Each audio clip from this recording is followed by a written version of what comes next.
yes, both these partners of the NDA being kept happy by the centre, and that's why they have been singled out for these special packages announcement. And of course, other than this, also backward areas development in Andhra Pradesh, that's another package that's been announced, and also in the tribal areas as part of the 500 districts that will be addressed. They are talking about tribal districts in Andhra Pradesh as well that will benefit from the packages of the centre. So while Chandrababu Naidu, of course, has tweeted immediately afterwards saying that AP back on track. So he's talking about bringing Andhra Pradesh back on track and his ability to negotiate with the centre and get that money for Andhra Pradesh. Remember, he did not ask for that speaker's post or bigger plum postings in the union ministry, but instead has sought Andhra Pradesh economic infrastructure and jobs kind of a scenario, which is what is the need for Andhra Pradesh for its development at this time. And of course, capital is something that people in Andhra Pradesh feel emotionally very bad about, other than the fact that, of course, the economic implications of not having such a capital. So all those addressed at this point in time. Criticism from the Congress or the opposition party saying that this is a kursi bachao kind of a budget. That criticism notwithstanding, I must say, people in Andhra Pradesh certainly looking at this as a good step forward after they voted the NDA to power in the state. Back to you. Right. So, of course, promises of assistance for Polavaram project amongst others, and, of course, 15,000 crore rupees for the capital, Amravati. Thank you so much, Uma and Prabhakar, for joining us with those details. Of course, it is the opposition that's targeting the government on the provisions which have been made for Bihar and Andhra Pradesh, claiming that other states have been ignored. There were financial assistance schemes for both states held by key NDA allies. We're talking about JDU and TDP. The opposition has cried foul over this, and the Congress has now announced that their chief ministers will boycott the Niti Aayog meeting, which is scheduled for the 27th of this month. And Tamil Nadu's chief minister has also announced that he is boycotting that meeting in protest since his state has completely been ignored.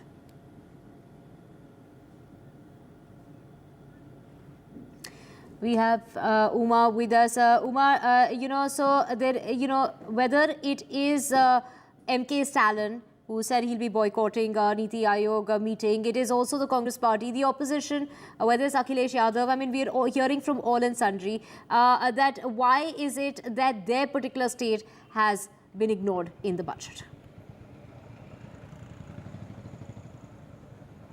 Indeed, MK Stalin, in a sense, is reacting to the kind of reactions that he is getting in Tamil Nadu, which otherwise was, should I say, being pampered and spoken about a lot by the Prime Minister and the BJP government. But yes, they did draw a blank in the parliament elections that happened. And now we are hearing even those voices that used to be supportive of the BJP earlier in Tamil Nadu being critical of the fact that none of that was reflected in the union budget. MK Stalin, in fact, saying that the Chennai Metro is something for which money has been promised, and therefore that money not coming.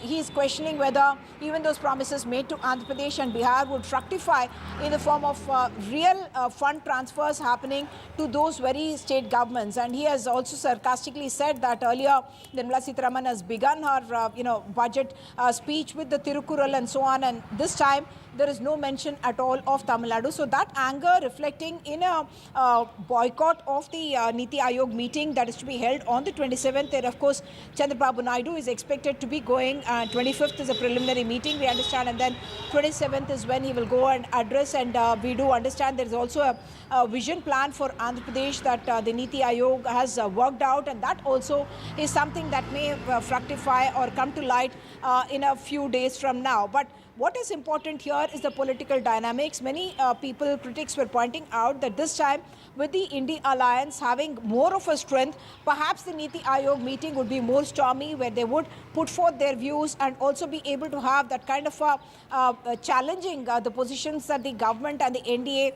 leaders take in that particular meeting. The Prime Minister is expected to be there. Of course, all the chief ministers will be there.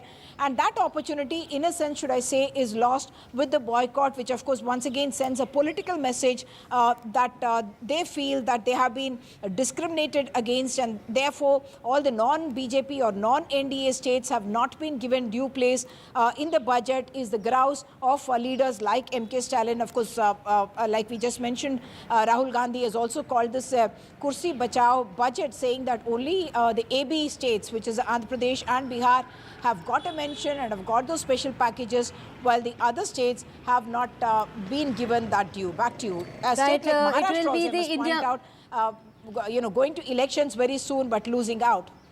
Right, and the India bloc is set to, in fact, protest against this discriminatory budget, as they are terming it. They are going to be protesting against this. We have Sam joining us. Sam, of course, we just heard Umar talk about how MK Stalin will be boycotting the Niti Aayog meet, saying that the centre has completely ignored the state of Tamil Nadu. That's right. MK Stalin says there's not even a mention of the name Tamil Nadu in the whole budget, and he feels that the BJP at the centre has spewed what he calls vengeance for the state, rejecting what he calls as communal politics. Politically speaking, the BJP didn't win even a single seat, while the ruling DMK had swept the recent Lok Sabha elections, and particularly Stalin is upset because the budget is completely silent on funds allotment for the second phase of the Chennai Metro Rail project. No word yet on the projects for Coimbatore and Madurai as well. And he says the state had demanded a 37,000 crore relief package to rebuild areas devastated by floods, particularly Chennai and Thoothukudi, and the central government has released only a paltry sum of a routine 276 crore. And politically speaking, already the DMK has started preparing for the 2026 assembly elections in Tamil Nadu, with reports of Tamil star Vijay entering politics, and the party hopes to use it as a strong plank against the BJP's what they call as discriminatory politics in the form of budget. And MK Stalin says a budget should reflect the aspirations and needs of the entire country, and making it look like what he calls a deal between the BJP and allies who help the party get a majority support in the parliament doesn't augur well for federalism. But the BJP in Tamil Nadu says that the state government and the Chief Minister, MK Stalin in particular, should not boycott the Niti Aayog meet, and boycotting that, in a sense, the BJP argues, is like the state Chief Minister himself boycotting or ignoring the state's interest. Right. Thank you so much, Sam and Uma, for joining us. Of course, there are many reactions coming in, and it's also the MBA from Maharashtra. MBA leaders are quick to attack the centre, saying that the budget was only for the allies of the NDA, and also they have gone on to slam the BJP and stating that they are being, given a motherly treatment when it comes to the state of Maharashtra. Thank you, Uma and Sam, for joining us. We'll be back with a whole lot more. For now, we're slipping into a short break.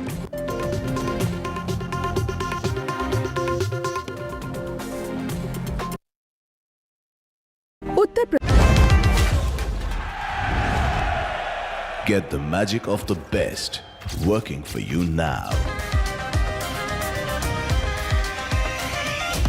Link your payment cards once, collect rewards forever.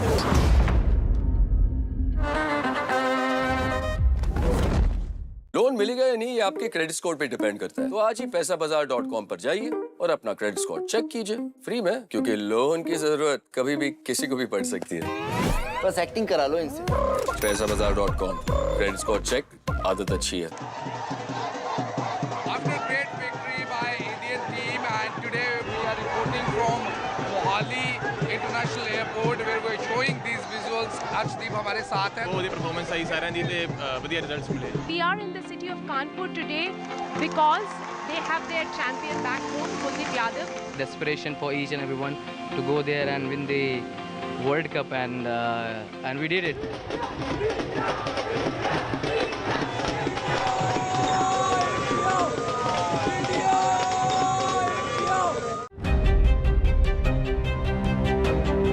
Hello and welcome to India Sense, where I speak with global opinion makers. The United States has made a strategic decision over the last 20 years to move closer to India.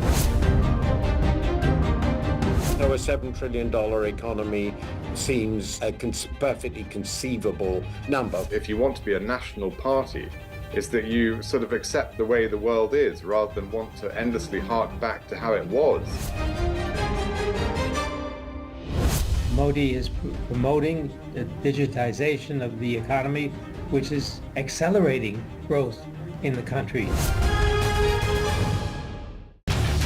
Get ready for the ride of your life. NDTV brings you the NDTV Auto Show with me, Mugdha Mishra. From the fastest supercars to the sleekest new energy vehicles to your trusted daily ride, we cover it all. Every Saturday at 10:30 a.m. and Sunday at 8:30 p.m. only on NDTV 24/7. Your next great escape starts here.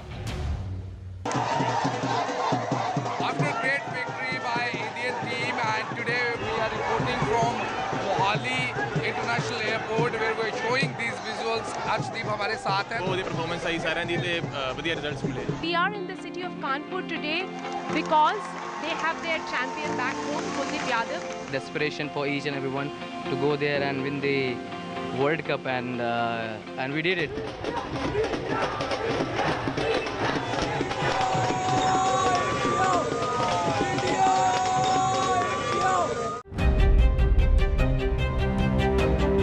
Hello and welcome to India Sense, where I speak with global opinion makers. The United States has made a strategic decision over the last 20 years to move closer to India.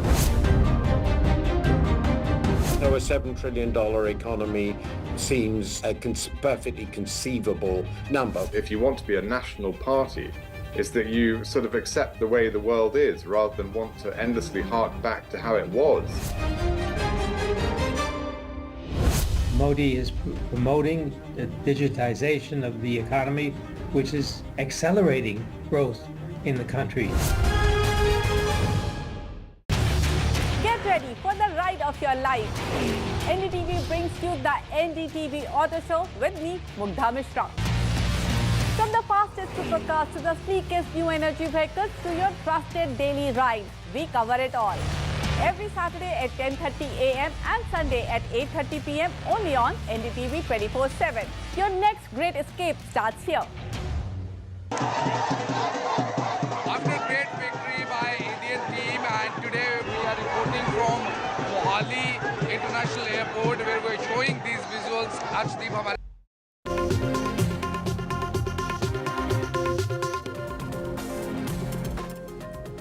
Welcome back. Let's get you the latest as far as the rain situation in the national capital is concerned. It started raining early this morning, which has led to inundation and flooding of several parts of the national capital. Moderate showers are going to continue as far as the NCR region is concerned. It's not just here where an orange category warning has been issued by the Met Office, but Punjab, Haryana, Chandigarh, as well as parts of Rajasthan and Madhya Pradesh, where heavy showers are expected over the course of the day. Do remember that the water levels in the Yamuna River have risen, prompting the authorities to issue an alert to the residents of Noida villages situated along the river banks. And these villages experienced severe flooding last year during the monsoon season, causing significant inconvenience to residents of both Delhi and Noida. So to get you a ground report, let's go across to my colleague Shreya Ghosh, who's joining us. Shreya, what's the situation like? I mean, we do know about 7 o'clock in the morning it started to rain. How bad is the situation on the ground?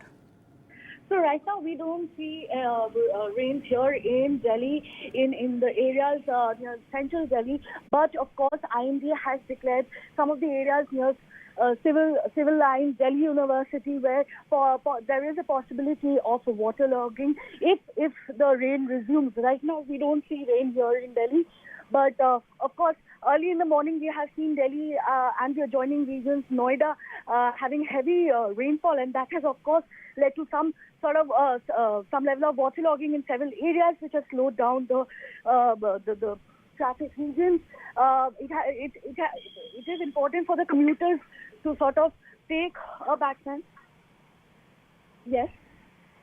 Shreya, so visuals on our screen of the kind of rainfall that's been reported from various parts of the national capital early this morning. And what the Met Office is saying is it's going to continue to rain in the course of the day and as well as tomorrow. In fact, it's going to rain all the way from now all the way through Saturday. However, the intensity of rain is going to reduce from Friday. So over the weekend it's going to rain, but it's going to be lighter in comparison to the kind of rainfall we're expecting in the course of today. Now, Samarth by Hyundai, in partnership with NDTV, is a movement for equal rights for people with disabilities. The initiative, now a nationwide movement, has the support of eminent faces and voices from across the country. Here is one such voice. Sir, person with disabilities के लिए भी क्या कोई जरिया आपने create किया public transportation? अभी तो हमने ड्राइविंग लाइसेंस बहुत आसान कर दिया उनके लिए अलग अलग प्रकार की गाड़ियाँ ये कंपनियाँ बना रही है और सबसे बड़ा हर बस में उनकी अलग व्यवस्था की। अभी देखो प्रॉब्लम क्या है, हम बस में जब चढ़ते हैं तो 1, 2, 3 ऐसी लेयर होती है और ये गलत है। मैंने सब जगह कहा, 2 चीज़ें ट्रांसपोर्ट मंत्री करके सबको कहा कि आप मैक्सिमम 8 इंच है, कोई भी चढ़ के जा सकता है।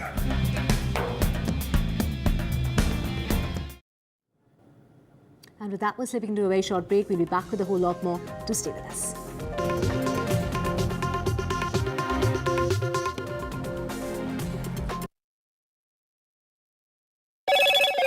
Hello, Moto. Motorola, India's best 5G smartphone brand.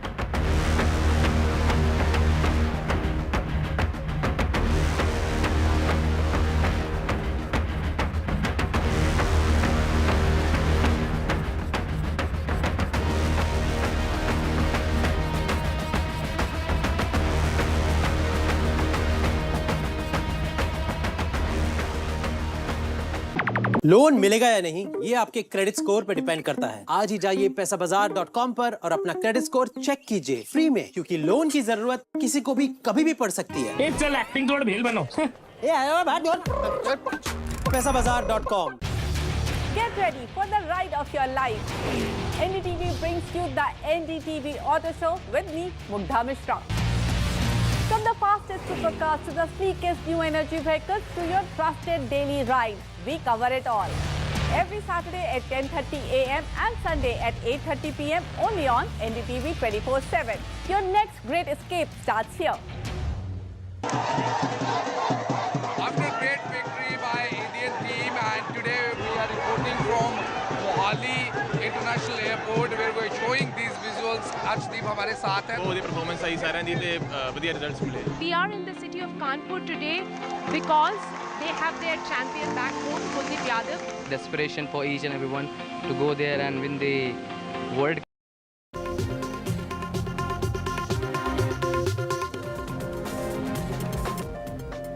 Welcome back. Let's get you the latest from Bihar. And the government there will present a new law bill in the Bihar Assembly. There will be a provision to give a strict punishment to the culprits of paper leak under this law. The Bihar Public Examination Prevention of Unfair Means Bill to be introduced in the Assembly today. And to get more on that, we have my colleague Prabhakar joining us. Prabhakar, the bill stipulates severe penalties for those involved in such malpractices.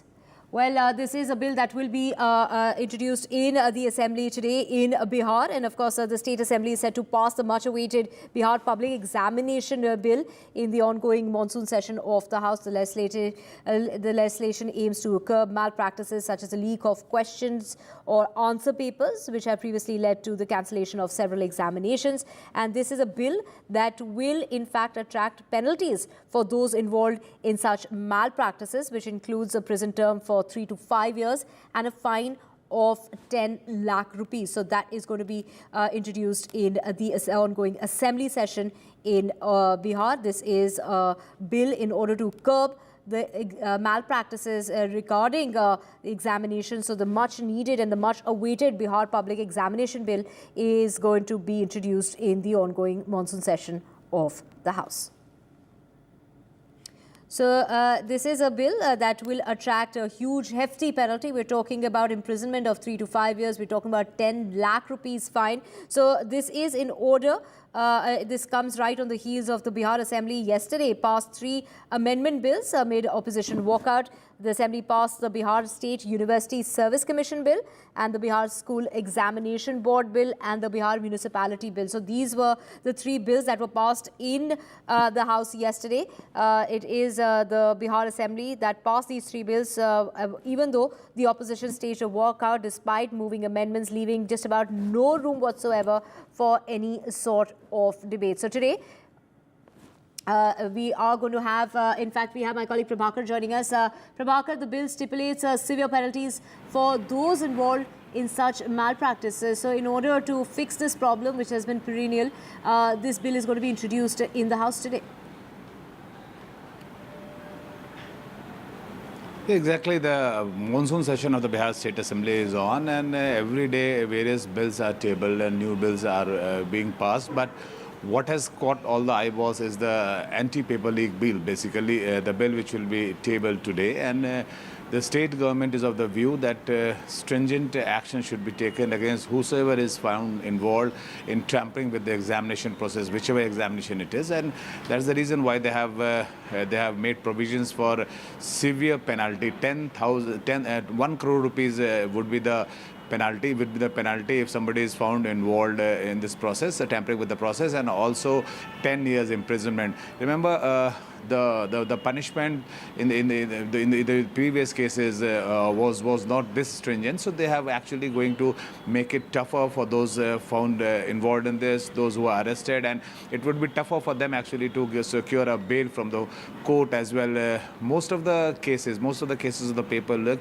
unfortunately, Bihar emerges as the epicenter of the gang involved in this, and even in this present NEET alleged paper leak scam, we are seeing that it was a Bihar and the Jharkhand centric, and the gang which was operating in this entire thing was a Nalanda based gang, which is again in Bihar, and 26 people have already been arrested. CBI is investigating into it. So this actually became a trigger point for the government to bring this bill, and the government hopes that after this new bill is introduced and passed by the State Assembly, those who are actually found involved in tampering with the examination process it would be easier for the government or the authorities actually to bring them to book.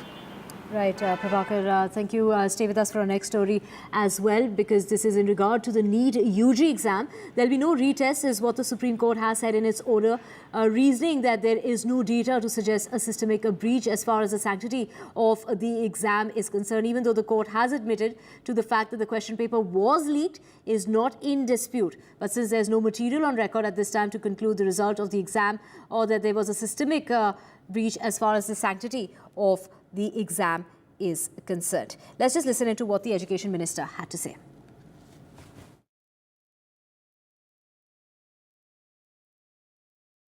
हम supreme court के सामने आज हमारी पक्ष रखते हुए ये भी वचन दिए हैं, ट्रांसपेरेंट, टेम्पर फ्री और जीरो एरर एग्जामिनेशन सिस्टम बनाने के लिए प्रधानमंत्री नरेंद्र मोदी जी की नेतृत्व की सरकार कमिटेड है। इस कमिटमेंट को आगे बढ़ाते हुए एनटीए की संपूर्ण रिवैम्प के लिए हमने पिछले दिनों में आप लोगों के सामने एक उच्च स्तरीय कमेटी का भी घोषणा किया था। वो कमेटी अपनी काम बड़े तन्मयता के साथ कर रही है। Right, we have Prabhakar back with us. Prabhakar, many arrests have been made in connection with the NEET exam from different states. Yet the top court in its order has said there is no as far as the retest is concerned.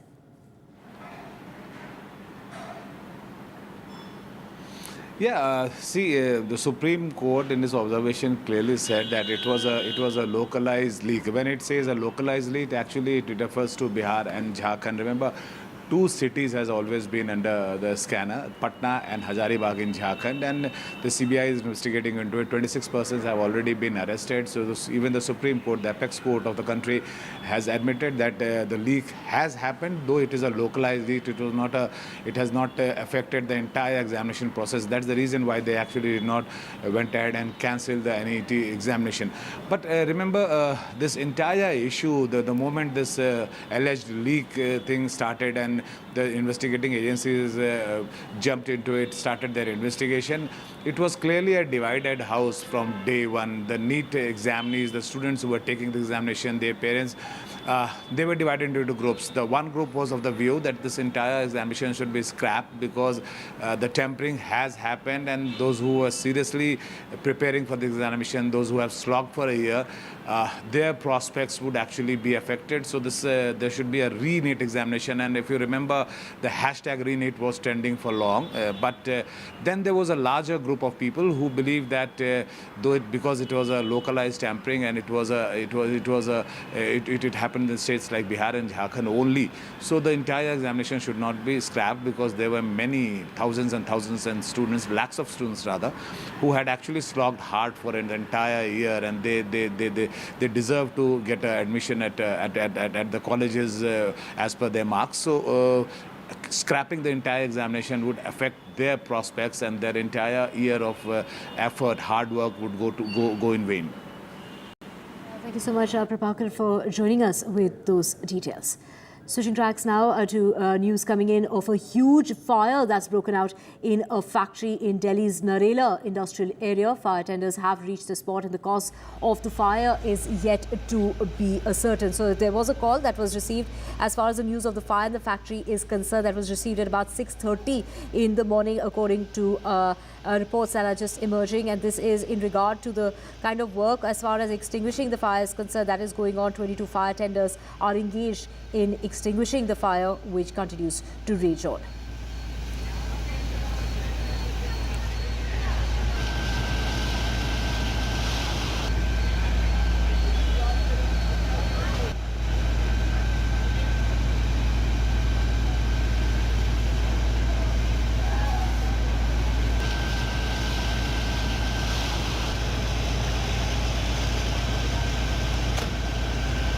So those are visuals on your screen of that fire that's broken out in a factory in the Narela industrial area of Delhi, and fire tenders are working on dousing that fire that continues to rage on. A call that was received at about 6:30 in the morning. As far as the reason behind that fire is concerned, what really caused that fire is yet to be known, but it is 22 fire tenders that are working on dousing that fire that has taken place. This is a fire that broke out in the Narela industrial area at a factory. And with that, we're slipping into a very short break. Back with a whole lot more on the other side. To stay with us.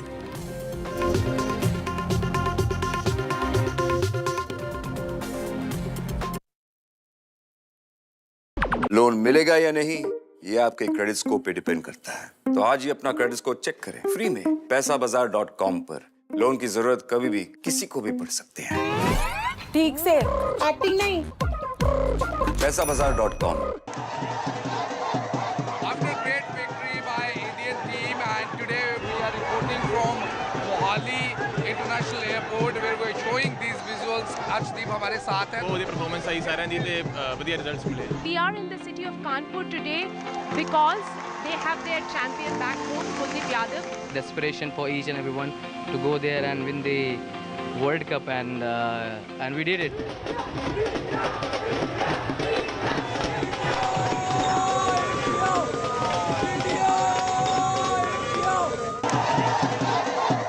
After a great victory by Indian team, and today we are reporting from Mohali International Airport, where we are showing these visuals. Arshdeep हमारे साथ हैं। ਉਹਦੀ performance ਸਹੀ ਸਾਰਿਆਂ ਦੀ ਤੇ ਵਧੀਆ results ਮਿਲੇ। We are in the city of Kanpur today because they have their champion back home, Kuldeep Yadav. Desperation for each and everyone to go there and win the World Cup, and we did it.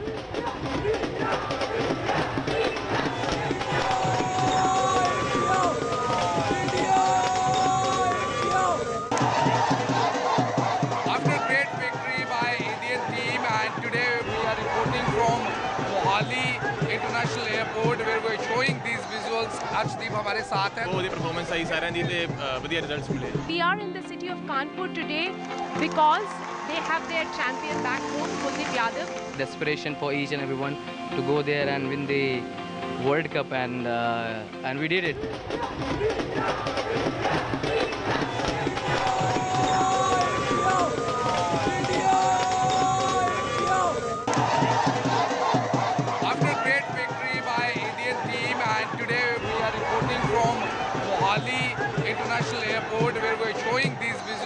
Arshdeep हमारे साथ हैं। ਉਹਦੀ performance ਆਈ ਸਾਰਿਆਂ ਦੀ ਤੇ ਵਧੀਆ results ਮਿਲੇ। We are in the city of Kanpur today because they have their champion back home, Kuldeep Yadav. Desperation for each and everyone to go there and win the World Cup, and we did it.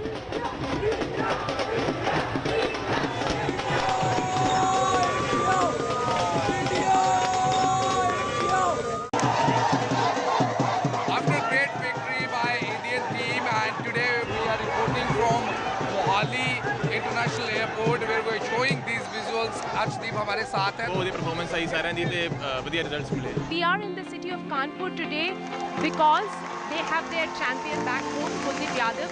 Desperation for each and everyone to go there and win the World Cup, and we did it.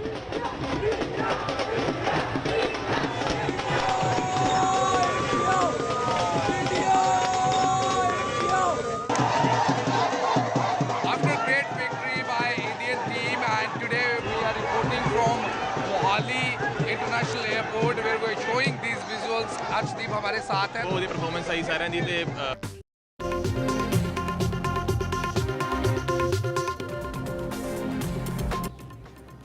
Welcome back. Let's get you the latest from Jammu and Kashmir. And one soldier has been killed and another soldier has been injured. This is the report that's coming in of a soldier who was killed in Jammu and Kashmir, and the Indian Army foiled an infiltration attempt by terrorists in Jammu and Kashmir's Kupwara in the early hours of this morning. The terrorists launched an attack on the troops. In the gun battle, a soldier was injured and one terrorist has been killed. So the encounter that is still underway is what we are hearing. A joint operation was launched by the army and the police of Jammu and Kashmir.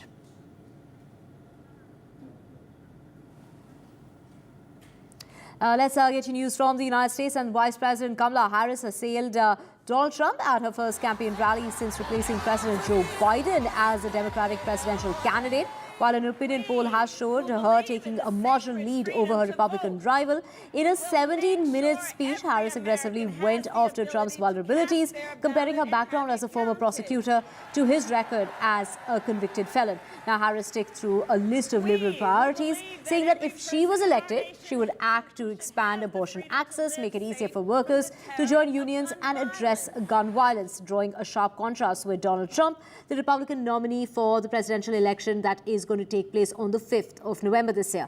Now, as per opinion polls, it's Vice President Kamala Harris who opened up to a marginal 2% lead over Republican Donald Trump. So it's 44% to 42%. This indicates that Harris is experiencing a boost as far as support is concerned, likely due to her recent media coverage surrounding her candidacy and Joe Biden's endorsement. Let's listen in to Vice President Kamala Harris.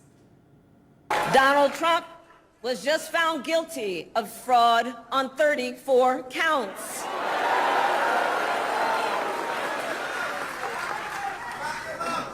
But let's also make no mistake, this campaign is not just about us versus Donald Trump. This campaign is about who we fight for.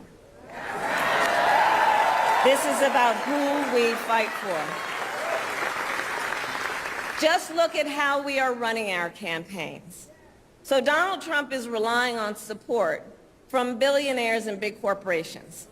And he is trading access in exchange for campaign contributions. The US has seen a whirlwind few days, which has thrown Vice President Kamala Harris in the spotlight after US President Joe Biden quit the elections race and passed on the torch, the first sitting president to do so in over 50 years. Harris is now all set to begin a 100-day sprint to the November election. When it comes to key issues such as abortion, immigration and more, the Harris campaign is likely to have a different view. Let's take a look.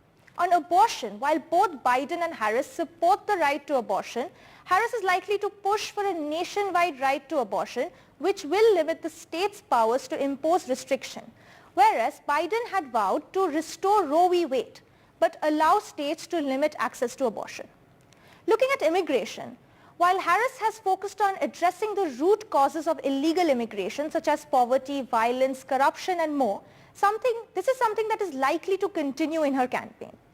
Biden has had a much harsher stance on immigration, restricting asylum claims on the border and expediting deportations of illegal migrants. Looking at the conflicts, especially the war in Gaza, Biden's outspoken support for Israel in the war in Gaza and his decision to keep supplying the Netanyahu government with military aid has provoked outrage across the US during his re-election campaign. While Harris has not indeed broken away from Biden on the matter, she has expressed more public sympathy towards Palestinians and was in fact one of the first senior officials to call for an immediate temporary ceasefire in the war, calling the conflict a humanitarian catastrophe. On trade, while both Biden and Harris have similar positions on trade, Harris could divert from Biden's tariff policies, which have preserved Trump's duties on consumer goods and raised tariffs on clean energy tech.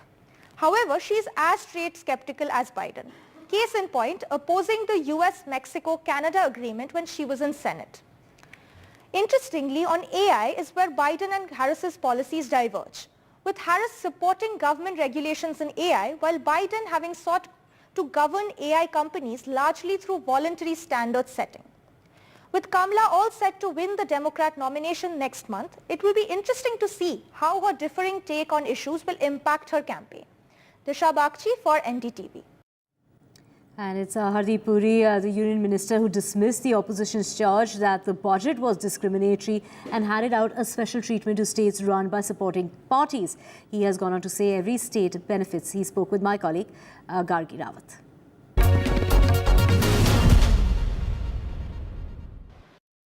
Well, to talk more about the budget, we're now joined by Union Minister Hardeep Singh Puri. Thank you so much, sir, for being with us on the program.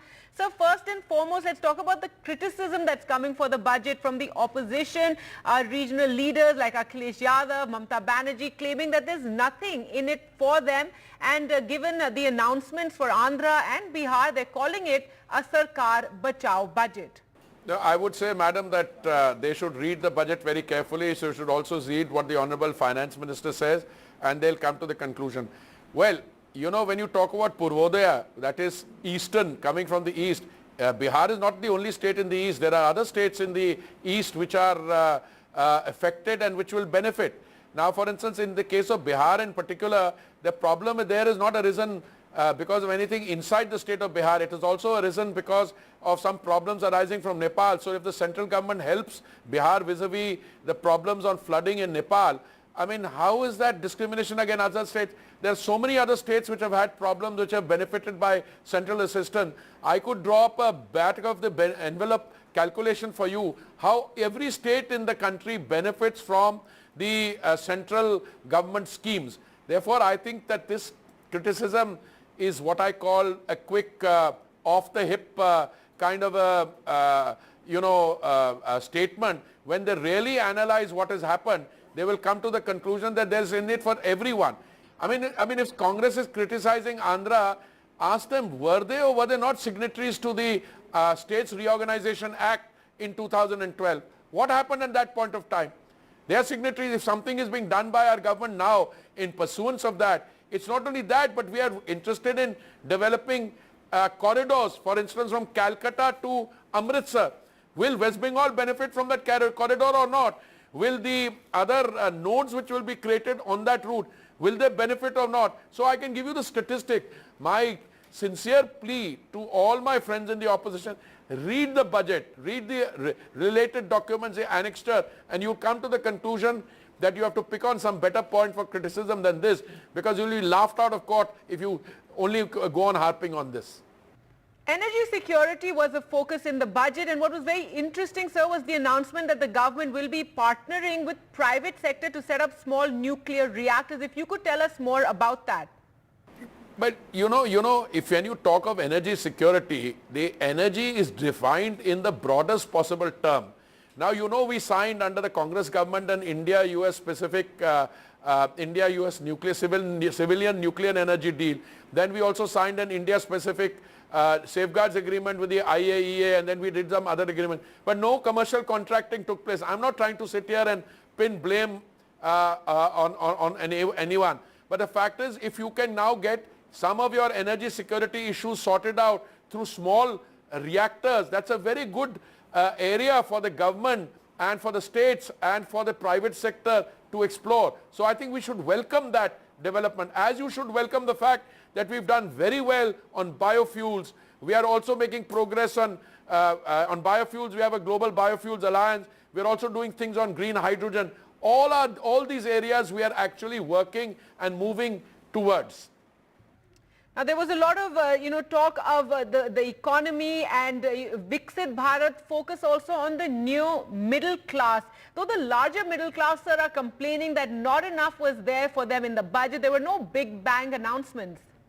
No, I am a product of the middle class. I'm a very much a member of the middle class, and I'm always empathetic to middle class aspirations. But when you look at what the middle class is, you'll also realize that the middle class is, their issues are addressed in many ways. If you address the problem of urban transport, metro, that benefits the middle class. If you do Pradhan Mantri Awas Yojana, 1 crore houses in the urban sector, that again helps the middle class, including some people who are below the middle class, economically weaker sectional or lower income group. But it helps the middle income group also. If you do all these things, civil aviation, that helps the middle class. If you build more airports.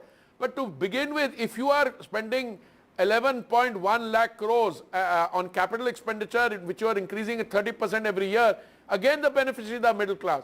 Then all these things are, now the personal tax element is one which I think gets a lot of focus, because a lot of people say tax relief should be more. Well, there is relief.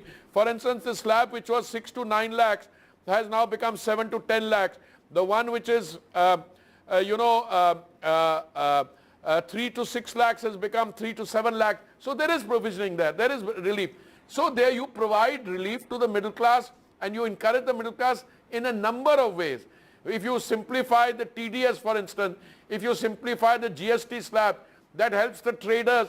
So, it's not. So I would recommend that anyone who wants to take a view on the budget, study the budget in its totality, look at the provisions, see how each of these provisions works out, and you'll get a pretty good idea of why it is producing a feel-good factor.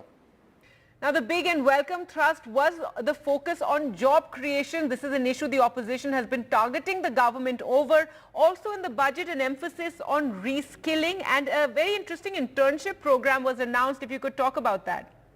Well, I think it's a very innovative program. Apart from the announcement that you want to create 4.1 lakh crore jobs, you've done something else. You're going to give 1 crore of our youngsters an internship paid with a stipend of 5,000 rupees a month in 500 of our biggest companies. Now, the very exposure for 1 year for a youngster in a top class company itself is an education. And then you will help the company to finance this project through its CSR, which is corporate social responsibility. They can spend 2% of their profits on CSR. So this in itself is a very positive and innovative sign. Finally, sir, what has been appreciated even by the opposition was axing of the angel tax. No, that has been welcome. Yeah, this doing away with the angel tax on this thing, it's a very positive. There are many positives. You can draw up a long compendium of positives in that, and you come to the easy understanding why this is a feel-good budget. Right. Thank you so much, Hardeep Puri, for speaking to NDTV. Thank you, madam. Thank you. Thank you. And it is a former finance minister who spoke in an exclusive interview to NDTV's Nikunj Garg regarding challenges, the job creation claims that is being made by the government, and criticizing the government's dismissal of inflation concerns. Let's listen in to this very special interview.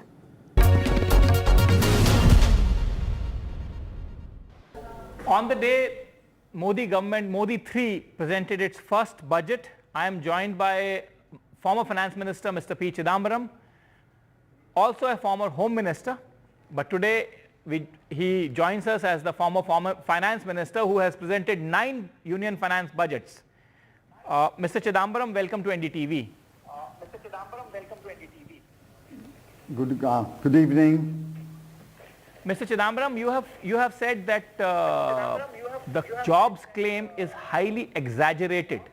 The jobs claim that has been made by the government is highly exaggerated. Why do you say so? Well, they have just plucked 3 numbers from the air: 210 lakh, 30 lakh, and 50 lakhs. There is no basic data which shows how many enterprises, how many firms, how many industries have been brought under the scheme. You just pluck three numbers and add it up and say 290 lakhs. This is like their claim that 2 crore jobs will be created every year. Did they create 2 crore jobs every year for the last 10 years? So unless I see credible data, I'm not willing to accept for the time being the 290 lakh number that they have floated. If there is credible data, we can always reconsider the position. Also, Mr. Chidambaram, on the jobs front, before I come to other critical part of inflation and food inflation on which you have also commented, but on the jobs front, Mr. Chidambaram, you say that you are happy that the government has copied some of your ideas from the Congress manifesto. Are you happy for the fact that the ideas have been copied, or are you happy for the fact that finally, more progress, obviously some progress has been made by this government in the decade. You can call it slow, they will call it, super fast, but are you happy because more progress can be made through your ideas as you claim? I'm happy for several reasons. The first reason is the ideas that they have copied are good ideas. Irrespective of the origin of the ideas are good ideas, and they will take this country, this economy forward. Secondly, I'm happy that they've recognized why they suffered such a setback in the elections. They suffered the setback in the elections mainly because of unemployment and of course other reasons. So I'm glad that they recognized that they have to address the question of unemployment. And I'm happy that they have also recognized that some of the taxes are completely misplaced taxes. The angel tax is a misplaced tax, was a misplaced tax. And we have pleaded for the abolition of the angel tax. They have finally recognized it. So I'm glad that they realized that they took wrong decisions, and those decisions must be corrected, and they are obliged to take the right decisions.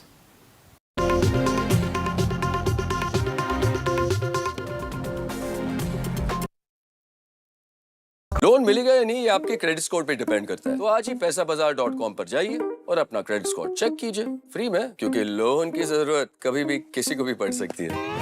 बस acting करा लो इनसे।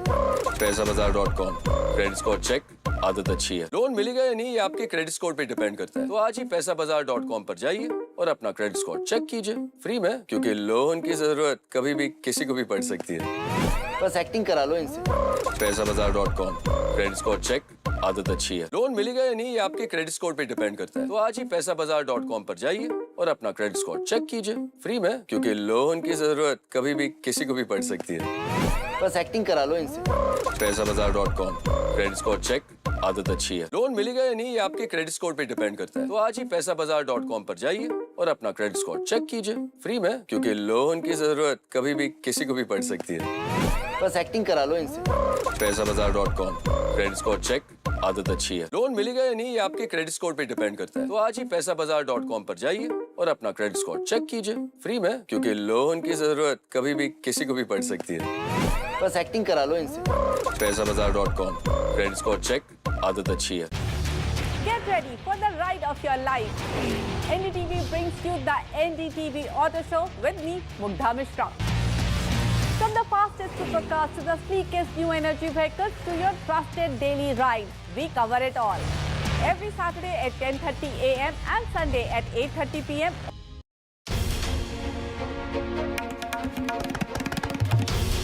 This is NDTV, and you're watching NDTV 24/7. Hello, Moto.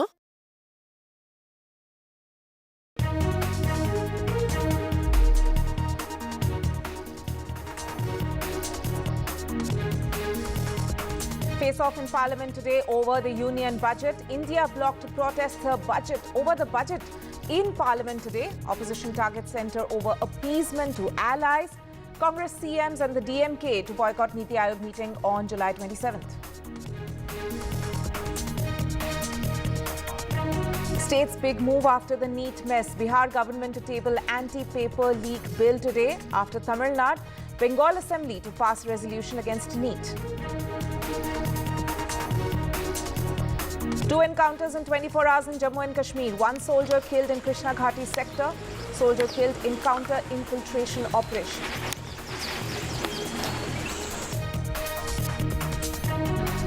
Waterlogging woes return to Delhi. Heavy rains lash Delhi NCR. Traffic crawls, diversions in few areas.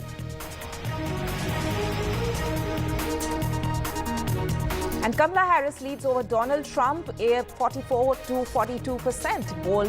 Poll conducted on Monday and Tuesday shows Kamala Harris is leading.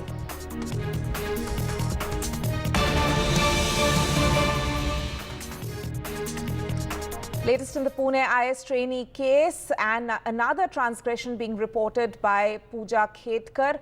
Pooja Khetkar, remember, was sent back to the academy by the Maharashtra government, but currently what we are given to understand is she was meant to rejoin the academy from yesterday, July 23rd, but apparently there was a no-show. So she has in a way flouted the Maharashtra government order which sent the trainee back to school, back to the academy. But at the moment what we can report is that she did not join the academy on the given date. For more, let me go across to my colleague Radhika. Radhika, so this seems to be another transgression by Pooja Khetkar. That's right, another transgression by Pooja Khetkar. Controversial IAS probationary officer Pooja Khetkar failing to report to Lal Bahadur Shastri National Academy of Administration in Mussoorie. In fact, the academy on July 16 had put her training on hold, recalling her for further necessary action. However, she failed to report. She was supposed to report by July 23rd. She was given time to July 23rd to report to the academy in Mussoorie, but she failed to do so. And but she has cited personal reasons for inability to report to the academy. Academy, of course, will take a call on further action. Another inquiry, of course, is being carried out. We know for a fact that she was transferred from Pune to Washim again over her misuse of power and privileges. In fact, she had allegedly made unreasonable demands of privileges like separate office and high-handed behavior with staffers, use of red and blue beacon light with Maharashtra government on her private Audi car, and also for usurping the office of an additional collector. But besides that, more importantly, her non-creamy, OBC non-creamy layer and disability claims is under scrutiny. A multiple inquiry also going on, as there are allegations that she had allegedly forged documents as far as her disability claims are concerned and OBC non-creamy layer is concerned. So therefore, a one-member committee constituted to verify her candidature claims and several other details. So at this point, of course, the latest development, Pooja Khetkar failing to report to the academy post state government's order, remains to be seen what action will be taken against her. Radhika Ramaswamy there. Thank you so much for joining us with the latest on that story. Shifting focus now to the Parliament, and the opposition is planning to target the government on the union budget, specifically on the provisions which have been made for Bihar and Andhra Pradesh, claiming that other states have been ignored in the budget. Now remember, there's been financial assistance extended by the centre in the budget for both Bihar and Andhra Pradesh. Of course, both these states being helmed by key allies or key NDA allies, JDU and the TDP. There's of course 15,000 crores which has been extended to TDP for its capital Amravati, and also over 50,000 crores in financial assistance to Bihar. So the opposition parties have called this an allies appeasement budget, and today the India bloc is planning to protest inside as well as outside Parliament over this. For more on this and the latest, let me go across to my colleague Aishwarya. Aishwarya, what is the plan of action as far as the opposition is concerned in Parliament today? Well, currently it is the Congress Parliamentary Party meeting which is underway inside the Parliament, to which Mallikarjun Kharge and Leader of Opposition Rahul Gandhi is chairing the meeting. After that, it would be the entire India bloc leaders who will be protesting outside the Makar Dwar inside the Parliament premises, and they will be protesting against the distribution of funds as far as the states are concerned in the union budget yesterday. As far as opposition parties are concerned, they are claiming that the Congress-ruled states and the India bloc ruled states had been completely ignored by Finance Minister Nirmala Sitharaman yesterday, as it was nothing for those states, and not even names had been mentioned specifically of these states which are non-BJP ruled, and it was just a focus on Bihar and Andhra Pradesh. Therefore, specific allocations had been made in the budget for Bihar and Andhra Pradesh regarding the Amravati capital, Rao, and also the Bihar infrastructure and the flood relief measures. Now, it was yesterday, remember, Nirmala Sitharaman in the press conference who stated very categorically that if the names had not been mentioned in their speeches, then it is not something that these states haven't got anything. The policies that the finance ministry and the budget had been allocated, that will be circulated to each and every state of this country, and there is no nothing as such that these non-BJP ruled states have been ignored. So yes, a rebuttal had been given, but on the other side, just the politics had erupted. Today we will see an India bloc protest outside the Makadwar inside the parliament premises at 10:30 a.m. To which they will raise the voice against the government.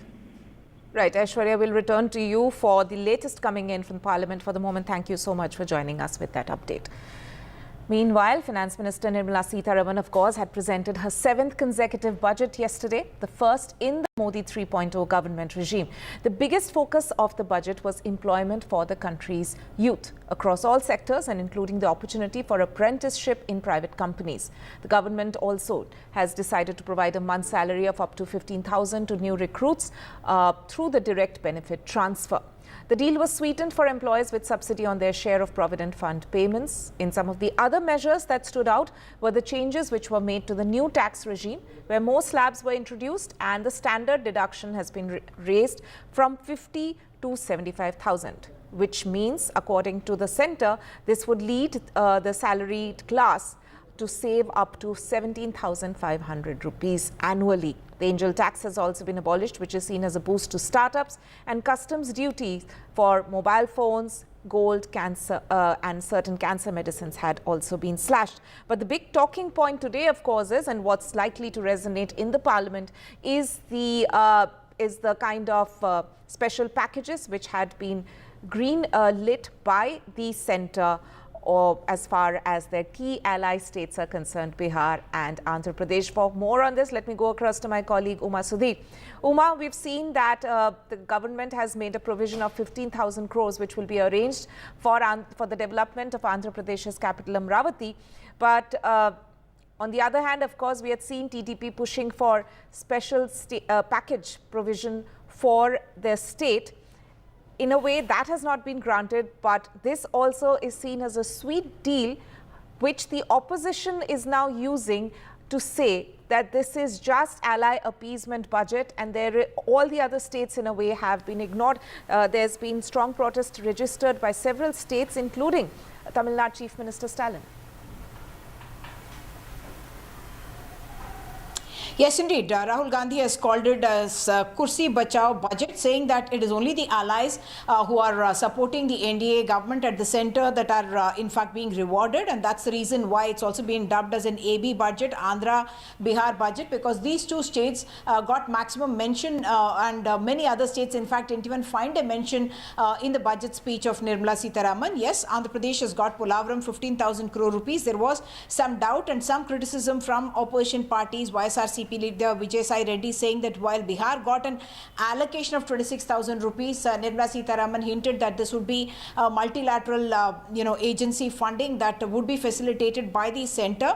BJP MP from Andhra Pradesh, Mr. CM Ramesh, as well as Purandeshwari, who is the BJP chief in Andhra Pradesh, has clarified that this is in fact not a loan as is being made out by the YSRCP, and that it is actually a grant from the centre, and that the centre is the sovereign and standing guarantee guarantee, and therefore that 15,000 crore rupees is coming as a grant to the state. And yes, Andhra Pradesh also going to get more tranches of help for the building of the capital. 15,000 crore rupees is mentioned only for this year, this annual year of 2024-25, and more to come as well. And yes, the commitment for the completion of the Polavaram project, which Nirmala Sitharaman mentioned, would help the farmers of Andhra Pradesh and also help in keeping the food security of the country intact. That is also something that they have pointed out. And of course, the industrial corridors that we talk about, Koparthi as a node and Oravakal as a node, Vizag, Chennai and Hyderabad, Bengaluru, that will be developed as well. But the politics office, like you mentioned, states like Tamil Nadu, M.K. Stalin,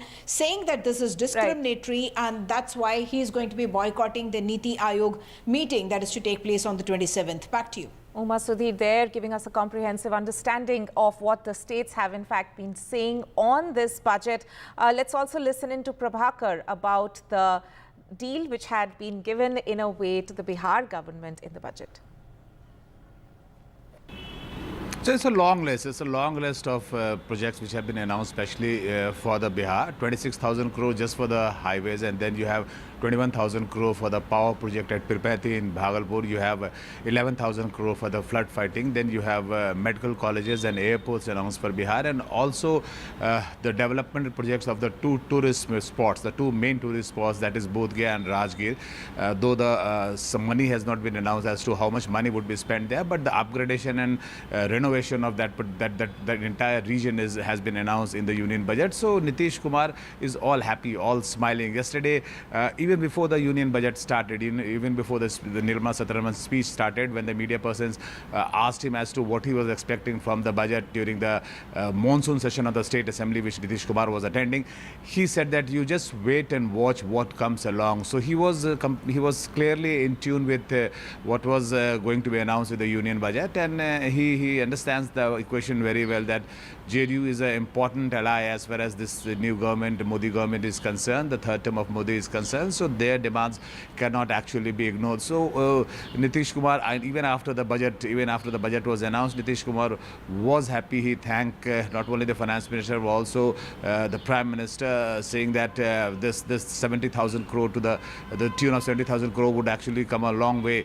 in the development of a state like Bihar, which is lagging behind from the national average. And yesterday only, when we were talking to the industrialists of Bihar post the budget announcement, they were also very optimistic about this sum, these projects which has been announced for the state of Bihar. Staying with news from Bihar, and the state government there will present a new bill in the Bihar Assembly today. There will be a provision to give strict punishment to the culprits of paper leak under this bill. The Bihar Public Examination Prevention of Unfair Means Bill 2024 will be introduced in the Assembly today. On the other hand, the Bengal Legislative Assembly will debate and pass a resolution against the NEET exams.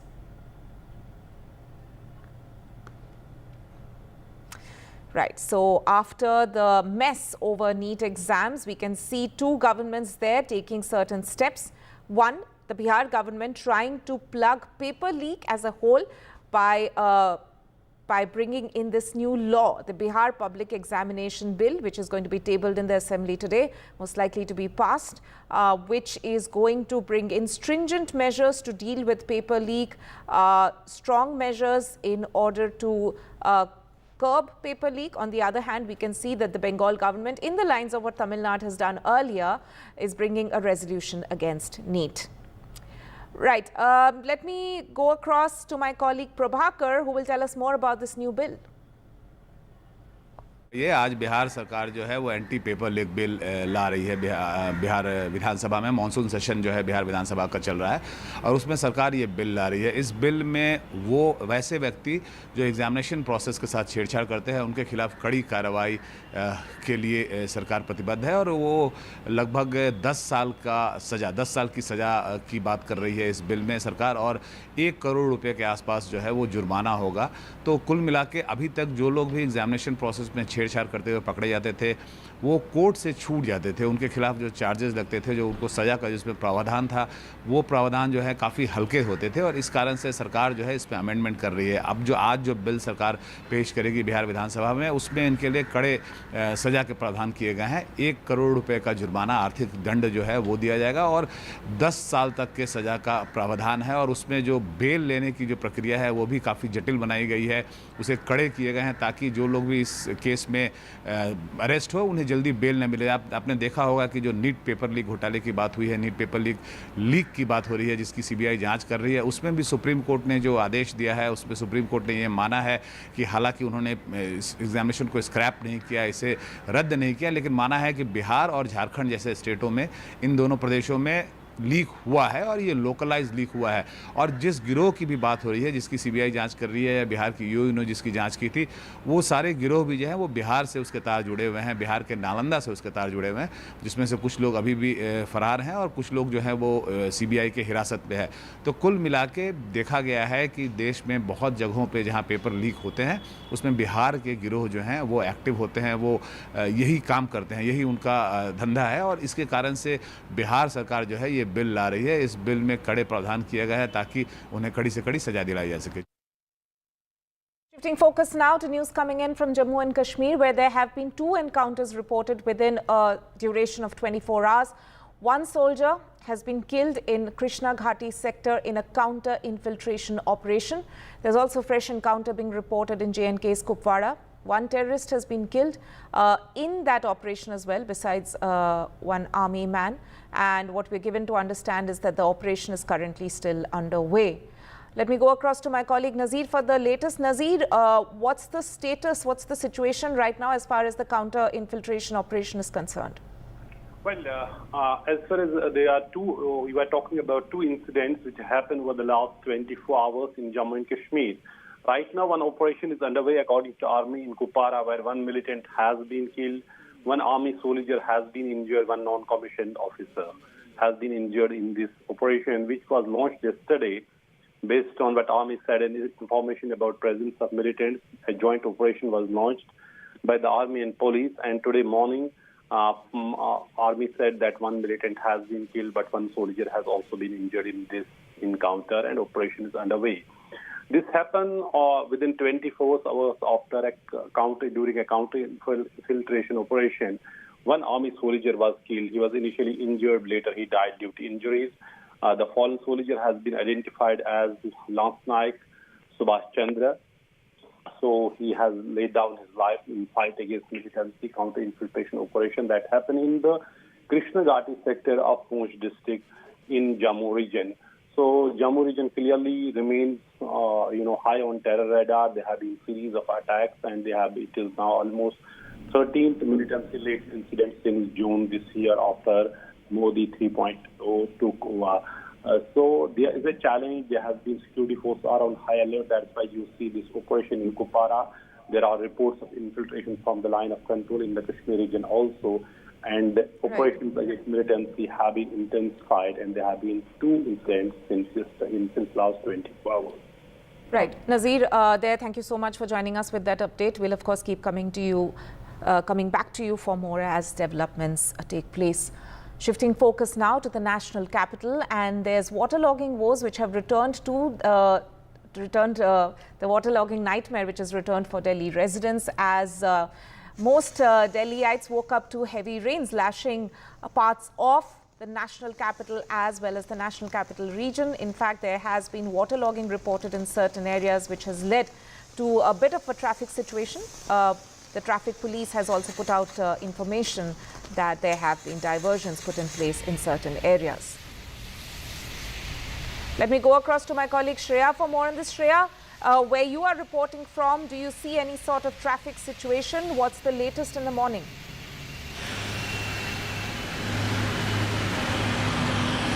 Right. Tanya, so as the moderate to light rainfall continues quite intermittently, it is pouring on Delhi and NCR regions. Now I'm in ITO, but the rain has resumed and we can see the waterlogged area which was seen early in the morning has sort of subsided right now, and the traffic diversions have been has been effective since morning. So now we can see smooth travelers commuting smoothly right now. We do not see any traffic jam, major traffic jam right now, although we have seen Delhi police issuing several advisories, traffic advisories. There has been areas which have witnessed severe traffic jams, be it the Najafgarh Road, the MB Road, and also the capital's one of the biggest crematorial grounds, the Nigam Bodh Ghat. There we have seen severe waterlogging. But right now here in ITO, we do not see any waterlogging or traffic issues for now. But it is expected to see further rainfall and it will continue to rain for the upcoming 2 days. But for now, the situation is quite clear here in ITO. Right, Over to you. There, thank you so much. Doing a spot report on the Delhi rains there. On that note, we will slip into a short break. More news and updates on the other side. Stay tuned.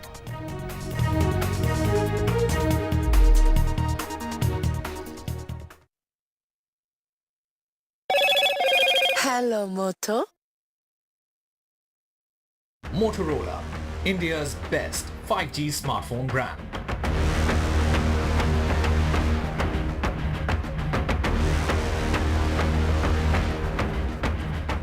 Budget revisions in tax slabs under the new regime. Government promises a complete review of the Income Tax Act. Rate of security, but the capital gains tax has been hiked. Customs duty for mobiles, gold and cancer medicine slashed. Opposition ups the ante on center over the union budget, calls it an allies appeasement budget after special provisions for Bihar and Andhra. Congress chief ministers and the DMK to boycott Niti Aayog meet on 27 July. Bihar government to table anti-paper leak bill in the assembly. Prevention of unfair means bill to be introduced. And there will be no re-NEET. That's the order which has come out from the top court. After extensive hearing over the NEET exam irregularities, Supreme Court says it can't be concluded that sanctity of the exam was breached.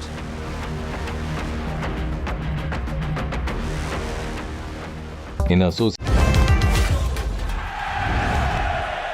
Get the magic of the best working for you now. Link your payment cards once, collect rewards forever.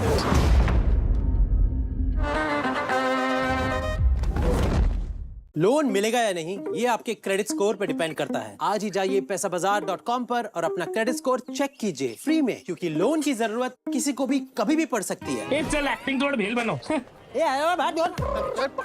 पैसाबाजार.com।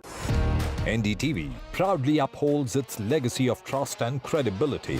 According to the prestigious Reuters Institute's Digital News Report 2024, NDTV is the top-most news platform in the country. Number one in both online and offline reach in India. Beating all its competition, NDTV stands for trust.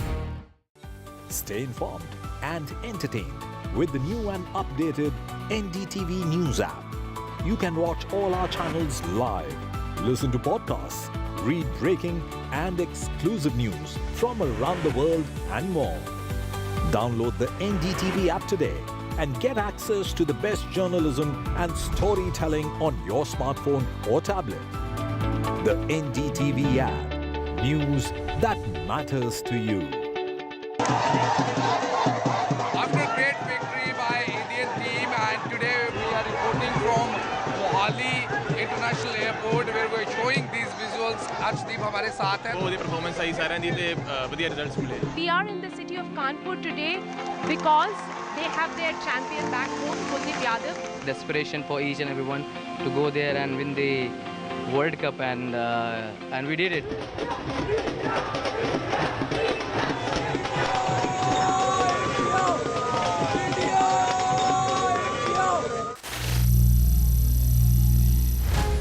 Some people say the metaverse will only be virtual.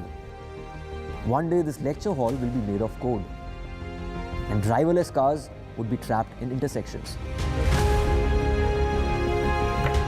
But even in this maze of the future, you can't wish away health. It's time to become more resilient.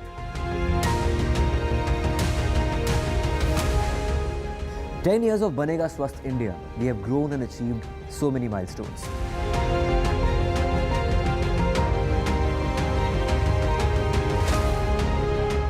And now I have a plan to beat the urgency, to stop breathing with difficulty, to relieve getting choked with inactivity.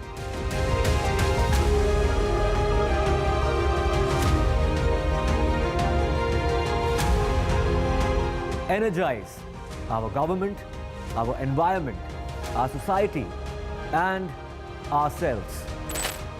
Everyone, everywhere, every day.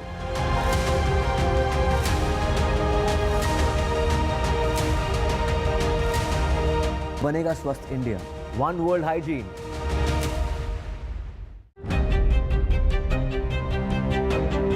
Hello and welcome to India Sense, where I speak with global opinion makers. The United States has made a strategic decision over the last 20 years to move closer to India. So a $7 trillion economy seems a perfectly conceivable number. If you want to be a national party, it's that you sort of accept the way the world is rather than want to endlessly hark back to how it was.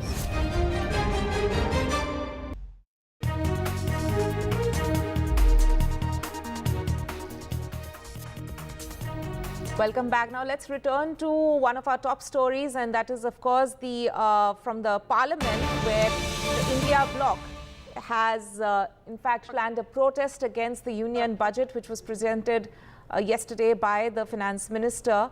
The India bloc leaders there, you can see the opposition party members there holding a protest over what they call allies appeasement budget. In fact, a lot of opposition party members had come out even yesterday saying that most states have been ignored and it's only ally states or the BJP states which have got a larger share of the pie.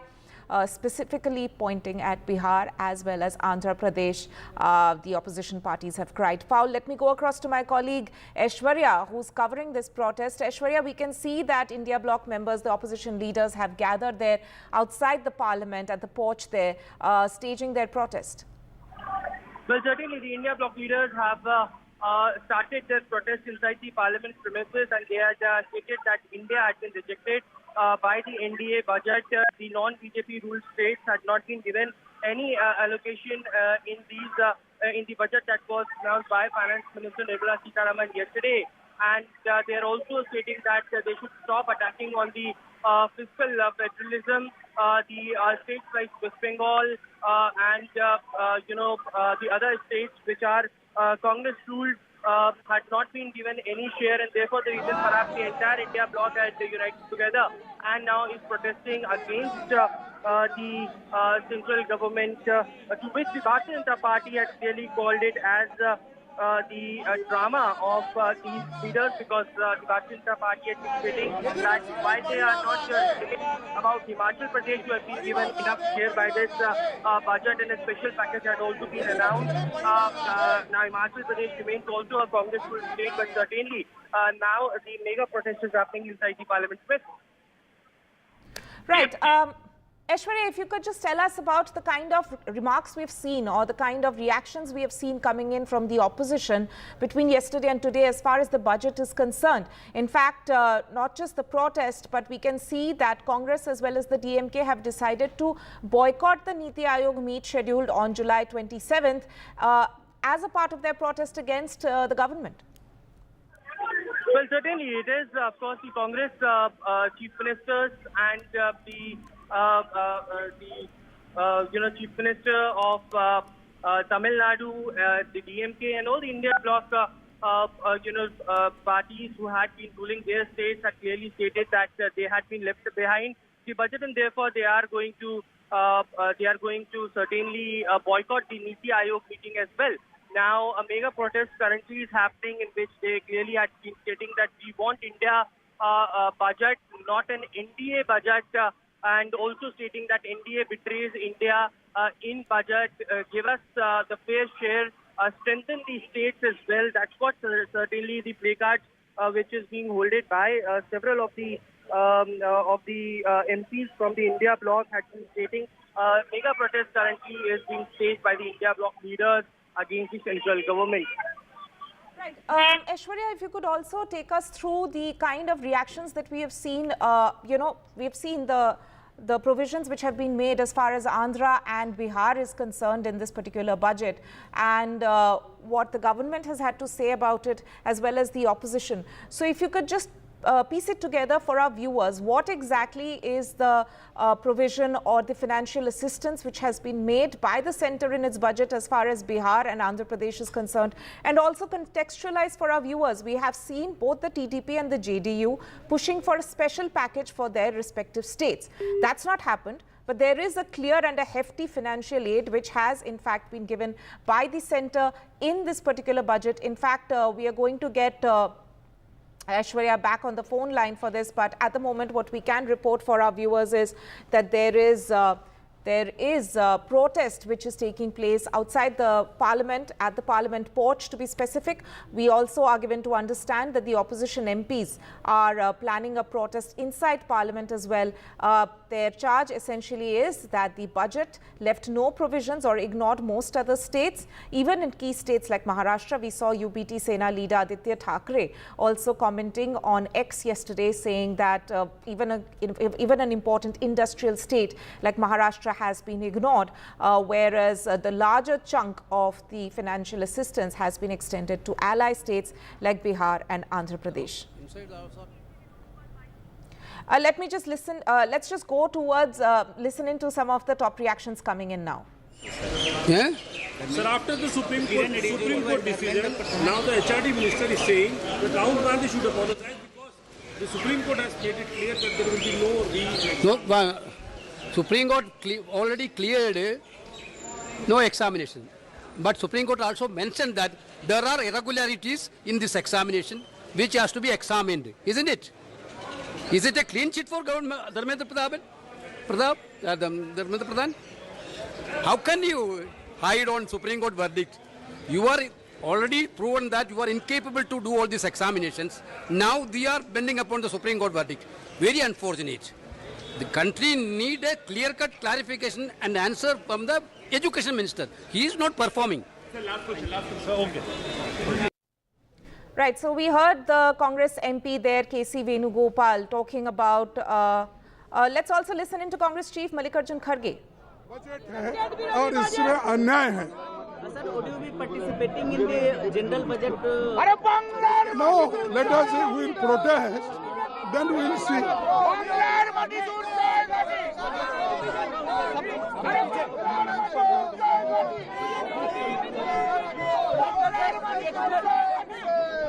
Right, so the Congress chief there, Mallikarjun Kharge, essentially commenting on the budget, and also we can see that the India bloc escalating their protest against the budget outside the premises, inside the premises of the parliament, outside the parliament building there. And in fact, we heard KC Venugopal also commenting on the Supreme Court order over NEET. Essentially, we can see that in the monsoon session of the parliament, the opposition has been targeting the centre on multiple issues, budget as well as on the NEET irregularities, and the opposition there saying that yes, the Supreme Court did not order a re-NEET, but it cannot be denied that there was paper leak and that lakhs of students have suffered. So we can see that a two-pronged attack being led by the opposition MPs there at the parliament against the centre, and we are given to understand that there's of course going to be a debate over the budget presented by the finance minister in the Lok Sabha today. And we are also given to understand that the Congress has already chosen its speakers. Kumari Shelja as well as Shashi Tharoor and Pranati Shinde will be the opening speakers in Lok Sabha from the Congress's side, who will be joining the budget debate in the parliament. So you can see that there is a heated face-off already. taking place in Parliament as far as the budget is concerned. Opposition MPs there leading that protest just outside the Parliament building over the budget. We can also see comments coming in from the opposition MPs over the NEET mess.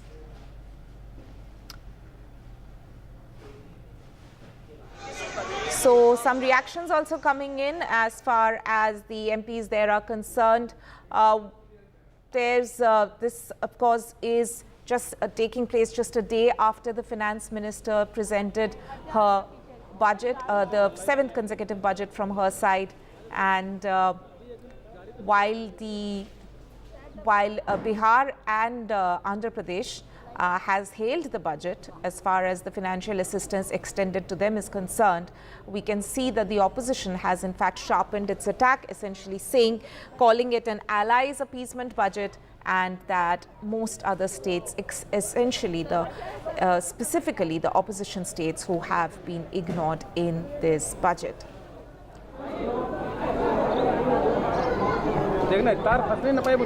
Right, so you can see that there's a large gathering of MPs there, opposition MPs who have gathered at the porch of the Parliament there. They are holding up placards as well against the budget. We can also see some of their comments about the NEET exam mess, NEET exam irregularities. Earlier, remember, the opposition had also raised this question as far as the NEET exam mess is concerned as to why the education minister did not resign on moral grounds over the suffering of thousands and lakhs of students who were in fact left in the lurch because of the irregularities over the NEET exam.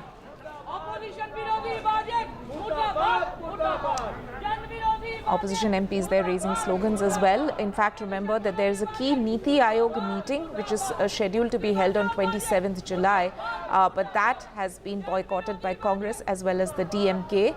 And you can read some of the placards there that the opposition says that the budget has been against federalism, and that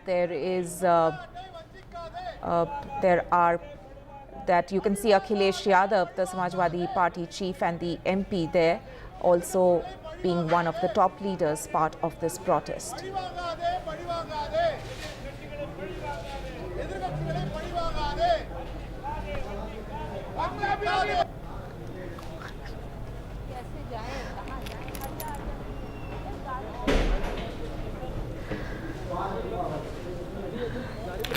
Right, so what we can tell our viewers is what is lined up in the Parliament today. Now, there is, as per procedure, there is going to be a debate in Lok Sabha about the Finance Minister's budget, which was presented on Tuesday. And the opposition, of course, planning to raise several questions, but protesting outside the Parliament. We can see that just taking place right outside before the Parliament session begins for today. Let's listen in to my colleague Aishwarya, who spoke to Ram Gopal Yadav of the Samajwadi Party. Ram Gopal Yadav, sir, कल निर्मला सीतारमण जी ने एक press conference करी. उन्होंने कहा कि अगर मैंने speech में किसी स्टेट का नाम नहीं लिया है, इसका मतलब ये नहीं है कि उस स्टेट को कुछ भी नहीं मिलेगा. कुछ नहीं दिया है. Everything is clear in the budget. Nothing has been granted. Nothing has been granted. Himachal Pradesh को भी अच्छा खासा शेयर दिया है. वो तो कांग्रेस रूल्ड स्टेट है. So there you can see now Mallikarjun Kharge, Ram Gopal Yadav and other leaders have also joined this mega protest which is happening outside the Makar Dwar against the budget allocation that the finance minister had did. They are alleging that nothing had been given to the non-BJP ruled states, and therefore the fight will continue, just not inside the parliament but outside the parliament as well. Let's also listen to Samajwadi Party MP Akhilesh Yadav speaking at the protest. कदम नहीं उठा पाई जिससे महंगाई नियंत्रण होती. अगर कहीं आपने middle class को कुछ सहूलियत भी दी है तो वो अपनी महंगाई से आप वापस ले रहे हैं. बड़े सपने दिखाए थे यूपी को, क्या मिला यूपी को? डबल इंजन की सरकार, तो डबल लाभ मिलना चाहिए था. दिल्ली का लाभ, लखनऊ का लाभ, लेकिन लगता ये है कि दिल्ली अब लखनऊ की तरफ नहीं देख रही है, या लखनऊ वालों ने दिल्ली वालों को नाराज कर दिया. उसका परिणाम हमें बजट में दिखाई दे रहा है. तो डबल इंजन का क्या फायदा हुआ? बिहार जा रहा है विकास, यूपी को क्यों छोड़ रहे हैं आप? बाढ़ अगर बिहार की रोकनी है तो नेपाल की बाढ़ रोके बिना और यूपी की बाढ़ रोके बिना आप बिहार की बाढ़ कैसे रोकेंगे? तो आपको पहले यूपी की बाढ़ रोकें, नेपाल की बाढ़ रोकें, तो बिहार की बाढ़ अपने आप रुक जाएगी।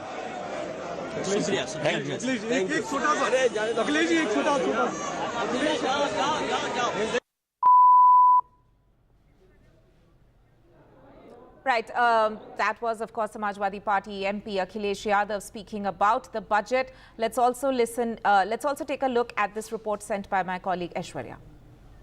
Just behind me are these member of parliamentarians from the India bloc protesting at the Makar Dwar, and they are staging this protest against the budget that had been pronounced by Finance Minister Nirmala Sitharaman. The MPs are holding these placards which is stating that they want an India budget, not an NDA budget. They are also stating that NDA had betrayed India in this budget and they should give them a fair share and strengthen the states as well. Different political party leaders of the opposition bloc had come together and they are staging this protest. There you can see Mallikarjun Kharge now walking towards the protest site. Let's listen into what Mr. Mallikarjun Kharge has also उन्होंने किया, लेकिन उससे कोई फायदा होने वाला है। Sir, उन्होंने कहा हिमाचल प्रदेश को भी शेयर दिया है। अरे सबको कुछ नहीं दिया है। ये कुर्सी बचाओ बजट है, सरकार बचाओ बजट, हम इसका विरोध करते हैं। सर, उन्होंने कहा हिमाचल प्रदेश को तो दिया है अच्छा, बाकी देश में और राज्य नहीं है। लेकिन आप कह रहे हैं कि तमाम नॉन बीजेपी रूल स्टेट्स को कुछ नहीं, महाराष्ट्र को कुछ नहीं मिला, तेलंगाना को कुछ नहीं मिला, हरियाणा को कुछ नहीं मिला, बंगाल को कुछ नहीं मिला, पंजाब को कुछ नहीं मिला, देश के अधिकांश राज्यों को कुछ भी नहीं मिला है। So more than 50% of the states which are non-BJP ruled states haven't got anything is something that the MPs over here staging the protest have been stating. Several other MPs just behind me, as you can see in the visuals outside the Makar Dwar, also protesting, and they're stating that this fight will go on the streets, just not inside the parliament but outside the parliament as well. And certainly the Samajwadi Party leaders who are also the part of the India bloc also protesting over here, and certainly this is a mega protest that is against the government. This is Aishwarya for. Right, my colleague Aishwarya there reporting on the opposition MPs protest. You can see Rahul Gandhi also there. Several key leaders of the opposition party, Samajwadi Party MP Akhilesh Yadav also spoke to the media just a short while back. All the opposition parties there joining forces right outside the parliament building in order to criticize the centre as far as the union budget is. Let me go across to my colleague Aishwarya, who's spoken to more opposition. In fact, this time he's spoken to a BJP MP. Let's listen in. Well, joining with me, Sanjay Jaiswal. Sir, मेरे पीछे आप अभी देख रहे हैं इतने सारे opposition के लीडर्स इकट्ठा हुए हैं. वो कह रहे हैं कि कहीं ना कहीं उनके साथ भेदभाव हुआ है. जो बीजेपी रूल स्टेट्स नहीं है उनको बजट में एलोकेट नहीं किया गया है. सारा फोकस बिहार और आंध्र प्रदेश को दिया गया है. क्या कहेंगे इन तमाम नेताओं? बजट को इनको फिर से पढ़ना चाहिए और इस बजट में जितने भी इंडस्ट्रीज को लेकर के हैं, क्या वह जो मैन्युफैक्चरर स्टेट है उनके लाभ के लिए नहीं है? अगर 1 करोड़ युवाओं को विशेष प्रोत्साहन राशि मिल रही है तो वो भारत के हर एक के लिए, जो किसानों को सुविधा मिल रही है, महिलाओं को सुविधा मिल रही है, प्रत्येक राज्य के लिए विरोधी भीतर कुछ बोल नहीं सके क्योंकि इतना अच्छा बजट था. 24 घंटे बाद उनको एहसास हो रहा है कि कुछ तो बोलना होगा और उसी बोलने का ये नाटक करें, क्योंकि पूर्वोदय में अगर बिहार है तो झारखंड भी है और बंगाल भी है और यह बीजेपी रूल्ड स्टेट्स नहीं है. और पूर्वोदय की बात माननीय प्रधानमंत्री जी ने जो किया है वह बहुत ही आवश्यक है. फाइनेंस मिनिस्टर ने कल इसको क्लैरिफाई भी किया कि अगर उन्होंने अपनी स्पीच में किसी स्टेट का नाम नहीं लिया, इसका मतलब ये नहीं है कि वो पॉलिसीज जो सरकार लेकर आएगी वो इम्प्लीमेंट उन राज्यों में नहीं होगी. सभी राज्यों के लिए पॉलिसीज है. जो किसानों को जो सुविधा मिली है, इंडस्ट्रीज को जो सुविधा मिली है, युवाओं को जो सुविधा मिली है, महिलाओं को जो सुविधा मिली है, वह देश के प्रत्येक नागरिक के लिए और सभी नागरिक की तरक्की, सबका साथ सबका विकास, और सबका विकास में यह भी ध्यान रखना ही होगा कि जो प्रदेश पीछे छूट गए हैं उनको भी ख्याल रख के उनको हैंड होल्डिंग करके आगे बढ़ाने का काम माननीय प्रधानमंत्री जी ने जो किया उसके लिए हम उनका बहुत बहुत आभार व्यक्त आपका कहना है ये सिर्फ नाटक कर रहे हैं पीछे जो बिल्कुल, क्योंकि हिमाचल के बारे में बोल ही नहीं रहे। हिमाचल को जो विशेष पैकेज मिला उसके बारे में also you can see on your screens there several top opposition faces at the protest. Sonia Gandhi, Rahul Gandhi, they're leading the protest. Akhilesh Yadav from the Samajwadi Party leading the protest. There's also Sanjay Singh of the Aam Aadmi Party there. Several top opposition MPs there standing united in this protest against the union, against the centre over its union budget. Let's also play out an interview done by my colleague Aishwarya with Jaya Bachchan of Samajwadi Party. Joining with me is Jaya Bachchan. Ma'am, yesterday Nirmala Sitharaman also held a press conference. She stated that if she had not mentioned any state's name, then it doesn't mean that the policies are not going to those states. There's nothing to give to the states. How can she mention? Forget it.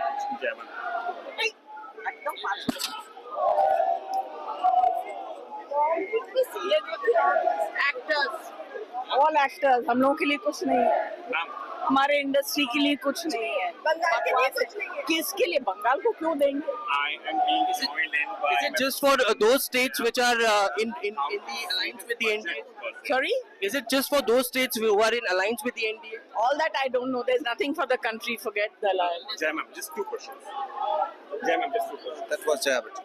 Speaking to India. Right, so Jaya Bachchan of the Samajwadi Party there talking to my colleague Aishwarya, also making this point that there's nothing for the film industry. So you can see that several opposition MPs there actually voicing their protest, pointing out where they feel the union budget has fallen short. At this point, we will head into a short break, but we'll bring you all the updates coming in from the Parliament right after this very short break.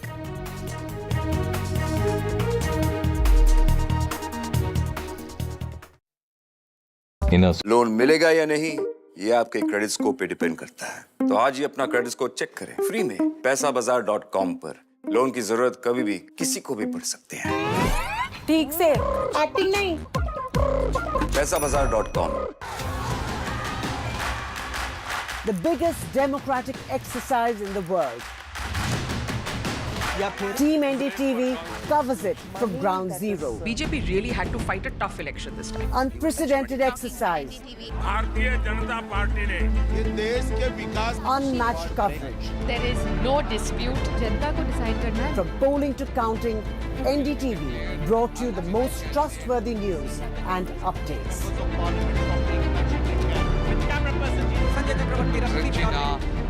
Elections mean NDTV. NDTV proudly upholds its legacy of trust and credibility. According to the prestigious Reuters Institute's Digital News Report 2024, NDTV is the topmost news platform in the country. Number one in both online and offline reach in India. Beating all its competition, NDTV stands for trust. Stay informed and entertained with the new and updated NDTV News app. You can watch all our channels live, listen to podcasts, read breaking and exclusive news from around the world and more. Download the NDTV app today and get access to the best journalism and storytelling on your smartphone or tablet. The NDTV app. News that matters to you. After a great victory by Indian team, and today we are reporting from Mohali International Airport where we are showing these visuals. Arshdeep हमारे साथ हैं. बहुत ही performance सही सारे दी थे बढ़िया results मिले. We are in the city of Kanpur today because they have their champion back home, Kuldeep Yadav. Desperation for each and everyone to go there and win the World Cup, and we did it.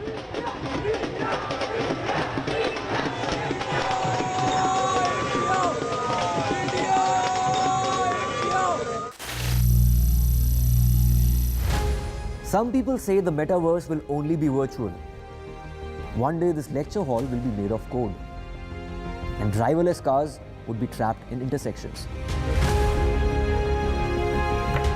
But even in this maze of the future, you can't wish away health. It's time to become more resilient.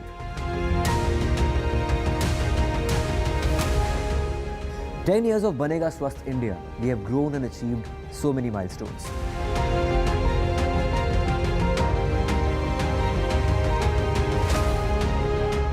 And now I have a plan to beat the urgency, to stop breathing with difficulty, to relieve getting choked with inactivity.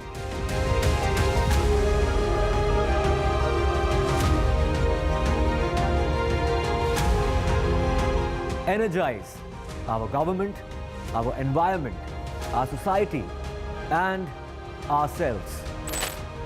Everyone, everywhere, every day.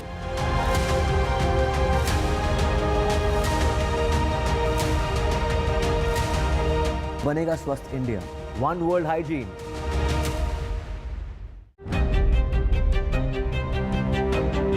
Hello and welcome to India Sense, where I speak with global opinion makers. The United States has made a strategic decision over the last 20 years to move closer to India. So a $7 trillion economy seems a perfectly conceivable number. If you want to be a national party, it's that you sort of accept the way the world is rather than want to endlessly hark back to how it was. Modi is promoting the digitization of the economy, which is accelerating growth in the country.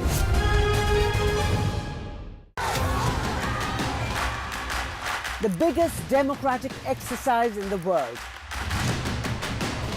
Team NDTV covers it from ground zero. BJP really had to fight a tough election this time. Unprecedented exercise.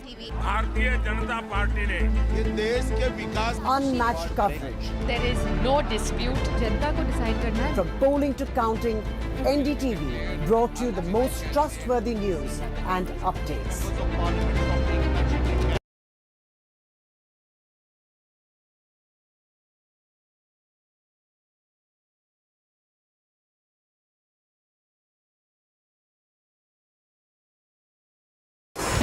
NDTV. Where you can see all the opposition MPs are standing together protesting against what they feel was a very political budget, a one-sided budget meant to only appease the allies.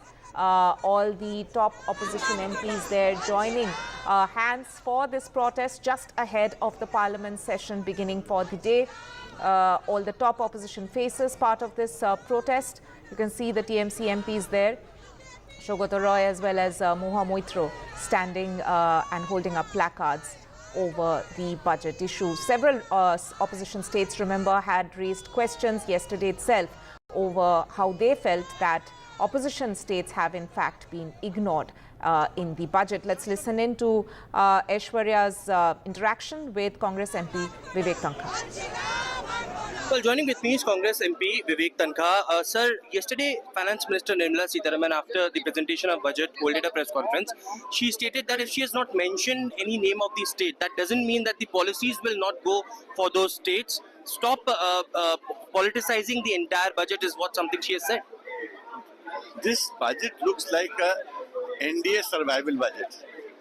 ये इनका survival kit है.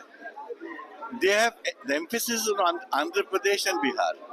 I'm not against development in these two states, but other states also need survival. Madhya Pradesh has a कर्ज of 450 crore, 4,500 crore. Now tell me, how are we going to pay it back? Mahakaushal, Vindhya Pradesh, Bundelkhand. I come from that region. क्या आप international चलो? Do we have a national airport? हमारी क्या flights हैं? क्या movement है? Tell me, defense cluster should have come to Jabalpur years ago. Has it come? We are talking of women cluster in Jabalpur. It's a huge place for women empowerment. Not a word. तो आप देखिए मध्य प्रदेश के लिए कुछ नहीं है इस budget में, कुछ भी नहीं है इस बजट में. छत्तीसगढ़ के लिए कुछ नहीं है. Madhya Pradesh and Chhattisgarh gave them how many seats? 29 out of 29 and 11 out of 10. It's better than or as good as Gujarat. But what have you given us? Because हम आवाज नहीं उठा रहे. तुम्हारे MPs चुप बैठे हैं. आप जो आवाज उठा रहे हैं, जो आपको सर्वाइव कराएंगे, आप उनकी मदद कर रहे हो. जो चुप बैठे उनके लिए कुछ नहीं. Sir, countering that, the Bharatiya Janata Party is saying that why not Congress speaking about Himachal Pradesh? Enough has been given in this budget to Himachal Pradesh regarding the floods management, regarding the infrastructure. An allocation has been done for those states as well.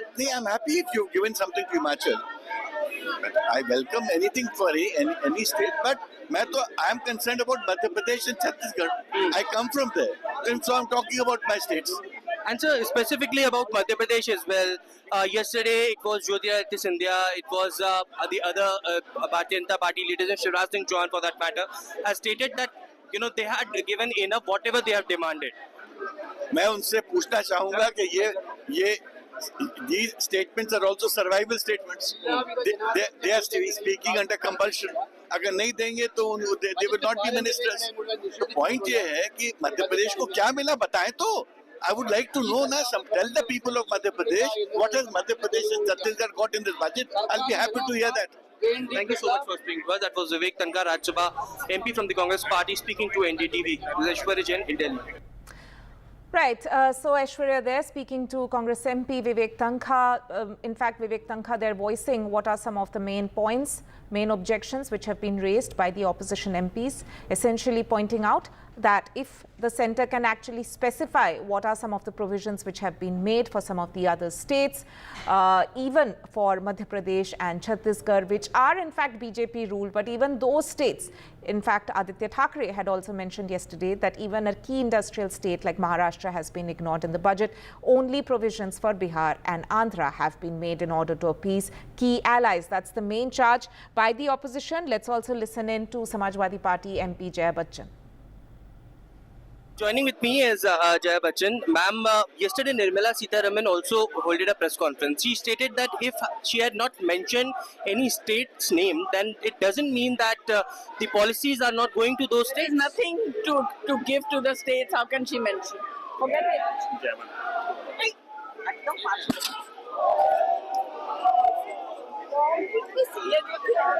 Actors. All actors. हम लोगों के लिए कुछ नहीं है. हमारे industry के लिए कुछ नहीं है. बंगाल के लिए कुछ नहीं है. किसके लिए? बंगाल को क्यों देंगे?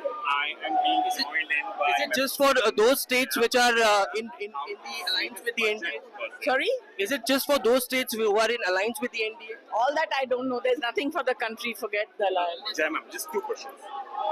Jai ma'am, just two questions. That was Jaya Bachchan speaking to India. Right.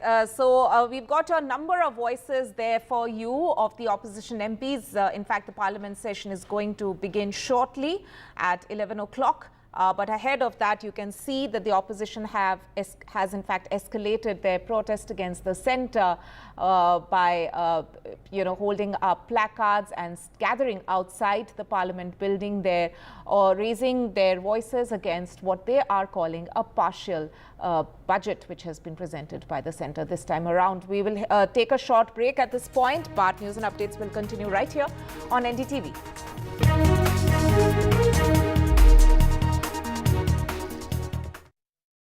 Loan मिलेगा या नहीं ये आपके क्रेडिट स्कोर पे डिपेंड करता है। तो आज ही पैसाबाजार.com पर जाइए और अपना क्रेडिट स्कोर चेक कीजिए फ्री में, क्योंकि लोन की जरूरत कभी भी किसी को भी पड़ सकती है। बस एक्टिंग करा लो इनसे। पैसाबाजार.com, क्रेडिट स्कोर चेक, आदत अच्छी है। After great victory by Indian team, and today we are reporting from Mohali International Airport where we are showing these visuals. Arshdeep हमारे साथ हैं। बहुत ही परफॉर्मेंस आई सारे दी थे बढ़िया रिजल्ट्स मिले। We are in the city of Kanpur today because they have their champion back home, Kuldeep Yadav. Desperation for each and everyone to go there and win the World Cup, and we did it.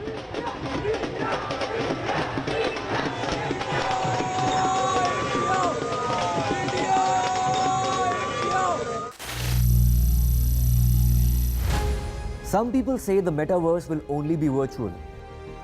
One day this lecture hall will be made of code, and driverless cars would be trapped in intersections. But even in this maze of the future, you can't wish away health. It's time to become more resilient.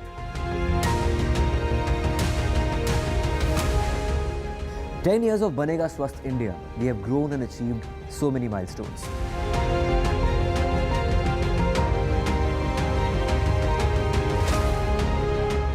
And now I have a plan to beat the urgency, to stop breathing with difficulty, to relieve getting choked with inactivity.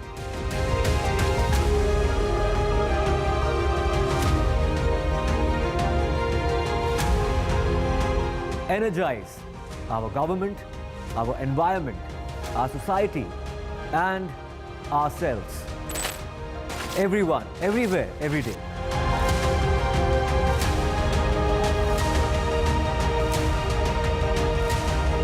Banega Swasth India. One world hygiene.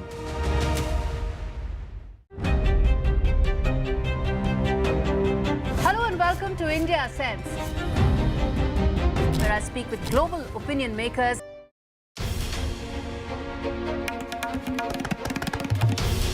This is NDTV, and you're watching NDTV 24/7.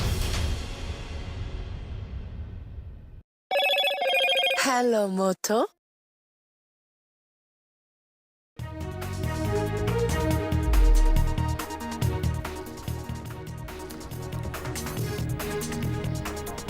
It's been a stormy start to the Parliament session over the budget. The Parliament face off over that budget, which the opposition says is discriminatory. The opposition to up the ante over the appeasement budget. And India bloc protests against the budget. The opposition targets the centre over the appeasement only to allies. The government has gone on to say that the opposition needs to read the budget.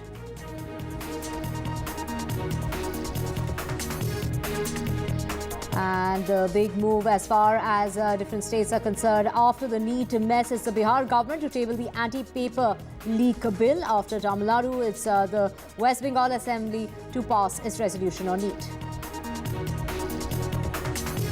IAS training case, another issue that has now come up. It's Pooja Khedkar who has flouted the government order. No show as far as Pooja Khedkar is concerned. She failed to meet the deadline to report at the IAS training academy. Two encounters have taken place in 24 hours in Jammu and Kashmir. One soldier has been killed, another has been injured.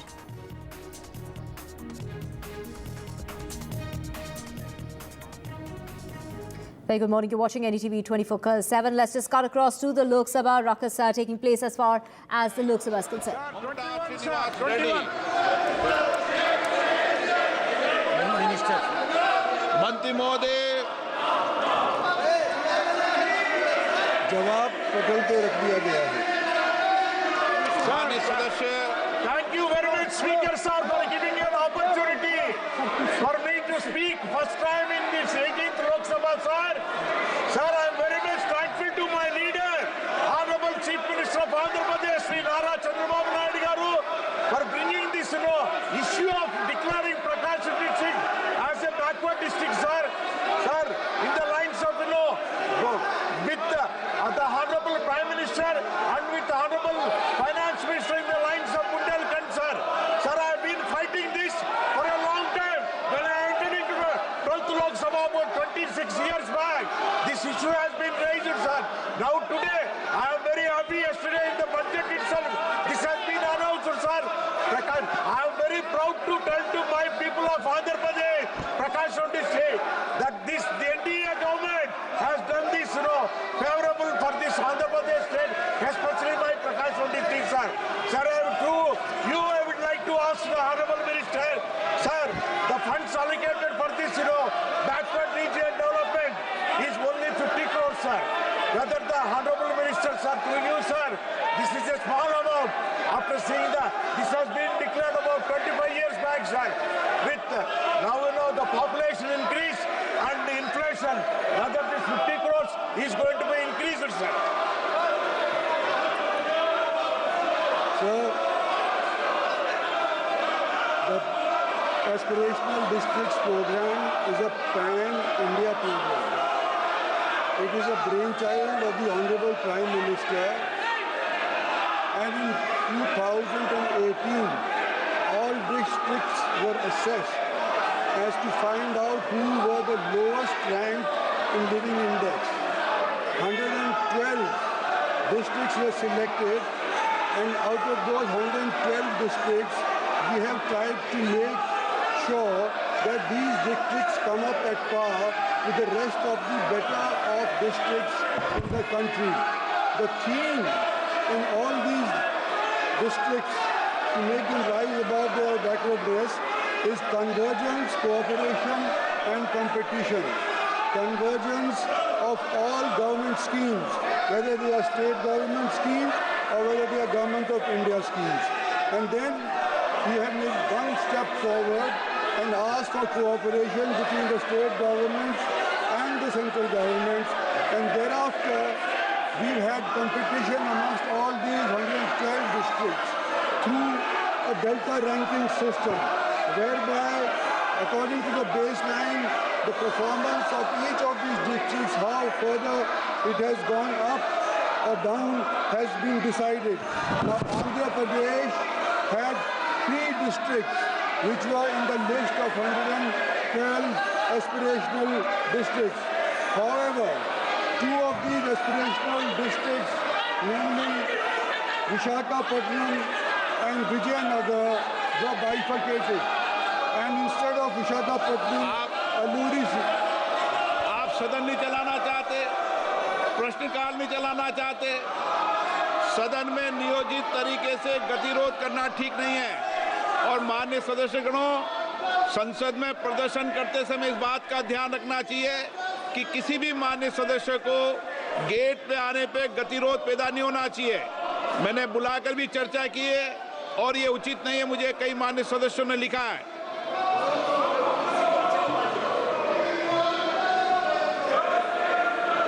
Speaker महोदय, आपने जो अभी remark किया है, कई members of parliament ने हमको भी अप्रोच किया है कि ये जो मेन पार्लियामेंट का द्वार है, नहीं मुझे लिख के दिया है, लिख के दिया मुझे, और आपका संज्ञान में भी आया है, मुझे भी बताया गया है। और दूसरी बात सर, आज क्वेश्चन आवर में जो हमारा ओपोजिशन एमपीज ने जो किया है वो निंदनीय है।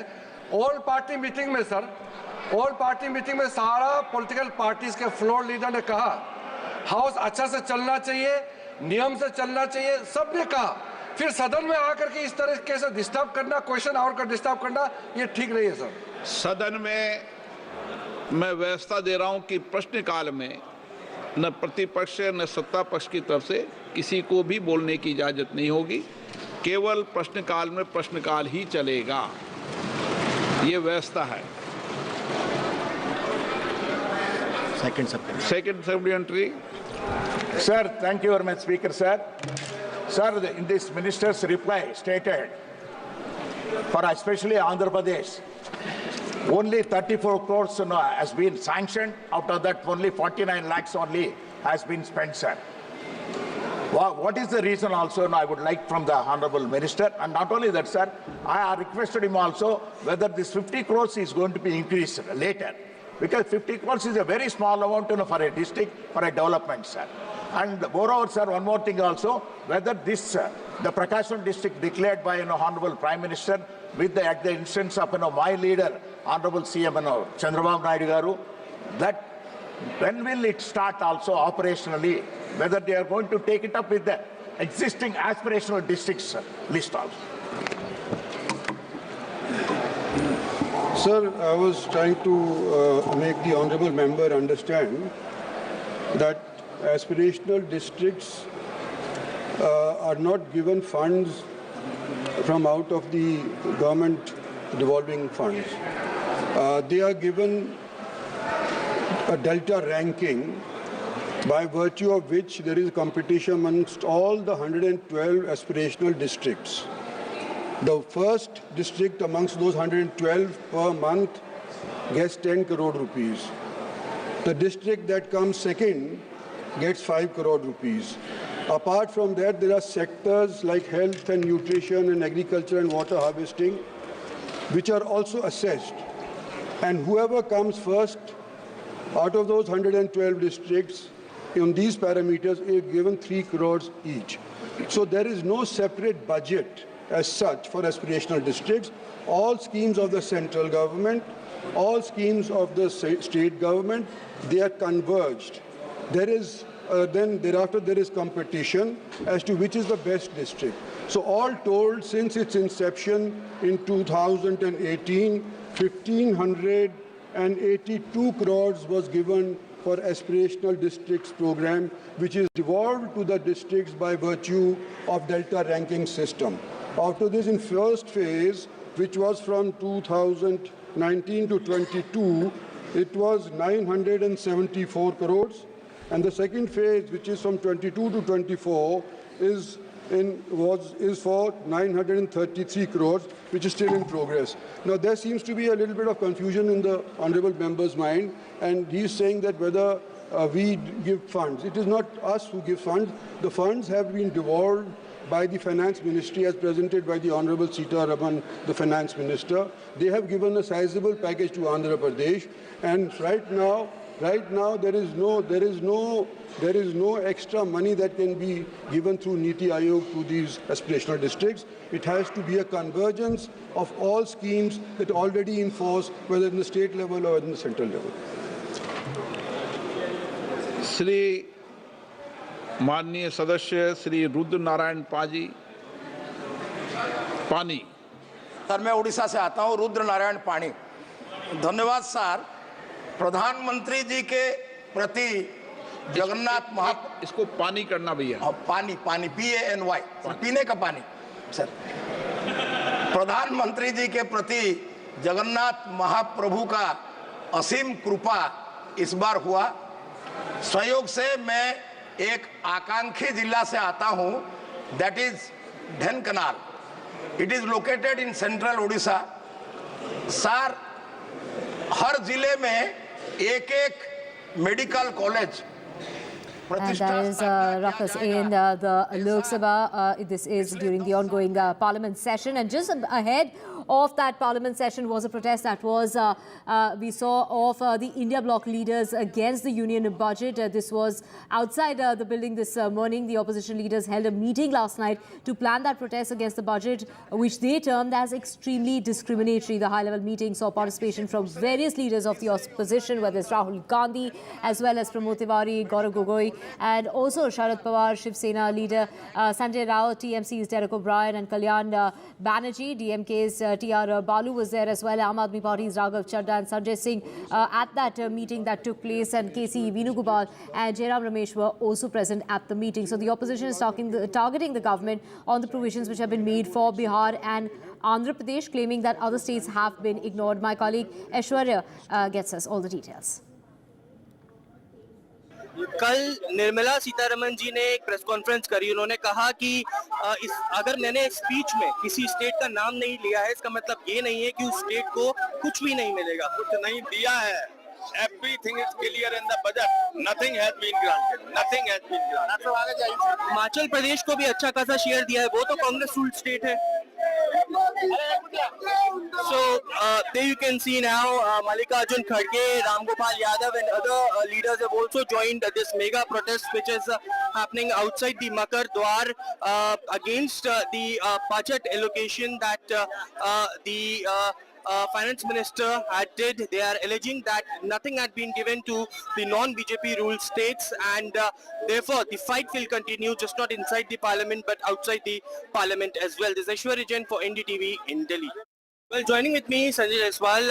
सर, मेरे पीछे आप अभी देख रहे हैं इतने सारे अपोजिशन के लीडर्स इकट्ठा हुए हैं। वो कह रहे हैं कि कहीं ना कहीं उनके साथ भेदभाव हुआ है। जो बीजेपी रूल स्टेट्स नहीं है उनको बजट में एलोकेट नहीं किया गया है। सारा फोकस बिहार और आंध्र प्रदेश को दिया गया है।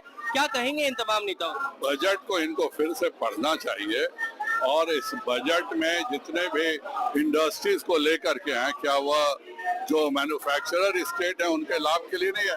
अगर 1 करोड़ युवाओं को विशेष प्रोत्साहन राशि मिल रही है तो वो भारत के हर एक के लिए, जो किसानों को सुविधा मिल रही है, महिलाओं को सुविधा मिल रही है, प्रत्येक राज्य के लिए। विरोधी भीतर कुछ बोल नहीं सके क्योंकि इतना अच्छा बजट था। 24 घंटे बाद उनको एहसास हो रहा है कि कुछ तो बोलना होगा और उसी बोलने का ये नाटक करें, क्योंकि पूर्वोदय में अगर बिहार है तो झारखंड भी है और बंगाल भी है और यह बीजेपी रूल्ड स्टेट्स नहीं है। और पूर्वोदय की बात माननीय प्रधानमंत्री जी ने जो किया है वह बहुत ही आवश्यक है। फाइनेंस मिनिस्टर ने कल इसको क्लैरिफाई भी किया कि अगर उन्होंने अपनी स्पीच में किसी स्टेट का नाम नहीं लिया, इसका मतलब ये नहीं है कि वो पॉलिसीज जो सरकार लेकर आएगी वो इम्प्लीमेंट उन राज्यों में नहीं होगी। सभी राज्यों के लिए पॉलिसीज है। जो किसानों को जो सुविधा मिली है, इंडस्ट्रीज को जो सुविधा मिली है, युवाओं को जो सुविधा मिली है, महिलाओं को जो सुविधा मिली है, वह देश के प्रत्येक नागरिक के लिए और सभी नागरिक की तरक्की, सबका साथ सबका विकास, और सबका विकास में यह भी ध्यान रखना ही होगा कि जो प्रदेश पीछे छूट गए हैं उनको भी ख्याल रख के उनको हैंड होल्डिंग करके आगे बढ़ाने का काम माननीय प्रधानमंत्री जी ने जो किया उसके लिए हम उनका बहुत बहुत आभार व्यक्त करते हैं। कहना है ये सिर्फ नाटक कर रहे हैं पीछे जो बिल्कुल, क्योंकि मैं अपनी बात रख रहा हूं, तो इसीलिए सर मैं कंडम करता हूं। अगर आप जिस जगह अपोजिशन पार्टी चुन के आ गई, जिस जगह आपको निग्लेक्ट किया गया है या लोगों ने नकार दिया आपको, उस जगह कुछ नहीं मिला। और लोग अगर ऐसा आप करते गए, अगर बैलेंस नहीं होगा, डेवलपमेंट कैसा होगा? आज आपके साथ है, कल लोग वो दूसरों के साथ हो गए। ये तो लोग अलग समय में अलग अलग से करते हैं, इसीलिए मैं इसका कंडम करता हूँ। हम सभी पार्टी के लोग इसको कंडम करते हैं इस टाइप के एटीट्यूड के लिए। Sir, Honorable Finance Minister. Sir, thank you for giving me an opportunity to respond. Much before I respond, they would like to make a lot of noise and go away. In the true spirit of democracy, they don't even want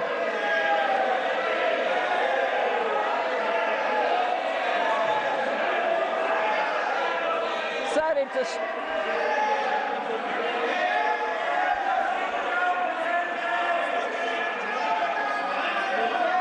Nothing will go on record.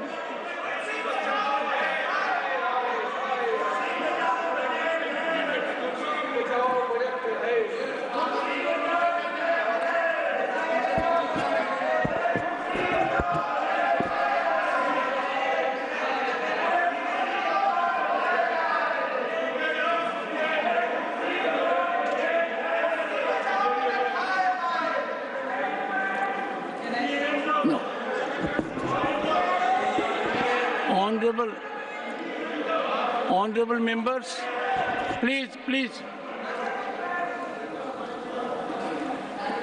Honorable members, discussion on the budget.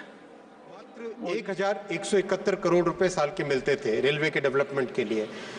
पिछले financial year 2023-24 में महाराष्ट्र को 13,539 करोड़ रुपए मिले हैं railway के development के लिए, और काम की गति भी पिछले 10 वर्षों में बहुत बढ़ी है। यूपीए के पीरियड में केवल 58 किलोमीटर साल के रेलवे लाइंस बनती थी, और प्रधानमंत्री श्री नरेंद्र मोदी जी के 10 साल के फर्स्ट और सेकंड टेन्योर में 183 kilometre per year railway lines बनी, और 10 वर्षों में 1830 किलोमीटर टोटल रेलवे लाइंस बनी है। इसके अलावा रेलवे स्टेशंस का डेवलपमेंट और हर तरह से रेलवे इंफ्रास्ट्रक्चर का महाराष्ट्र में बहुत बड़ा फोकस है। माननीय अध्यक्ष जी आज जब डिटेल डिमांड फॉर ग्रांट्स पेश करेंगे उसमें भी महाराष्ट्र के लिए कई नई बातें होंगी। Honourable member supplementary. सर इधर भी देख लो सर। किधर देखूंगा, माननीय सदस्य की ओर देखूंगा। चलो माननीय। I was asking about that this work is going on very slowly. That particular point is that whether that will be completed as early as possible. This is my question. And another, those trains have not been running. So whether these trains will be started as early as possible to make convenient to the people of my constituency. माननीय अध्यक्ष जी, जैसा मैंने कहा, land acquisition complete हो गया है। अब project की गति बढ़ गई है, इसमें कोई दुविधा नहीं है। इस प्रोजेक्ट में जितने फंड्स इसके लिए चाहिए वो सारे सैंक्शन ऑलरेडी हो चुके हैं।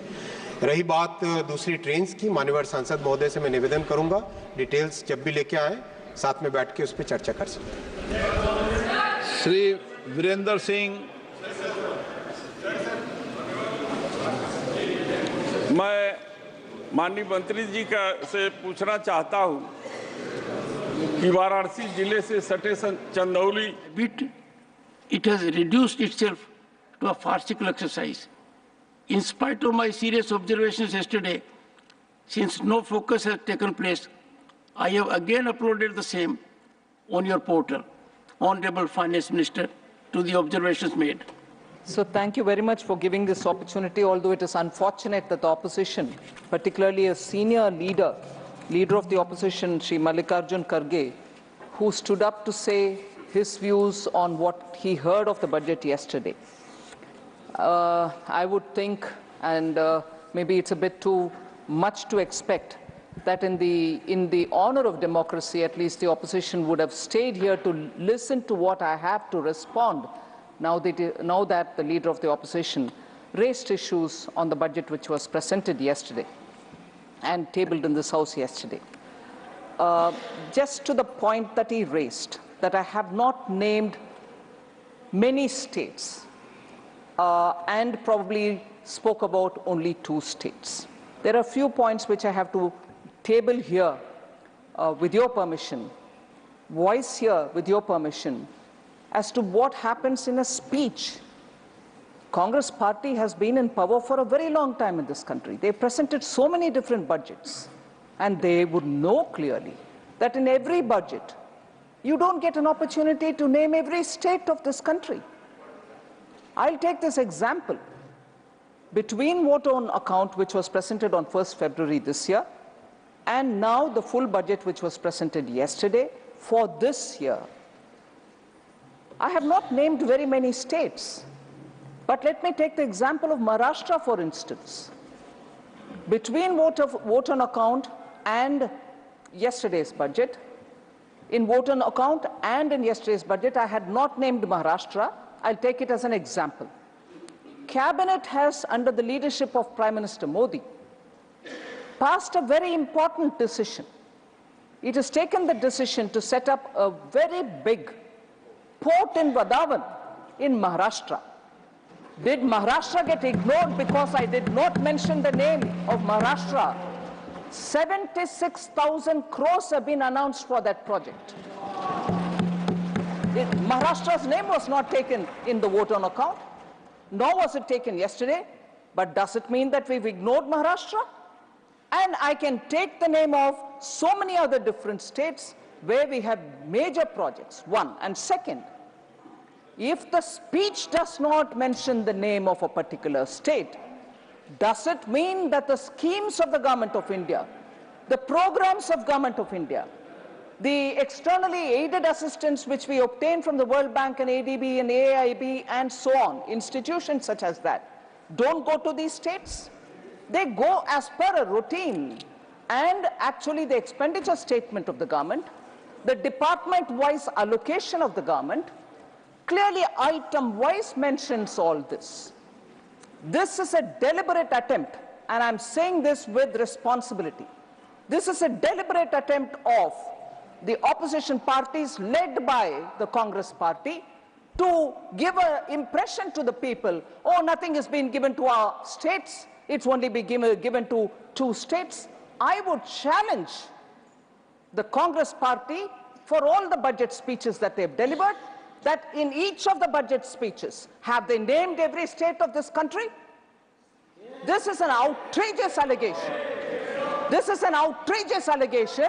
And now that they have come here, now that the TMC has come here, I would like to say, now that there's a member trying to disrupt me, I would like to say, sir, even the schemes which have been given to Bengal. Thank you, even the schemes, Chairman, sir, you should allow me to say this.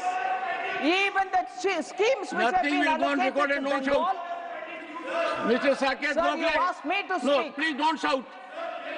Don't shout. This is not a shouting place. Is it a shouting place?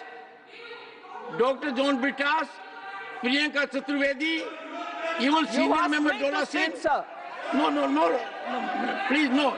Take your seat.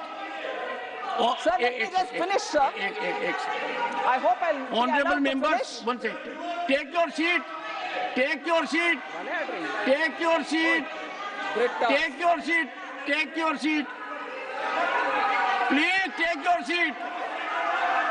Take your seat. Take your seat. Take your seat. Honorable members, please take your seat. One second, ma'am. 1 second. Honorable members. Complete, sir. Okay, finish. Finish. 2 minutes. Sir. 2 minutes. Yes, I will speak on Bengal. I've already spoken on Maharashtra for the members who chose to walk out of the house without listening to my reply.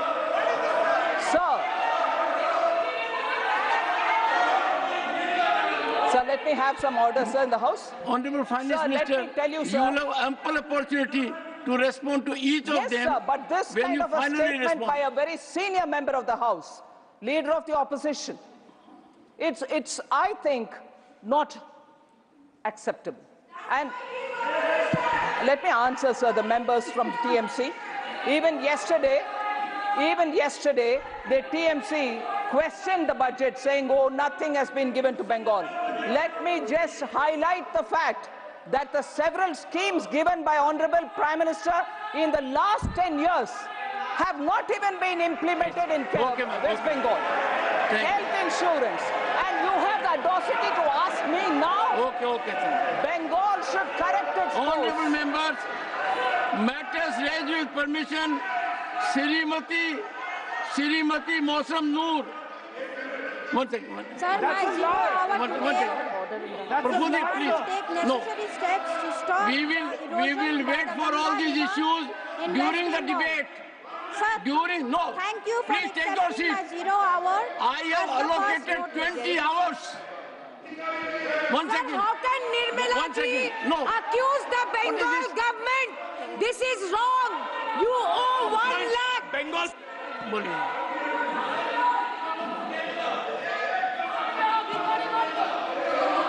Mr. Patel,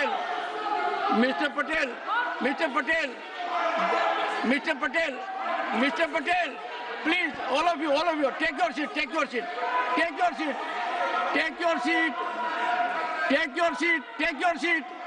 Mr. Patel, take your seat. Take your seat. Jairam, take your seat. Sir, you created chaos. One second, honorable members.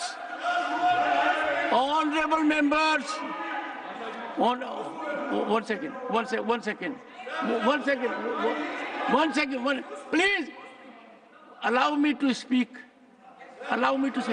Please. Please.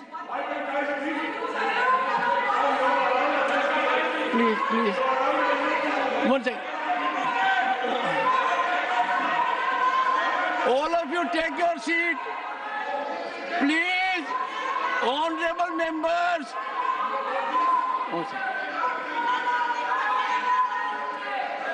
Shrimati Mausam Noor. 0 hour today. Yes. Is demand to take Demand. Nothing has been gone record. Stop Nothing the has action by the Ganga River in Malda, West Bengal. One second. Honorable members, no. Shasmit Pata, please. No. This is injustice to Bengal, sir. Please. Finance Minister is insulting Bengal.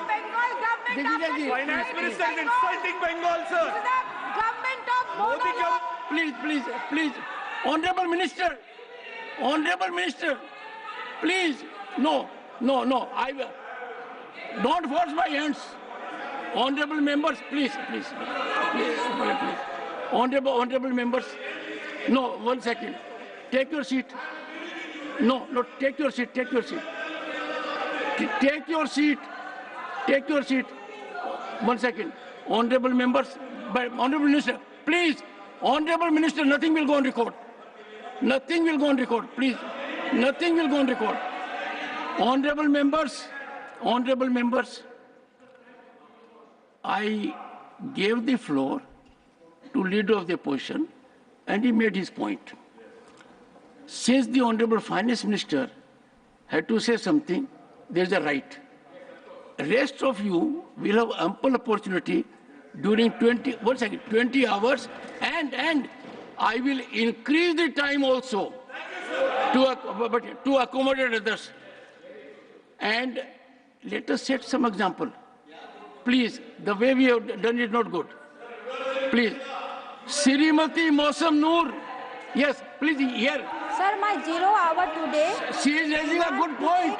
One second. Steps to stop. 1 second. Demand to take. 1 second. Why don't you hear the lady? Demand to take necessary steps to stop erosion by the Ganga river in Malda, West Bengal. Very important point. Yes, madam. Sir, thank you for accepting my 0 hour as the first notice. You have been very generous. However, the finance minister has not been at all generous. 0 has been given to Bengal in the budget, and 0 has been given to battle the floods of Malda. So here I am in Parliament speaking for the people of Malda Uttar and Malda Dakshin on behalf of the Trinamool Congress. Sir, every year during the monsoons, Malda, where I hail from, is devastated by major floods and erosions by the river of Ganga, Mahananda, Fulahar and Tangun. But this year, it is more alarming as over the course of time, the rivers have changed its direction and the distance between the two major rivers, Ganga and Fulahar, has come down to only 700 meters, which was earlier almost 8 kilometers apart. If these rivers merge, there will be a huge disaster causing colossal damage. Huge areas of lands will be engulfed by the rivers. People will lose their lands, mango orchards, farming fields, and the situation will render lakhs of people homeless. Especially affected are the blocks of Kaliachok 3, Kaliachok 2, Manik Chowk, Rotua 1, where the Ganga flows, and Horishchandrapur 2, Chanchol 2, where the Fulahar flows. So since this issue comes under the purview of the central government, our Honorable Chief Minister, Ms. Mamta Banerjee, has several times asked... सभी पहली बार चुन के आए माननीय सदस्यों को supplementary दी जा रही है. Shri Y गद्दम.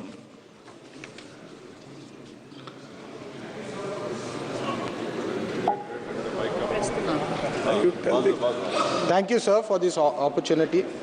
I come from Peddapalli, Telangana, where we have 15 lakh voters, out of which 5 lakh voters belong to the Singareni workforce, sir. As you all know, PSUs ensure employment and benefits continue to the larger workforce of our country. I request Honorable Kishan Reddy Garu not to privatize Singareni coal mines and to ensure direct allotment to Singareni, because Singareni itself is under great difficulty. We have around 30,000 crores of receivable spending, sir. If allotment is done directly to Singareni. Hello, Moto. Motorola, India's best 5G smartphone brand.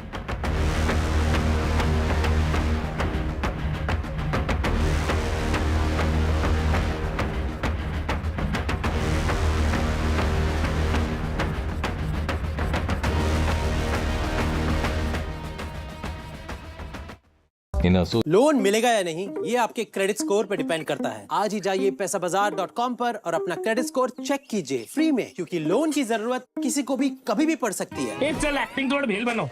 ये आयो बात बोल. पैसाबाजार.com. The biggest democratic exercise in the world. Team NDTV covers it from ground zero. BJP really had to fight a tough election this time. Unprecedented exercise.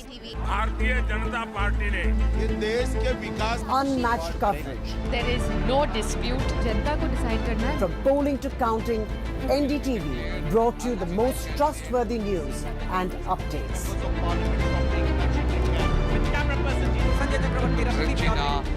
Elections mean NDTV. NDTV proudly upholds its legacy of trust and credibility. According to the prestigious Reuters Institute's Digital News Report 2024, NDTV is the top-most news platform in the country. Number 1 in both online and offline reach in India. Beating all its competition, NDTV stands for trust. Stay informed and entertained with the new and updated NDTV News app. You can watch all our channels live, listen to podcasts, read breaking and exclusive news from around the world and more. Download the NDTV app today and get access to the best journalism and storytelling on your smartphone or tablet. The NDTV app. News that matters to you.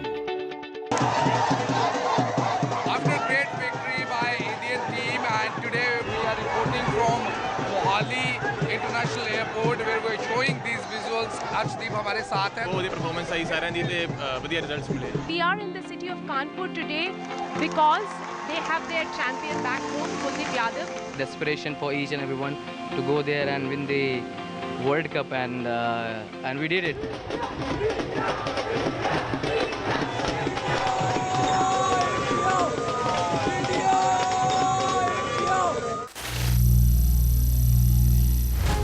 Some people say the metaverse will only be virtual.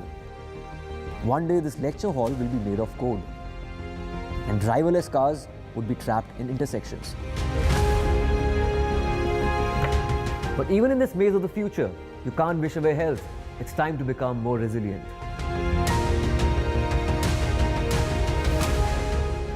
"10 years of Banega Swasth India, we have grown and achieved so many milestones.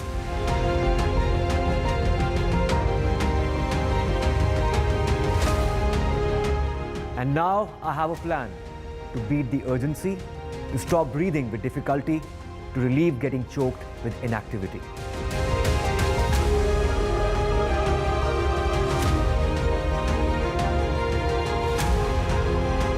Energize our government, our environment, our society, and ourselves. Everyone, everywhere, every day.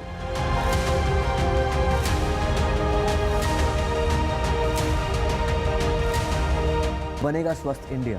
One world hygiene.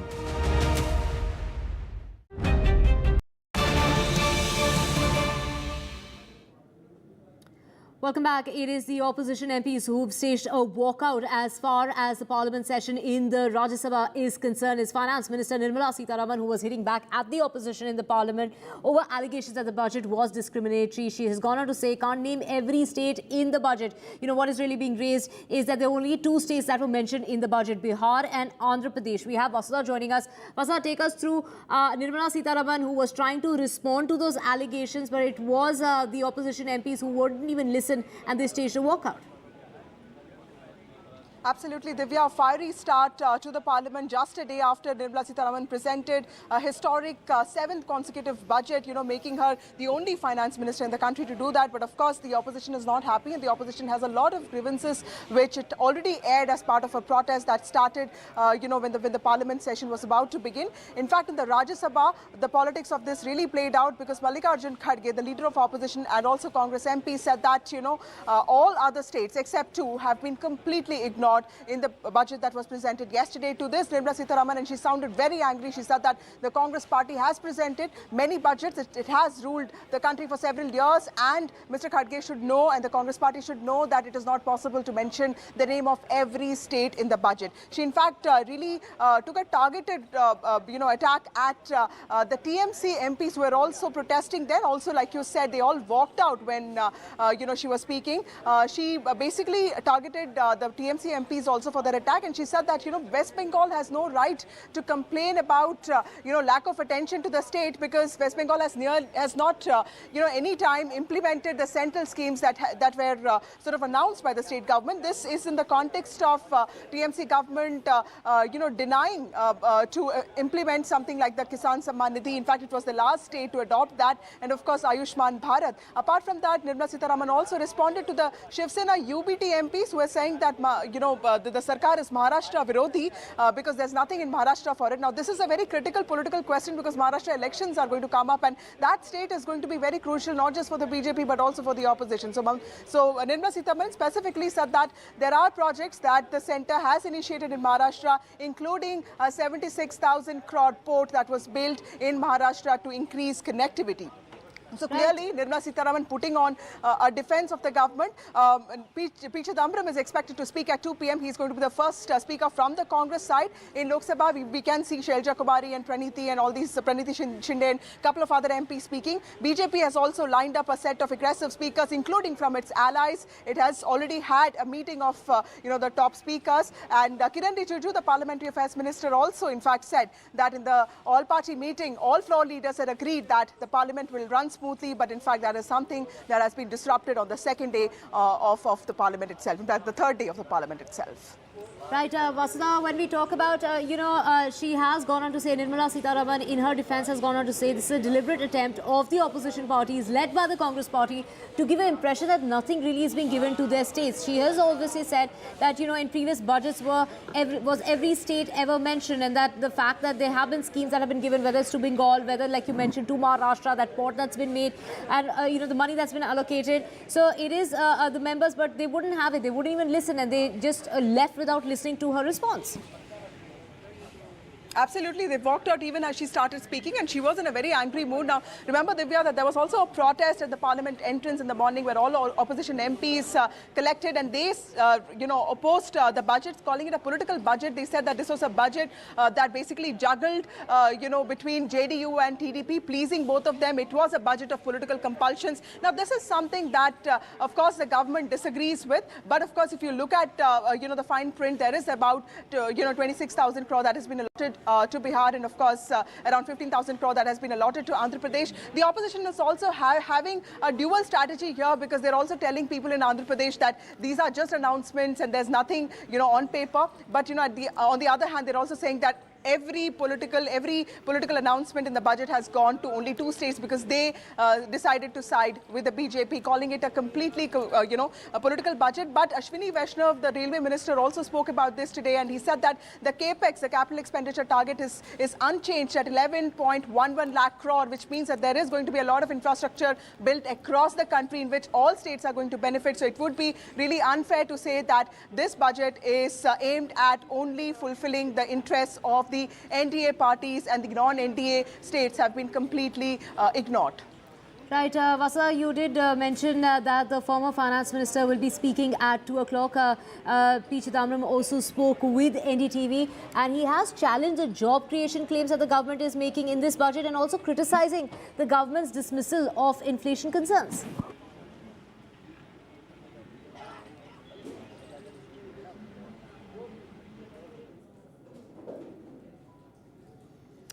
Right, so we will have Vasudha back with us just in a moment. For the time being, we're just slipping into a very short break. Back with a whole lot more.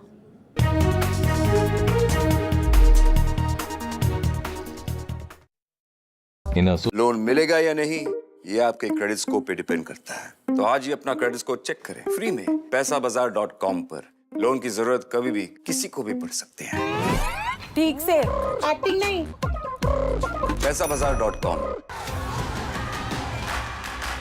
The biggest democratic exercise in the world. Team NDTV covers it from ground zero. BJP really had to fight a tough election this time. Unprecedented exercise.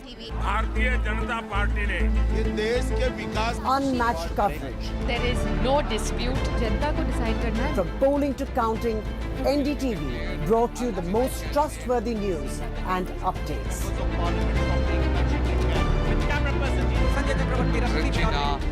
Elections mean NDTV. NDTV proudly upholds its legacy of trust and credibility. According to the prestigious Reuters Institute's Digital News Report 2024, NDTV is the top-most news platform in the country. Number 1 in both online and offline reach in India. Beating all its competition, NDTV stands for trust. Stay informed and entertained with the new and updated NDTV News app. You can watch all our channels live, listen to podcasts, read breaking and exclusive news from around the world and more. Download the NDTV app today and get access to the best journalism and storytelling on your smartphone or tablet. The NDTV app. News that matters to you. After great victory by Indian team, and today we are reporting from Mohali International Airport where we are showing these visuals. Arshdeep हमारे साथ हैं. बहुत ही performance आई साਰਿਆਂ ਦੀ ਤੇ ਵਧੀਆ results ਮਿਲੇ. We are in the city of Kanpur today because they have their champion back home, Kuldeep Yadav. Desperation for each and everyone to go there and win the World Cup, and we did it.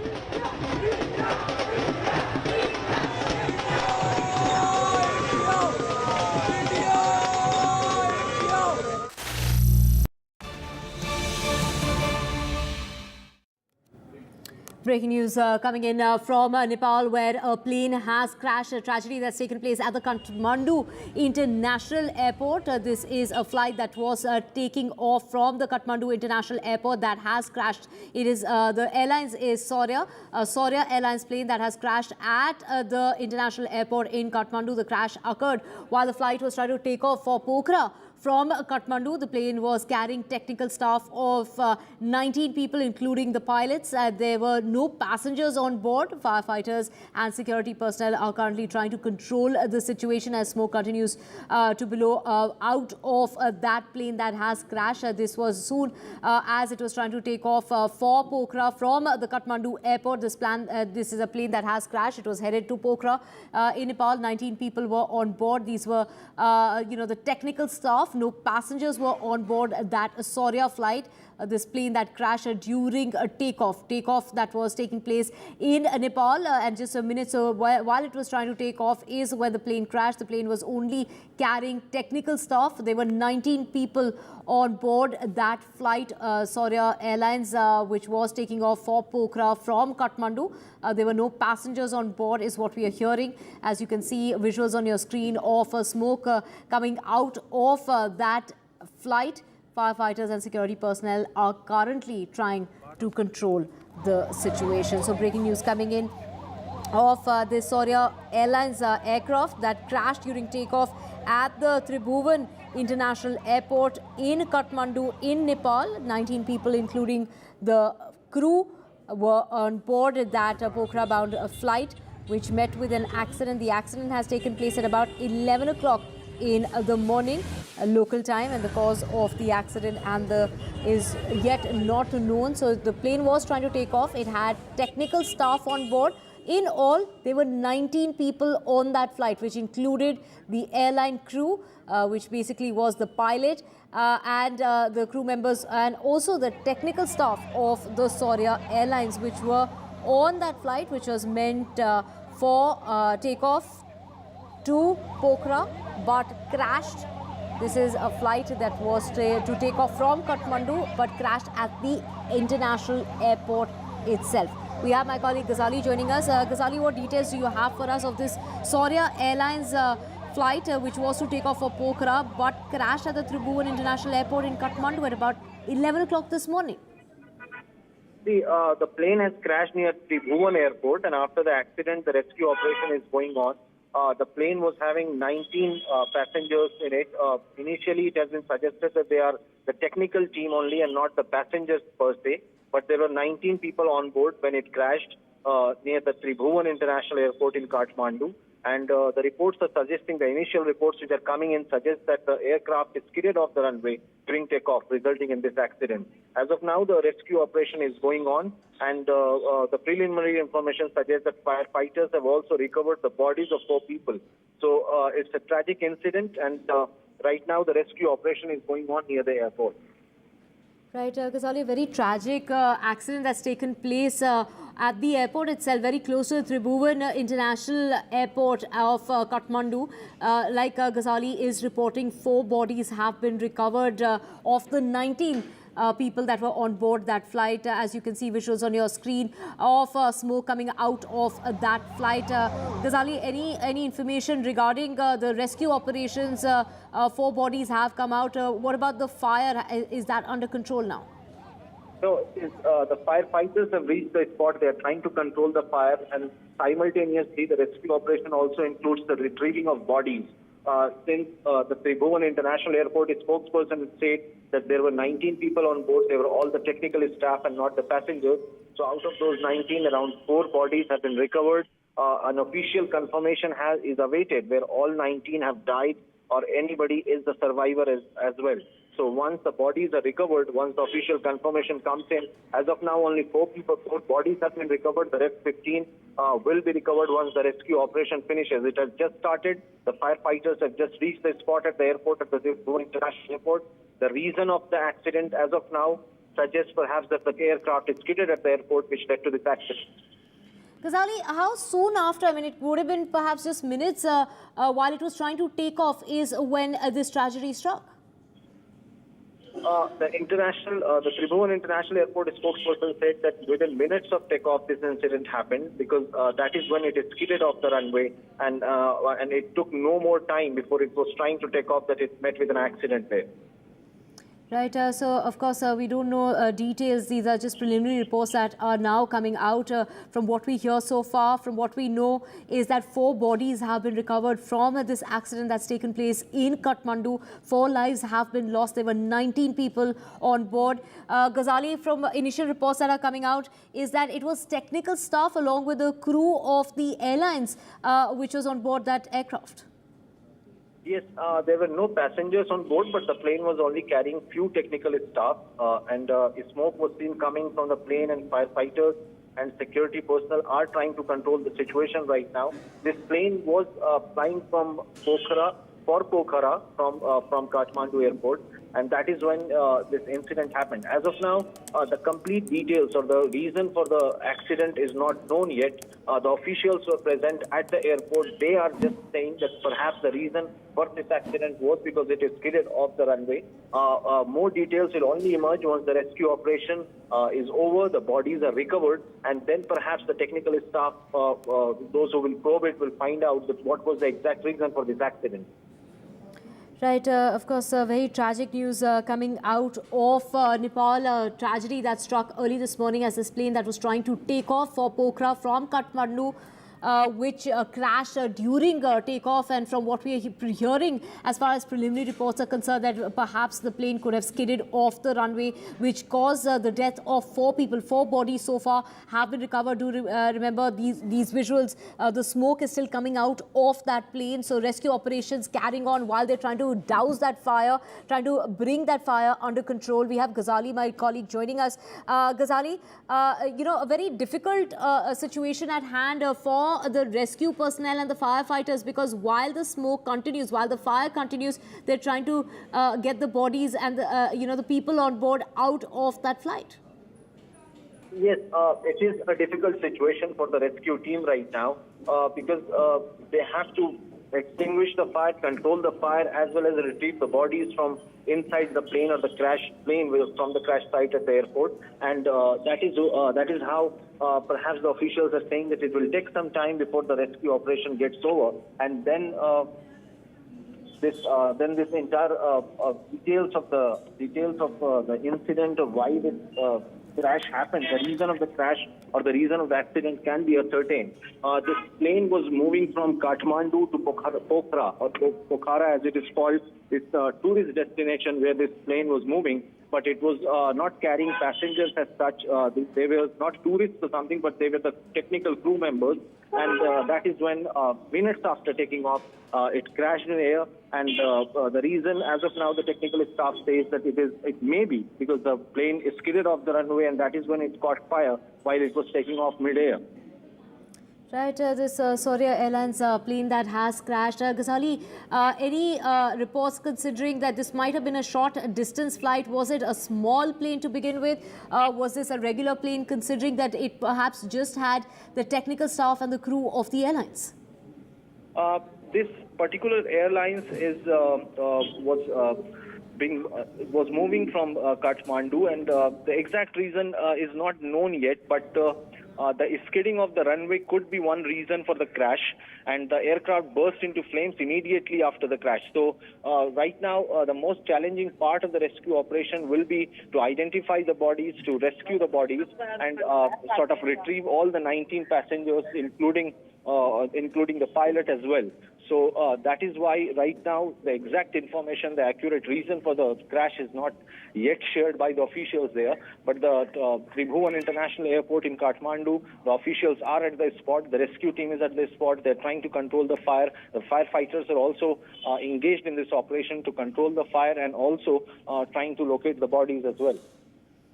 Right, of course, this also brings to mind the deadly, plane crash that took place just last year on the 15th of January, which was being termed as the country's deadliest plane crash in 30 years, in which 72 people, including 2 infants, had lost their lives. And the reason for that crash, or what was assumed, is that it could have been caused by the pilots mistakenly cutting power, is what was said at the time. That was a report that was provided by the government-appointed investigators, who said that it could have been the result of its pilots mistakenly cutting the power. So this is, of course, bringing to mind that crash that took place, which resulted in the death of 72 people.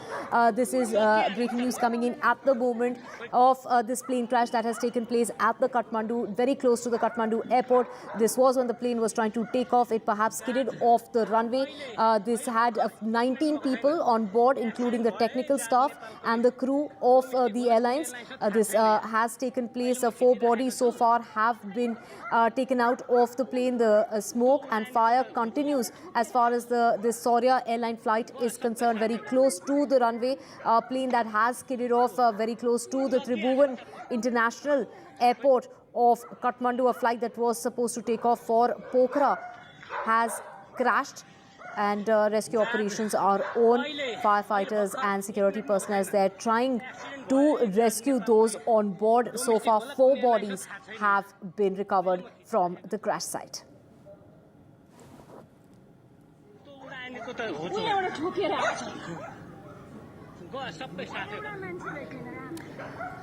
Five people have died in that tragedy. There were 19 people on board. 5 bodies have been recovered so far. That's the latest that we have for you. We'll get you the very latest on the other side of this tragedy that's taken place in Kathmandu, with 19 people on board a flight that has crashed.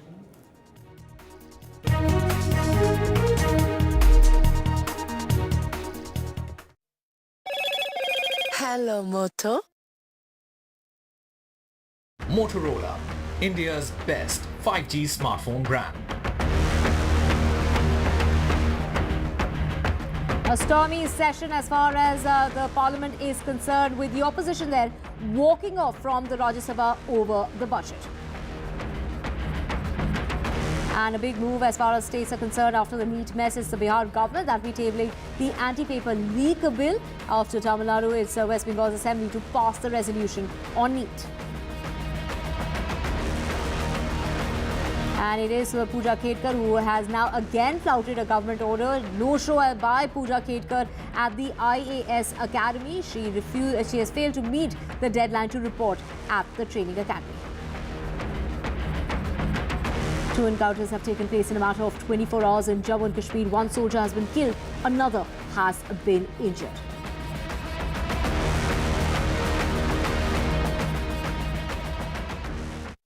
Loan मिलेगा या नहीं, ये आपके credit score पे depend करता है। तो आज ही पैसाबाजार.com पर जाइए और अपना क्रेडिट स्कोर चेक कीजिए फ्री में, क्योंकि लोन की जरूरत कभी भी किसी को भी पड़ सकती है। बस एक्टिंग करा लो इनसे। पैसाबाजार.com, क्रेडिट स्कोर चेक, आदत अच्छी है। Get ready for the ride of your life. NDTV brings you the NDTV Auto Show with me, Mugdha Mishra.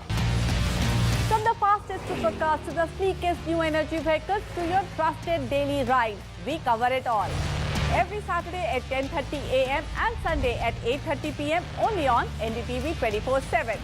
Your next great escape starts here. The biggest democratic exercise in the world. Team NDTV covers it from ground zero. BJP really had to fight a tough election this time. Unprecedented exercise.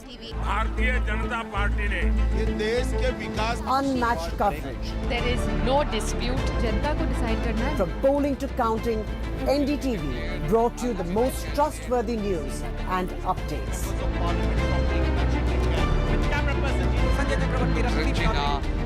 Elections mean NDTV. NDTV proudly upholds its legacy of trust and credibility.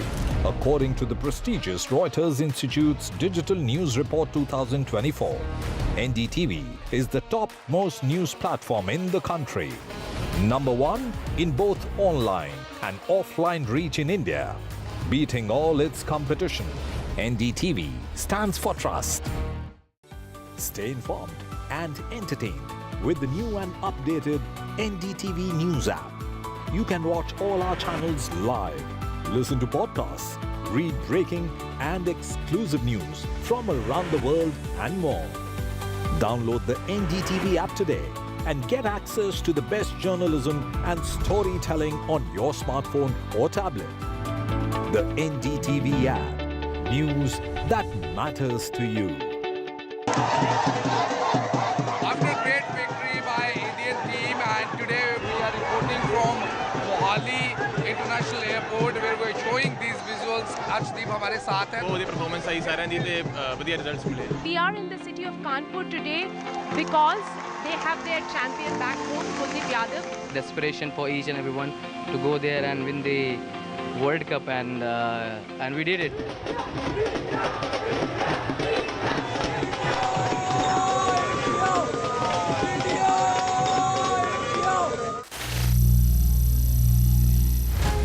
Some people say the metaverse will only be virtual. One day this lecture hall will be made of code, and driverless cars would be trapped in intersections.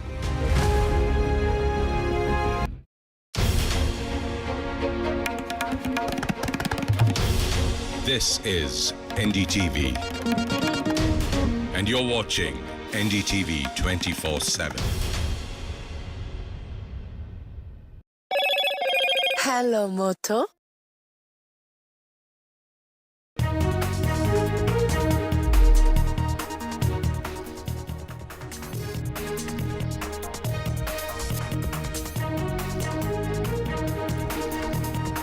A tragedy has occurred at the Kathmandu International Airport, a plane that's crashed during a takeoff. This is the Saurya Airlines flight that crashed during takeoff from Kathmandu to Pokhara. That flight was to take off to Pokhara but has crashed. 5 bodies have been found so far. There were 19 people in all on board that plane that was headed to Pokhara. Heated face-off in Parliament over the budget, with the opposition there walking out and not even listening to the response of the finance minister. It's the opposition claiming that other states were ignored and therefore they walked out. The finance minister has called the charges outrageous and says that the opposition must read the budget.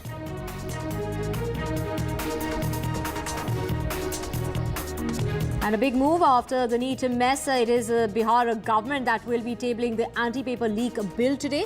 And after Tamil Nadu, is West Bengal's assembly to pass the resolution as far as NEET is concerned.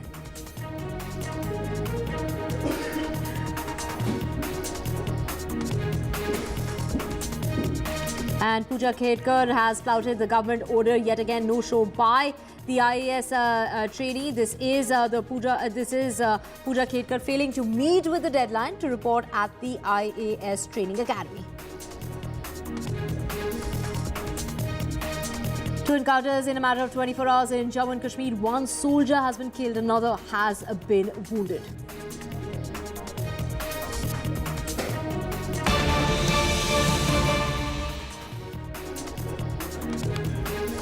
Breaking news coming in regarding a crash that's taken place at the Kathmandu International Airport. This was during a takeoff of a Saurya airline flight which had 19 people on board. So far what we know is 5 bodies have been recovered from the crash site. There were 19 people on board, including the technical staff as well as the crew of the airlines. This flight was to take off for Pokhara, but during takeoff is when this crash that took place. This was an accident that's happened right at the Tribhuvan International Airport in Kathmandu. A flight that was to take off for Pokhara but crashed with 19 people on board that Saurya airline flight.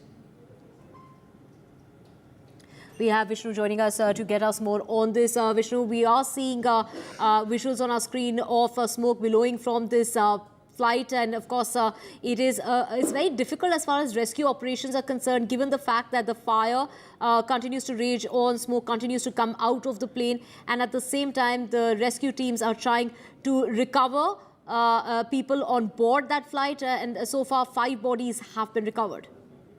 Right. So this is a CRJ-200 aircraft. It is the Soria aircraft. This is one of the local airlines in Kathmandu. The incident took place shortly after 11 a.m. in the morning. The aircraft crashed while taking off from Tribhuvan International Airport in Kathmandu. It was on a flight to Pokhara. Several bodies are now being recovered. The total number of people, as you mentioned, on board is 19. I should mention a couple of points about Nepal, its air safety record, and also Tribhuvan International Airport. Firstly, Tribhuvan International Airport is a tabletop type airport. In other words, it is somewhat elevated compared to the terrain around. It is surrounded by valleys on all sides. It has historically seen several crashes which have taken place. And as far as air travel in Nepal itself is concerned, there have been numerous crashes which have taken place over the last couple of years. Just in terms of recent crashes, in 2023, on the 15th of January, 72 people were killed in Pokhara on a Yeti aircraft. 22 people lost their lives in May 2022 on a Tara Air flight. 2017, there was a crash in Lukla. There were 23 people who died in 2016 in another Tara Air crash. This was Soria Air, of course. And these were just fixed-wing aircraft. But in terms of helicopter accidents, the accident rate is no better. Last year, in July last year, 6 people were killed in a crash in Solukhumbu. 7 people were killed in 2019, and I can go on and on with the list. And these are just Nepalese air operators. There have been foreign airlines as well, which have crashed over here. So Nepal has among the worst air safety records anywhere, and it's very unfortunate what has taken place over here. Obviously, we won't get into any speculation, but all we do know at this stage is that the CRJ-200, which is a jet aircraft, it's got 2 engines in the back. It's the Canada Regional Jet as a CRJ family of aircraft is extremely reliable. It's a workhorse around the world. This aircraft evidently didn't gain height. It skidded off the runway on takeoff. It fell down an embankment. It caught fire, and those are the images that you can see. Right, Vishnu, given the fact that it perhaps was a short distance flight, was this a small plane? Sorry, was this a? I said, given that perhaps was a short distance flight, was it a small plane that was carrying 19 people on board? Yeah, that's right. The CRJ-200 is a small aircraft. I don't, off the top of my head, recall the number of passengers it could carry, but I think it's less than 50 seats. It is a jet aircraft, unlike many other aircraft operated in Nepal in those terrains. But it is a short flight, a flight of less than an hour. And unfortunately, this incident has taken place. It skidded off the runway, was unable to gain altitude. It went down the embankment, and it's in flames. And as you mentioned, a couple of bodies have been recovered. But this is the latest in a string of air crashes involving both fixed-wing aircraft, such as this one, and helicopters in the country of Nepal. Right, Vishnu, what we're hearing is that this was an airline's domestic carrier which had only a couple of planes, and all of them with a capacity of just 50 passengers per plane. We have Ghazali joining us. Ghazali, what's the latest that you're hearing? From what we know so far is 5 bodies have been recovered. Were on board, as Vishnu just mentioned, and around 5 bodies have been recovered. The firefighters have reached the airport crash site. The plane just took off. The crash happened at around 11 a.m. midday. The exact reason or the fault why this incident happened, or why the plane crashed midair, has not been ascertained yet. Once the rescue operation will get over, once all the bodies will be retrieved, and then the technical team will find out the exact reason of the crash there. Right, so of course we don't know what really caused this accident, what caused this crash as far as the airlines is concerned. Ghazali, from what we are hearing from reports coming in at the moment, is that there weren't too many flights of this particular airline. This was just a domestic carrier. Yeah, this was Surya Airlines, which was going from Kathmandu to Pokhara. Pokhara is a tourist destination, and thankfully there were not many passengers in the plane. There was crew members as well as the technical staff, which was going from Kathmandu to Pokhara. And immediately after taking off, the initial preliminary reports or the eyewitnesses accounts suggest that perhaps the plane skidded off the runway, and that is when it took off. It caught fire, and within minutes of catching fire, the plane crashed mid-air. Why this plane was going towards Pokhara, what was the exact reason, and why it crashed mid-air, why it caught the fire, the reasons are not known. The priority right now is to retrieve the bodies of all those 19 who were on board, and also the safety of those, and perhaps the reason to know whether there are any survivors or all on board are dead in this crash is yet to be shared by the official spokesperson of the Kathmandu. Right, Ghazali, we also have with us Captain S.S. Panesar, aviation and flight safety expert, joining us on the phone line. You know, from visuals on our screen, we're seeing this deadly crash that's taken place in Kathmandu, a flight that was bound for Pokhara. What is the reason that we're seeing so many crashes, especially around the Kathmandu airport, or flights that are taking off from Kathmandu?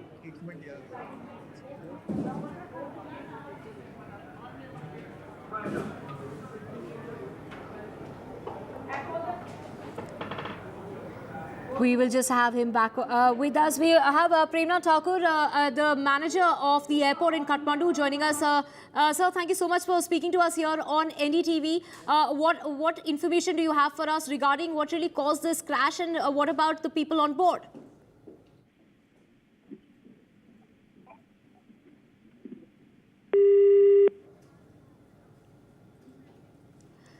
So we have Captain S.S. Panesar, aviation and flight safety expert, joining us. Sir, thank you for speaking to us. You know, what is the reason that we are seeing so many crashes being reported out of Nepal in the last 10 to 15 years, especially in regard to Kathmandu as an airport? You know, it really does bring to mind what happened last year on the 15th of January when 72 lives were lost, you know, in that very area.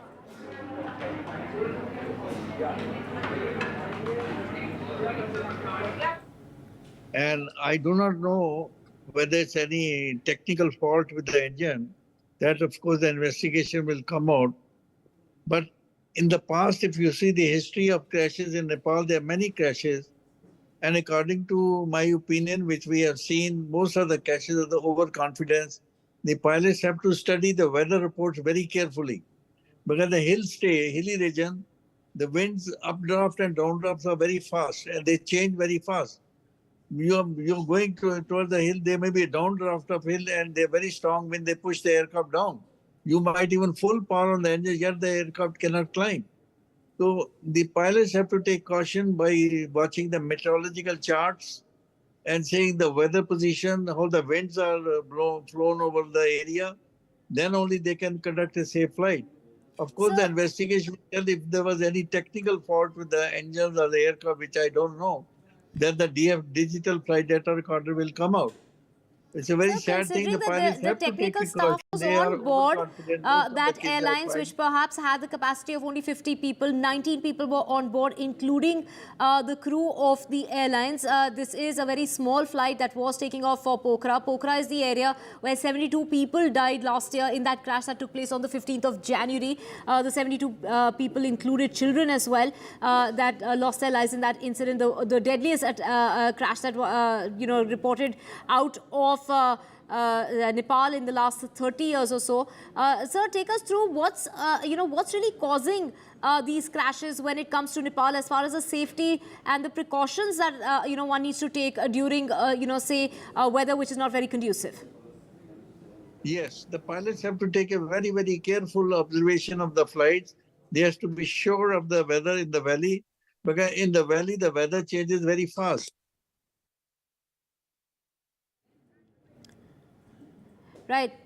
Right, of course, sir. So, of course, we are seeing visuals on our screen of smoke and fire coming out of that plane. 19 people were on board that plane. So far, from what we are hearing, is 5 bodies have been recovered, 5 lives have been lost due to that crash. It had technical staff as well as the airline crew on board that flight. There were 19 people on that very small flight which was taking off from the Kathmandu airport. That flight was supposed to reach Pokhara, a short distance flight, but it could, while takeoff, it crashed. And it's very close to the Tribhuvan International Airport of Kathmandu, where we can see visuals of that plane crash in Kathmandu. So we have Ghazali with us. Ghazali, this plane crash that we are seeing, especially particularly when it comes to Nepal, why are we seeing so many crashes? And of course, this is the season, you know, it's the rainy season. Weather plays a very crucial role.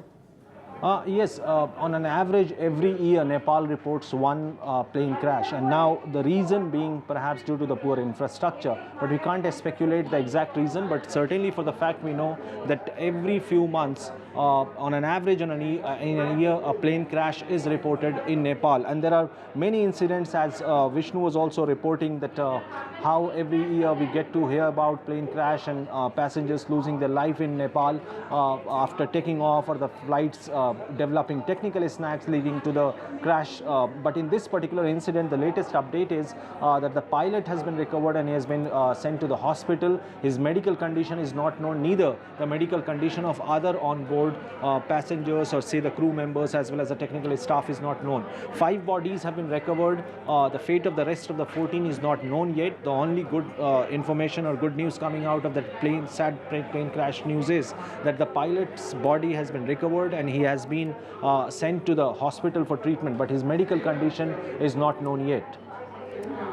Right, of course, we don't know the reason behind this crash that's taken place, a crash at the Tribhuvan International Airport while this flight, Saurya Airlines aircraft that was trying to take off for Pokhara, very short distance flight, like Vishnu was mentioning, that it would barely take not even an hour to reach Pokhara from Kathmandu. The crash occurred while the flight was taking off for Pokhara from the international airport in Kathmandu. The flight only had technical staff of the airlines. There were no passengers on board, and firefighters and security personnel are currently trying to control the situation. They're trying to douse the fire while they're trying to rescue people on board. And as we really don't know how many survivors are there on the flight, what we do know so far is that there were 19 people on board that flight, of which 5 bodies have so far been recovered. And in the last 10 to 15 years, Nepal has witnessed at least 12 fatal plane crashes. And of course, it does bring to mind that fatal crash, the deadliest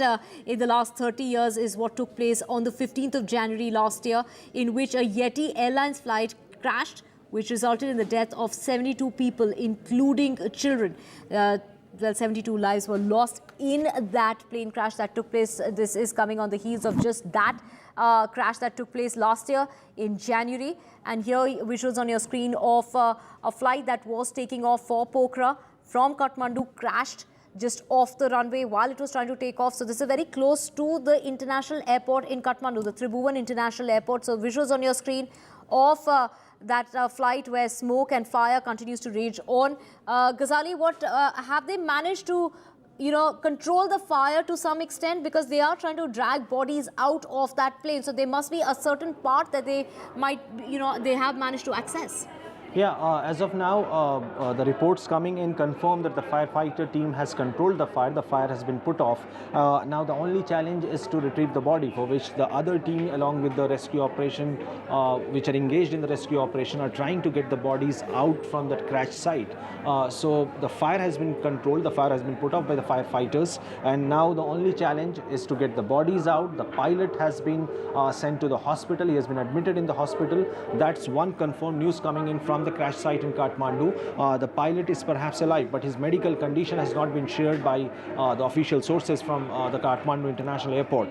Right now, what we are picking up is that in the recent years, as you were asking, that why Nepal has seen so many air crashes, flight crashes there, their air industry has boomed in recent years, carrying goods and people between hard to reach areas, as well as foreign trekkers and climbers. But perhaps the poor safety measures is one of the reasons why we have seen these flight crashes crashes or even a flight catching fire midway after taking off, as in this particular case. So this could be one particular reason that why there are frequent flight crashes there in Nepal, perhaps due to the poor safety measures. But in this particular case, as to why this incident has happened, why did it catch fire while taking off, will be known after the entire rescue operation gets over and the technical team or the international the officials of the Kathmandu International Airport share the details of the reason behind this midway explosion, or say the flight catching fire after taking off in the air. At least 5 people have died in that crash that's taken place on board that Saurya Airlines in Kathmandu. A flight that was taking off for Pokhara has crashed while taking off. So visuals on your screen of that flight, that crash very, very close to the runway. So this is very close to the Tribhuvan International Airport in Kathmandu. And from what Ghazali is telling us is that they managed to douse the fire. Rescue operations are on in order to retrieve those on board that flight, which included the technical staff and the pilot, the crew of the airlines. It's a very small airlines which perhaps had a capacity of only 50 people. Not many flights as far as this fleet is concerned. They probably had just a couple of flights, a couple of aircrafts, and this was a domestic carrier that was meant to take its staff to Pokhara. But this crash that took place at about 11 o'clock this morning at the Kathmandu International Airport. We have Ghazali with us. Ghazali, is it the terrain? Is it the weather? Is it a combined, is it a combination of the two that is the reason? Or is it that they have too many, short distance flights, and which is why probably they're small planes which are perhaps unsafe? See, we can't speculate about the reason as to what could be the reason, but going by the track record of the flight crashes there or flight accidents, air accidents there in Nepal, we can certainly say that it has to do something with the safety measures, because in the previous incidents, on an average, records suggest that every year Nepal reports one flight incident or say an accident at the airport concerning the airways or the flights. So this could be one possible reason. And European Union, Europe has also banned certain Nepalese carriers or air carriers to move into their country. So this has certainly to do with the safety measures. We can't say the infrastructure is not well, because Nepal has also managed to be to penetrating the air markets and getting and reaching to some far-flung areas, carrying cargo as well as passengers. So when it comes to the quality of the aircraft or say the flight safety, that is something which looks not up to the standard, leading to such accidents. Yet again mentioning that perhaps this particular incident or accident, the reason is not known yet, that why did it catch fire and when did it catch fire, immediately after taking off or perhaps with the impact. When it was taking off, it had already caught fire and was noticed only when it went mid-air. So the exact reason is not known yet. What we know so far is that the pilot has been sent to the hospital, 5 dead bodies have been recovered. Pilot's medical condition is not known, neither the rest of the 14 crew members or the passengers on board are not known yet. What we also know is that out of the 19, these were the technical staff as well as a crew member who were going from Kathmandu to Pokhara. Pokhara is a tourist town, as we are being told from the local sources there, and it was a short distance flight, as Vishnu also mentioned. But as of now, the good news is that the fire has been controlled, but there are no updates on the condition of the rest of the 14 on-board crew members as well as the technical staff. Right, so the weather and the terrain is, one of the reasons that we're seeing this so many tragedies being reported out of Nepal. It also, Ghazali, take us through the kind of aircrafts that are used. They could be very small planes, perhaps doing many rounds, considering the fact that this airlines did not have too many aircrafts. Yes, this was a short distance, say the flight was to cover a very short distance of less than an hour from Kathmandu to Pokhara, and perhaps these are the small flights or small capacity, sitting capacity flights which are operating from the Kathmandu International Airport. Beyond that what could be the reason, or whether it is it was a small distance flight and that is why a short duration flight, that why it caught fire, can't be said as of now, no speculations as of now, but the airport airport safety or say the flight safety is certainly one thing which is concerning in Nepal, going by its track record of accidents every year. And Vishnu also mentioned a number of accidents which have been reported in the last 12 months from Nepal, and some of them had a similar nature of occurrence, or the occurrence or the reason of the accident were of similar nature, that flights was carrying fire mid-air or while taking off or while landing at the airport. So as far as the quality is concerned, the Nepal's aircrafts have been sort of carrying passengers and cargo as well to far-flung areas in the world. So it certainly has to do with the flight safety and the safety measures at the airport, which perhaps could have led to this accident.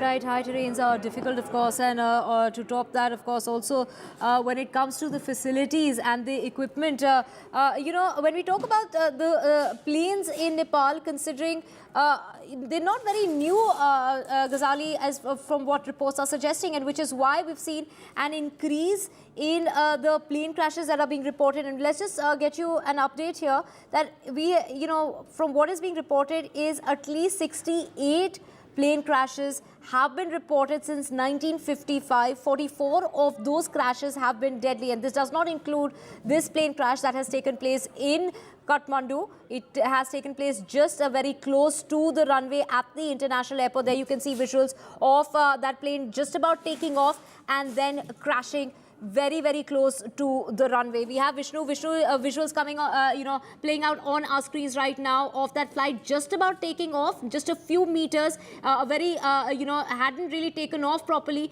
and then crashes just very, very close to the runway. Yeah, so it's too early to say what exactly went wrong over there. I can tell you that the aircraft was a CRJ-200 aircraft. This is a Canada regional jet aircraft. It's a family of aircraft used around the world. It's a 50-seater aircraft. It's a twin-engine jet aircraft. It was on a flight between Tribhuvan International Airport in Kathmandu and Pokhara. As we've been discussing earlier on, this airport and indeed Nepal has an appalling safety record when it comes to flight safety.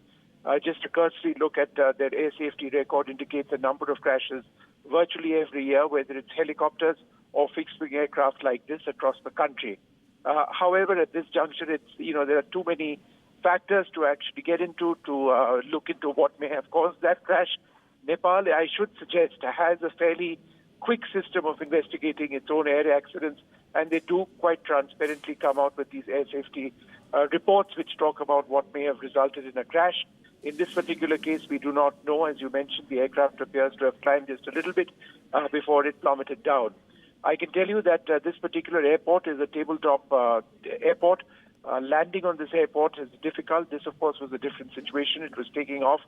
For whatever the reasons were, perhaps the aircraft didn't generate enough thrust on its engines. Perhaps the flap settings were wrong. Perhaps there was a pilot error. Perhaps there was a mechanical error. The digital flight data recorder, which this aircraft is equipped with, and given the fact that the wreckage is so close to the periphery of the runway, that should be recovered. And the last moments of the crash, not just the audio of the pilots, but also the data from the aircraft itself and various systems on board should be available to investigators, hopefully, to sort of figure out what went wrong. Vishnu, given the terrain and the unpredictable weather, especially during the monsoon season, are there just some specific kind of planes that are allowed in this region? Airport wide-body, commercial aircraft, including Airbus A330s, are used. I believe 777 flights have also taken place. So it's not really about the airport in this particular case. It is about the circumstances of the crash, which we don't really know anything about. This was on its takeoff run. The CRJ is it's an excellent aircraft around the world. It's used very, very commonly. But what exactly happened, I realize everybody wants to know, but frankly at this stage, it could take days, weeks, perhaps even months for air safety experts to come to some sort of conclusion. But yes, in other parts of Nepal, there are a lot of destinations served only by helicopter. There are other destinations where small propeller-driven turboprop aircraft operate. We've seen crashes of different types of aircraft in Nepal for all sorts of reasons. Mechanical error, pilot error on several occasions, including a horrific one last year in which 70-plus people lost their lives when a pilot accidentally shut down, or effectively shut down, the engine with the aircraft stalling and then crashing. On a flight to Pokhara, in fact, this aircraft was on its way to Pokhara today. Vishnu, is this one of the planes that needs a shorter takeoff and landing airfield? It has a very robust short takeoff and landing performance, but in this particular case, Tribhuvan International Airport has a long runway, which, as I mentioned, can cater for wide-body commercial aircraft, including the Airbus A330. That is in use by Royal Nepal Airlines as well. So it's not the length of the runway in this case which would be a factor. It would be other reasons, including, as I mentioned, a variety of reasons which investigators would be looking at. Let me repeat some of those reasons. Possibly a pilot error, mechanical defect, an engine defect, or some strange weather phenomena which prevented the aircraft from actually gaining altitude. But that seems quite unlikely because it's not as if the CRJ-200 is an underpowered aircraft. Not at all. Right. Vishnu, they're explaining to us that the kind of airlines this was, the kind of aircraft this was that has crashed at the international airport just minutes after it was trying to take off. So it was a very, it was extremely soon after takeoff when 19 people on board that flight, a flight that has crashed at the international airport of Kathmandu, a flight that was to take off for Pokhara. We have Ghazali with us. Ghazali, take us through, it is the monsoon season. What were the weather conditions like? Any report on visibility levels? Also, in regard to this plane, if you could explain to us,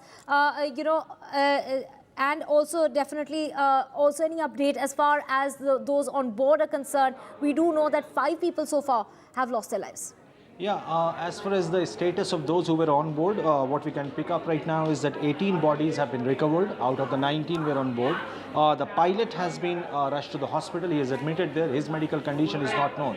So we can confirm, as per the local reports, we can confirm that out of those 19 who were on board, the body of 18 people have been recovered. The fire has been put off there by the firefighting team. And also the rescue operation is still going on at the site right now. What we know that what could be the exact reason? The exact reason is not known yet. Once this part of the rescue operation gets over, that all the bodies are recovered, like one more body has to be recovered until the Tribhuvan International Airport spokesperson confirms that everybody on board has not survived, or none of them have survived in the crash, as well as the reason of that why did the flight catch fire, and perhaps the initial reports, or say what the eyewitness team or the technical team at the airport suggests, that perhaps due to the impact of taking off, the plane caught fire, which was only visible or noticed once it was mid-air, and it crashed minutes after taking off from the Kathmandu International Airport for Pokhara. And we don't know yet that the weather condition, as per the official spokesperson and as per the local reports, was quite normal. So the exact reason is still not known, that what would be the reason behind this accident. Once the pilot also recovers from his injury, because his medical condition is also not known, but we are being told that he has been rushed to the hospital for now, and his body was recovered minutes after the firefighting team and the rescue team reached the airport. Right. Ghazali, from what is being reported is most of these crashes that have been reported from Nepal have often been due to poor visibility, and that is most often when the aircraft have hit a mountain. But in this case, this was just at the time of takeoff. Visibility perhaps was not an issue given the fact that it was while they were trying to take off, but they have crash landed right there off the runway itself. See, barring this particular incident, what the track records suggest is that the airlines over there in Nepal has been plagued by poor safety due to insufficient training and maintenance. So flight safety is certainly an issue, but whether that was the reason why this accident took place, we can't speculate on that until the official reason is shared by the Tribhuvan International Airport officials, that what was the possible reason there. As far as the flight safety and the quality is concerned, we know that the European Union has banned the Nepal carriers moving into their country. So certainly flight safety or the safety standard is one issue which Nepal has been struggling with for the last couple of years. And on an average, if you see the track record of the air crashes or the incidents of air crashes which has taken place in Nepal, it's on an average one air crash or the plane crash or the plane accident, let's say, on a broader term, has been reported from Nepal every year. So perhaps in this particular incident, whether the weather was an issue, whether the visibility was an issue, or perhaps it was the impact of taking off, which also sort of suggests or hints towards the quality of the aircraft, could be one reason. But once the bodies are recovered and once we hear it from the official sources of the reason behind this accident, then only we can confirm that what was the reason for this particular accident. Ghazali, traveling by road is not even considered a very safe option when it comes to Nepal. Many accidents, many deadly accidents have been reported as well. So, especially when it comes to the tourist season for tourists, how does one really travel to Nepal, considering the fact that the local planes are not very safe, and even traveling by road is not very safe?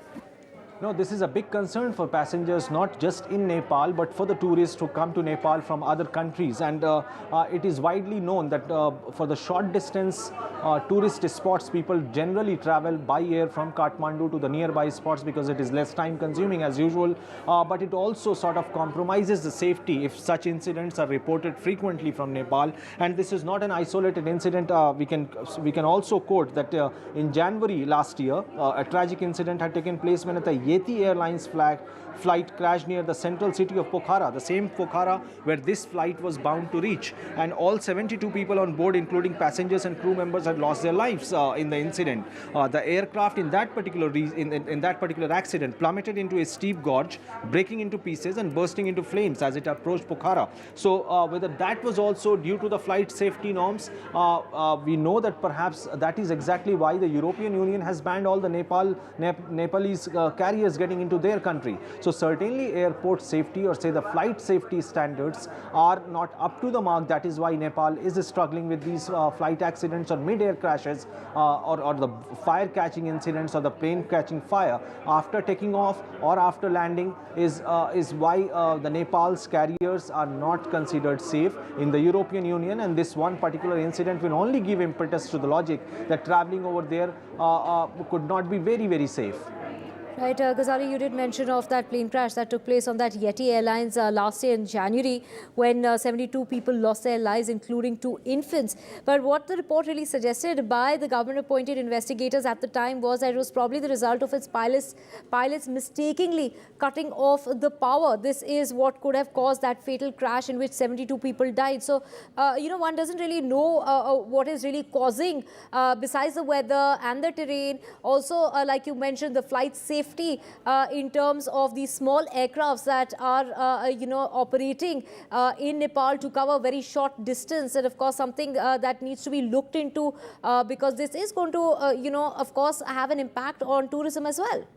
Aviation watchers not just blame the quality of the aircrafts there, but they also suggest that perhaps not only just poor safety due to insufficient training could also be one of the reasons. As you mentioned, the Yeti Airlines crash which took place last year in January, where you say that perhaps the pilot turned off the park buttons by mistake, is also attributed to the insufficient training to the pilots there, and poor safety standards, insufficient training.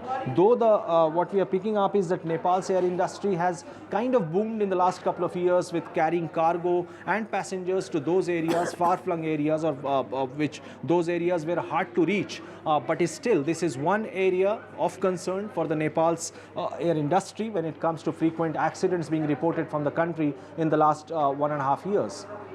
Right, so of course we are seeing, like you mentioned, so many tragic incidents that are being reported from Nepal in the last, since 1955, there have been 44 deadly plane crashes, and that does not include this particular plane crash in which 18 bodies have been recovered so far. So a tragedy that's taken place at the Kathmandu airport where 18 people have lost their lives is the pilot who has been rushed to the hospital. We do not have an update as far as his condition is concerned. Of course, we will get you the very latest in regard to his health update.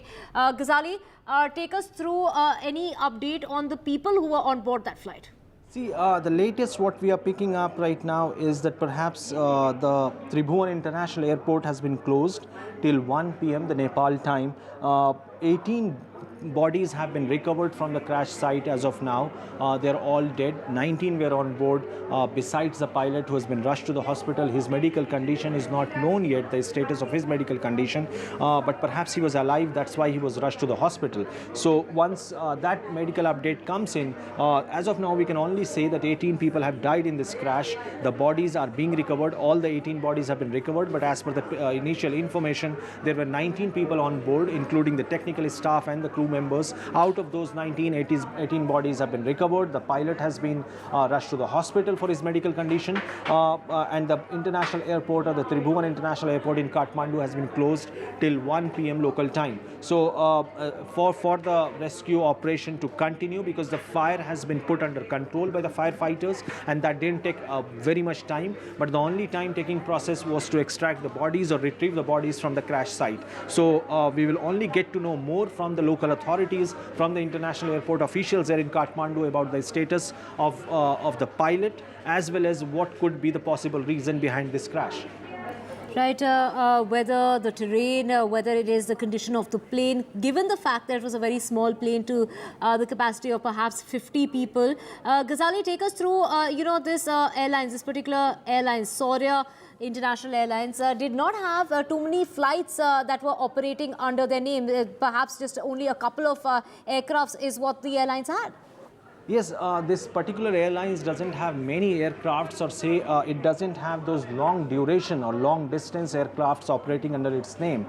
So this airlines perhaps operates only short duration flights with less seating capacity, as Vishnu was also mentioning, because this particular flight was also just leaving from Kathmandu to Pokhara, which takes less than an hour for the entire duration of the journey. So this particular airlines doesn't operate too many flights on that route, or perhaps in Kathmandu in Nepal.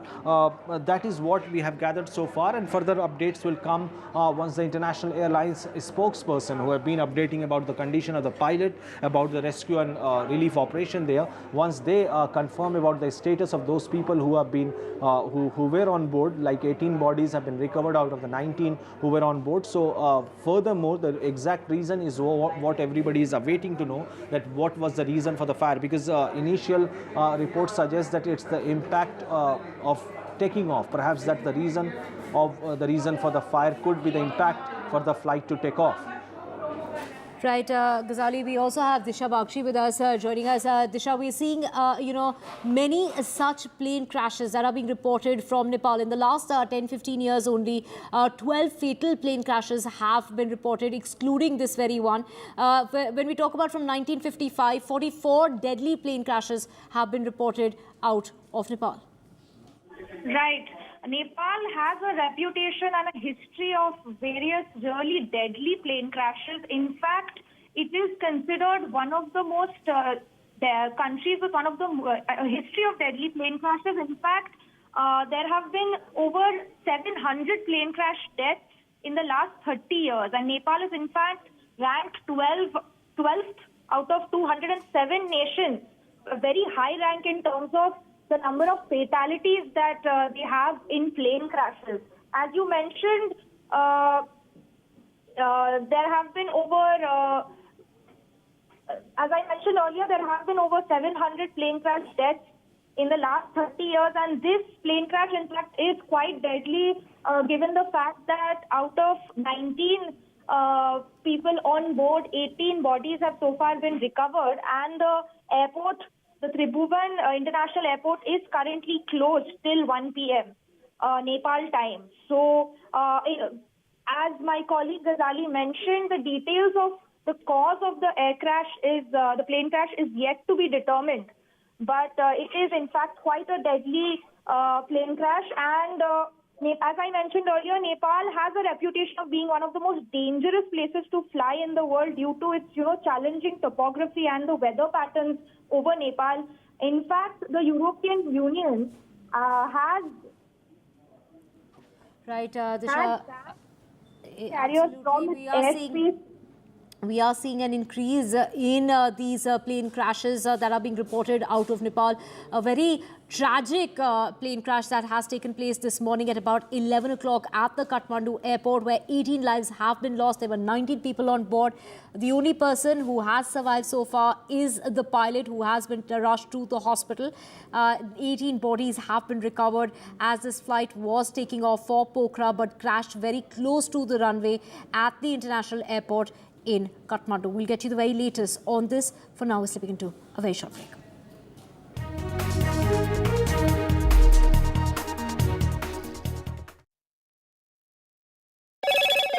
Hello, Moto. Motorola, India's best 5G smartphone brand. Loan मिलेगा या नहीं ये आपके credit score पर depend करता है। आज ही जाइए पैसाबाजार.com पर और अपना क्रेडिट स्कोर चेक कीजिए फ्री में, क्योंकि लोन की जरूरत किसी को भी कभी भी पड़ सकती है। चल एक्टिंग थोड़ा भेल बनो। ये आया बात जोर। पैसाबाजार.com। The biggest democratic exercise in the world. Team NDTV covers it from ground zero. BJP really had to fight a tough election this time. Unprecedented exercise. Bharatiya Janata party ने इस देश के विकास Unmatched coverage. There is no dispute. जनता को decide करना है. From polling to counting, NDTV brought you the most trustworthy news and updates.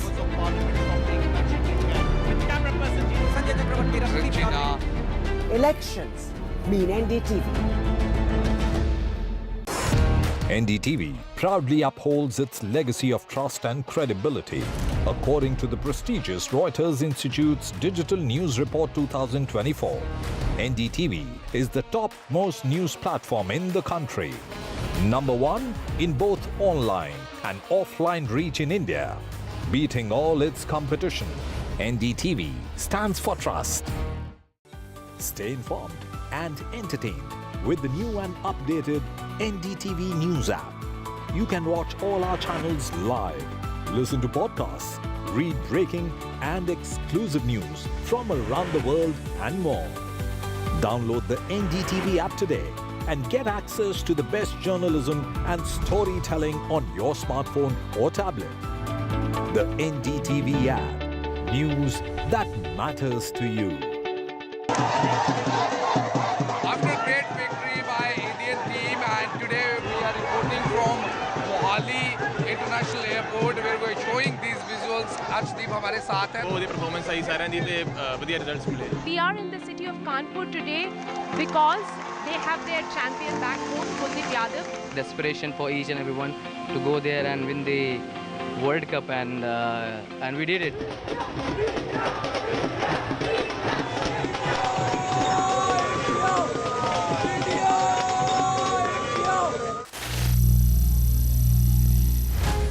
Some people say the metaverse will only be virtual. One day this lecture hall will be made of code, and driverless cars would be trapped in intersections. But even in this maze of the future, you can't wish away health. It's time to become more resilient.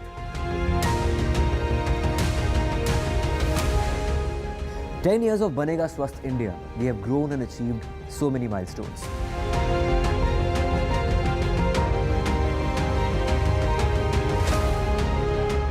And now I have a plan to beat the urgency, to stop breathing with difficulty, to relieve getting choked with inactivity.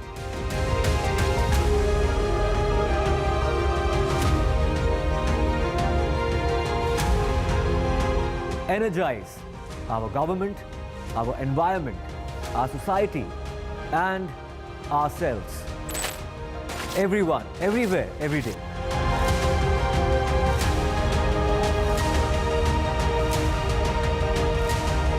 Banega Swasth India. One world hygiene.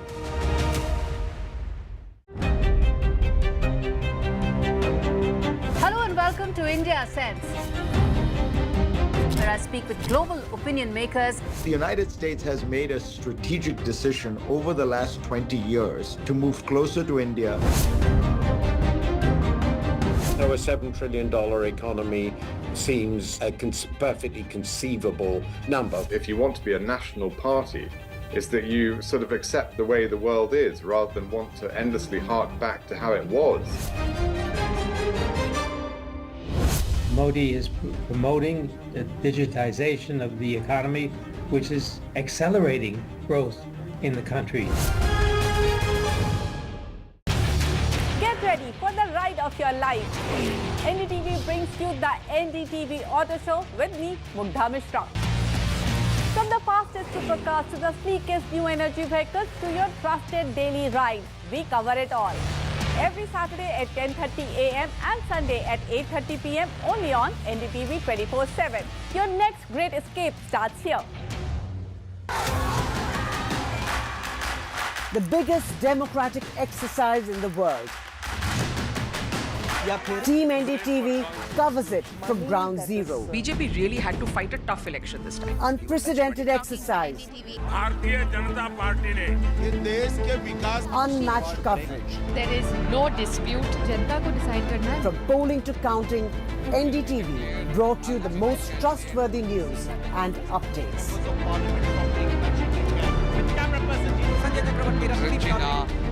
Elections.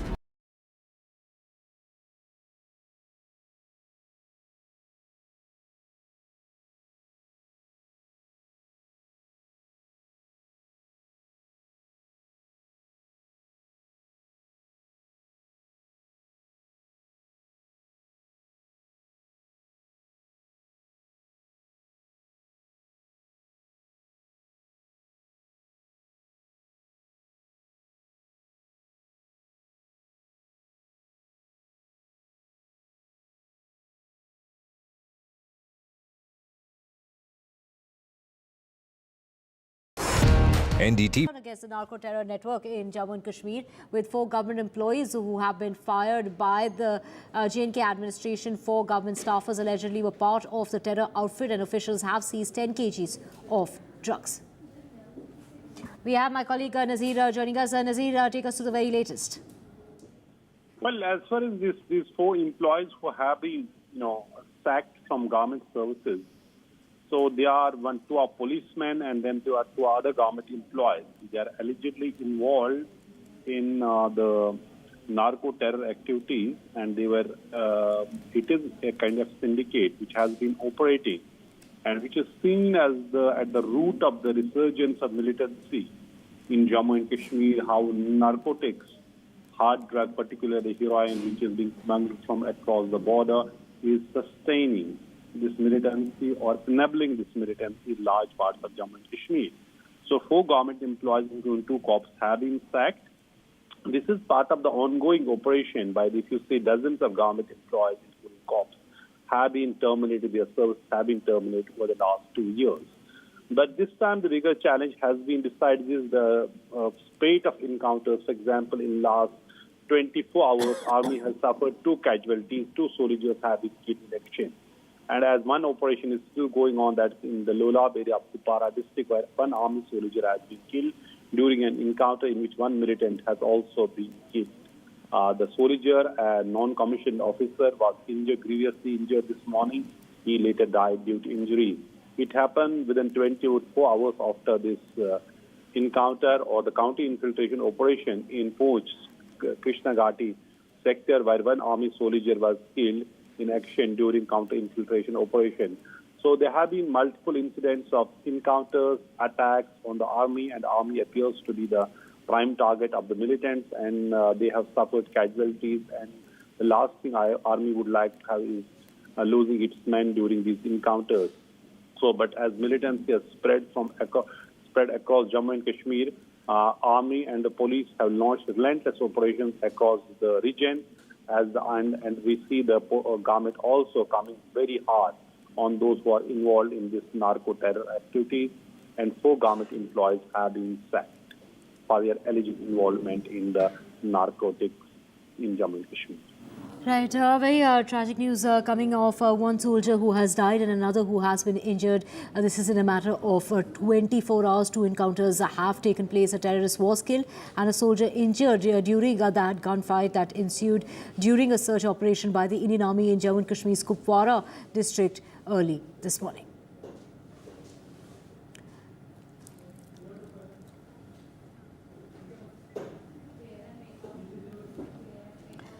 And let's just get you the very latest when it comes to this tragedy that struck in Kathmandu, a plane that crashed during takeoff with 19 people on board. 18 bodies have been recovered. The plane was headed to Pokhara, but just within minutes of takeoff, it crashed, dived into the ground, and it burst into flames, as you can see on your screens right now. Those are visuals from the international airport in Kathmandu. This was a Saurya Airlines flight which took off, and within minutes it just crashed right off the runway.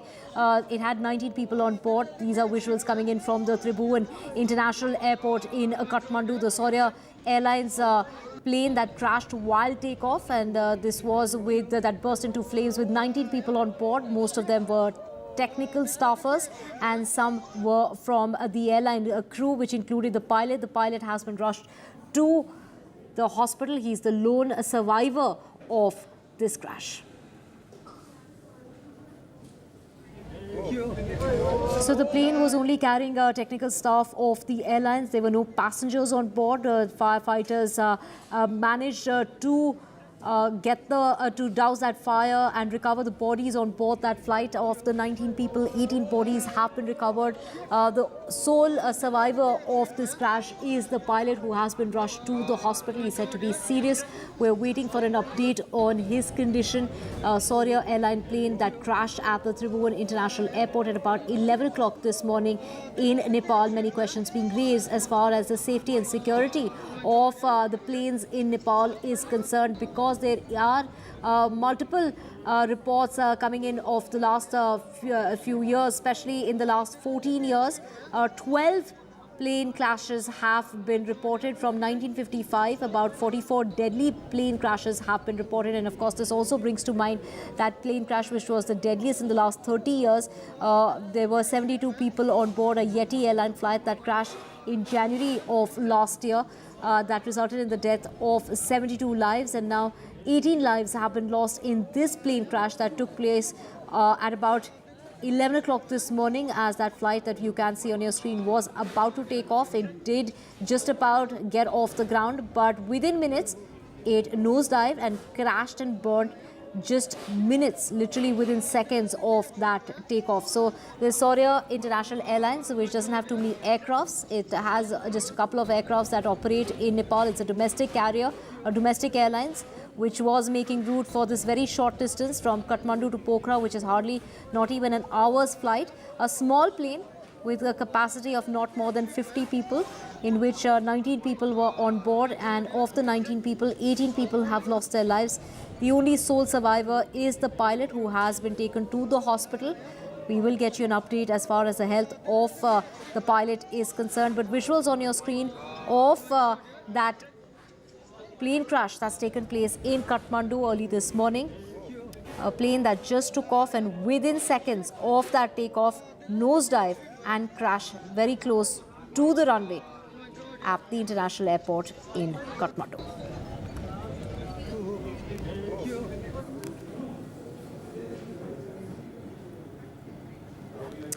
And with that, we're slipping into a very short break. Back with a whole lot more. Do stay with us.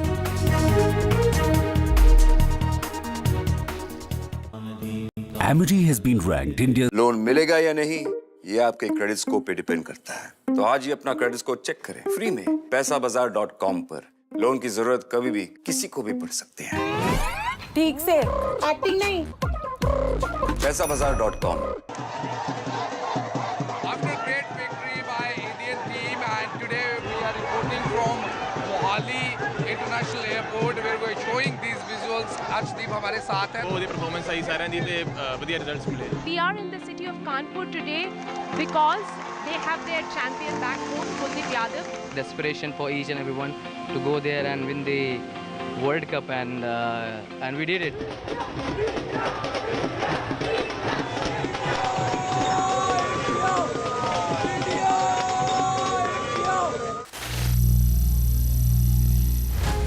Some people say the metaverse will only be virtual.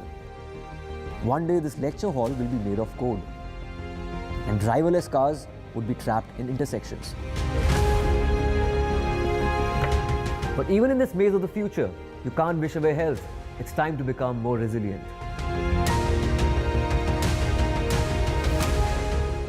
10 years of Banega Swasth India, we have grown and achieved so many milestones.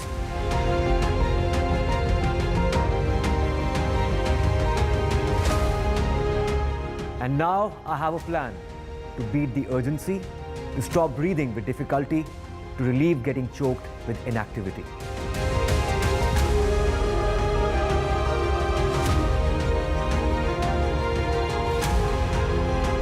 Energize our government, our environment, our society, and ourselves. Everyone, everywhere, every day.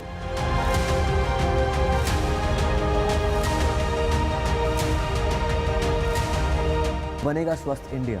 One world hygiene.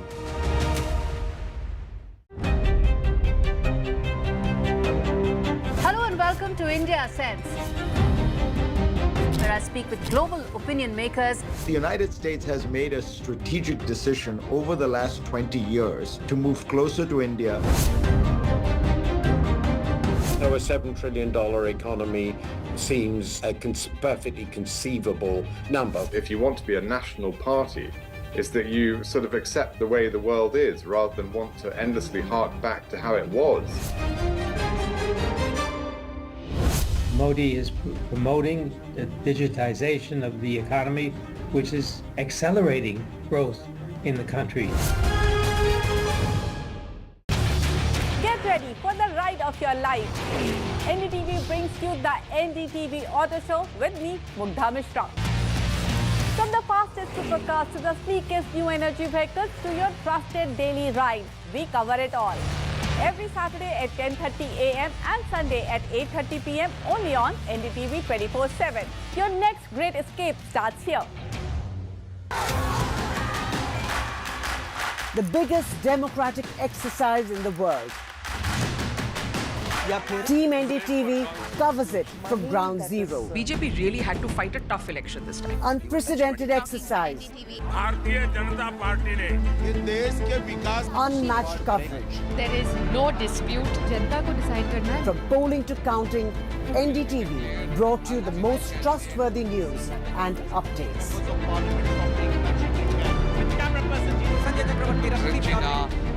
Elections mean NDTV. NDTV proudly upholds its legacy of trust and credibility. According to the prestigious Reuters Institute's Digital News Report 2024, NDTV is the topmost news platform in the country. Number one in both online and offline reach in India. Beating all its competition, NDTV stands for trust. Stay informed and entertained with the new and updated NDTV News app. You can watch all our channels live, listen to podcasts, read breaking and exclusive news from around the world and more. Download the NDTV app today and get access to the best journalism and storytelling on your smartphone or tablet. The NDTV app. News that matters to you.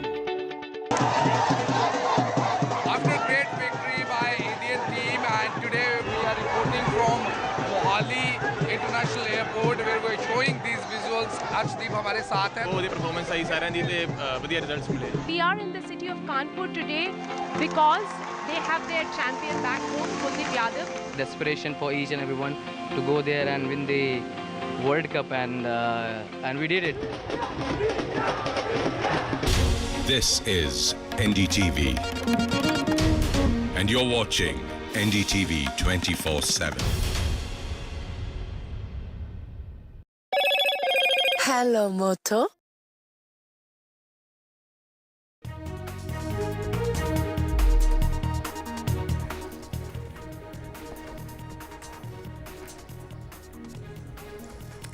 A plane crashes at Kathmandu International Airport on takeoff. According to the local media, 18 people have died, and the video of the actual crash there.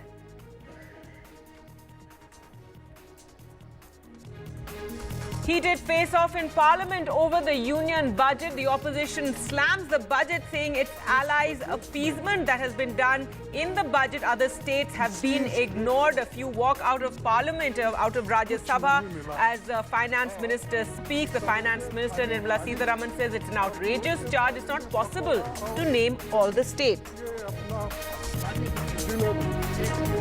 Farmer leaders arrive in Parliament to meet with Rahul Gandhi. Farm leaders were initially blocked by the security from entering the Parliament complex. Rahul meeting with farm leaders to discuss MSP and their appeal to Rahul to raise the issue in Parliament. YSRCP leader Y.S. Jagan Mohan Reddy holding a protest in Delhi today, alleging that law and order in Andhra Pradesh has deteriorated. He's been joined by several India bloc leaders, including Akhilesh Yadav. And another transgression by controversial IS trainee Pooja Khedkar. She flouts the government order asking her to report to the IS Academy in Mussoorie. A no-show by Pooja Khedkar.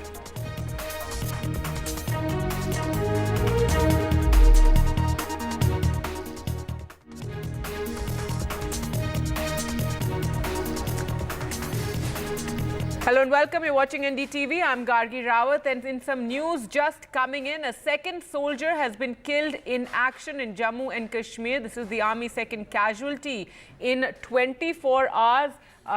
One Jawan was killed in Pooch on Tuesday, and today another soldier has been killed in an encounter, in a gunfight in Kupwara. So some sad news there coming in. That's the big breaking news coming in from Jammu and Kashmir, that there has been another encounter, another gunfight, and a second soldier has been killed. So two soldiers have been killed in the last 24 hours. Let's go across to Nazir now for more. Nazir, first and foremost, tell us about what happened in Kupwara. Well, according to Army, they had developed some information about presence of militants in Lulab area. So since yesterday, operation was launched jointly by Jammu and Kashmir Police and the Army. But this morning, Army said that one militant has been killed and one non-commissioned officer, a soldier, has been injured. The injured soldier later died. So this is the second casualty Army has suffered in the last 24 hours. Yesterday, one Army soldier was killed in action during a counter-infiltration operation in Krishna Ghati sector of Poonch district. However, there was no information or confirmation if any militant has been killed or infiltrator has been neutralized during the operation. So this is part of this ongoing spate of attacks or the encounters in Jammu and Kashmir, which has actually upset all the security calculations about the region. So there have been series of meetings, including the recent visit of Army Chief to Jammu, where he held the meetings with the Jammu and Kashmir Police and all of the security agencies, besides holding a meeting with the J&K Lieutenant Governor to chalk out the strategy how to deal with this spate of militancy. So it is from North Kashmir to the Jammu region. So you have the operations being launched by the Army, but in the course, Army has suffered 2 casualties. And since there has been large number of casualty, Army has suffered, particularly in the Jammu region. Army has been launched relentless operation in some areas. More troops have also been deployed to deal with the situation. And in Kupwara, this encounter operation, the Army said operation is in progress because there's possibility there could be more militants, still at large in the same area. All right, Nazir, thanks so much for joining us with those details. So a second soldier killed in action in Jammu and Kashmir. 2 soldiers have died in the last 24 hours. Well, news now from Nepal, where a massive tragedy has taken place at the Kathmandu International Airport, where 19 people were on board this flight that crashed on takeoff. According to the local media there in Nepal, 18 people have died in this plane crash. The bodies of 18 have been taken out, and the pilot has been hospitalized, is what the initial information coming in. This was an airline of the Saurya airline group that crashed at the Tribhuvan International Airport. Let's go across to Ghazali now for more. And Ghazali, very, very tragic. Another accident, another air incident taking place in Kathmandu. And on board this flight were technical staff. This plane was headed to Pokhara. Yeah, this plane was headed to Pokhara, and the incident happened at around 11 a.m. Local time. The plane perhaps caught fire upon takeoff. That was the impact of the takeoff which led to the fire in the plane. And this is what we are being told by the eyewitnesses as well as the airport officials. And this plane had like 19 passengers on board. They were all either technical crew members or the technical staff of the plane. Immediately after catching fire, the plane exploded, it crashed, and after which the rescue op team reached the spot, the firefighting team reached the spot, and within minutes they controlled the fire. But in this entire plane crash, nobody has survived. 18 bodies have been recovered. The pilot has survived, and he was rushed to the hospital. His medical condition is not known yet. And this also brings back the attention to the point that how Nepal's air carriers are facing issues of safety as well as the lack of training with the pilots is what we are being told. Because if you see the track record of the aircraft accidents in Nepal in the last 10 years, as per the average record, Nepal reports one plane accident every year. And even in the recent past, in the last 1 year, 3 or 4 incidents have happened where for the same location last year in January, a plane was moving to Pokhara and it had crashed. It was crashed there, killing more than 20 people on the flight. So this is certainly a big issue. As of now, the official reason of the entire incident, that why did the plane catch fire after takeoff, has not yet been ascertained because the officials over there are engaged in the rescue operation. 18 bodies have been recovered, the fire has been controlled, it has been put off, but the rescue team is still at the crash site right now. That's right, Ghazali, and as you said, several fatal accidents have taken place in Nepal in the last couple of years. In fact, since 2010, at least 12 fatal air crashes have taken place, and several issues, every time such a crash takes place, there's talk about the weather conditions, but also the condition of the aircraft, isn't it? See, Nepal's air industry has boomed over the years because they have been sort of carrying goods and people between hard-to-reach areas as well as foreign trekkers and climbers. But it has also struggled with the flight safety issues, the safety and standard issues, as well as the insufficient training and maintenance is said to be the reason by the aviation watchers. That could be one reason why Nepal continues to report fatal air accidents involving planes, either while they are taking off or either they are catching fire mid-air. So this is one thing which is a greater concern, and reports also suggest that European Union has banned all the Nepal carriers getting into their zone due to this same reason. Now that is something we are yet to know the exact reason of this particular incident, whether it was the low visibility, whether it was incompetent training by the pilot, or any other possible reason for this flight catching fire immediately after taking off, because this entire incident has happened within 5 to 6 minutes of taking off from the airport, from the airstrip, and it caught fire, then it exploded, and that is why all the 18 on board have died in this crash, have been killed. 18 bodies have been recovered. The pilot, unfortunately, has survived and has been rushed to the hospital. But we have the Kathmandu International Airport has also been closed till 1 p.m. The local time. We don't know the exact reason of this particular incident. That why did the flight catch fire? And perhaps after the rescue operation gets over, official announcement will be made, or officials will share that why whether all 19 have been killed in this crash, what is the medical condition of the pilot, and what led to this particular accident. All right, thanks so much, Ghazali. And there you can see those visuals, that video that shows the actual, the plane taking off and then crashing just, shortly, moments after that, and catching fire. To talk more about this, we're joined by Captain Amit Singh, air safety expert. Thank you so much for joining us. A very, very tragic occurrence really there in Kathmandu, and according to the local media, 18 people have died, 18 bodies have been recovered, and a matter of investigation, a probe as to what caused this accident, but yet another, accident involving an aircraft in Nepal.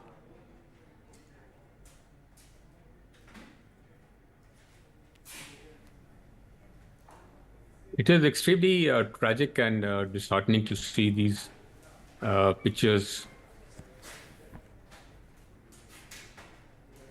Yes, go ahead. But we need to think about why every year we cause such accidents, tragic news.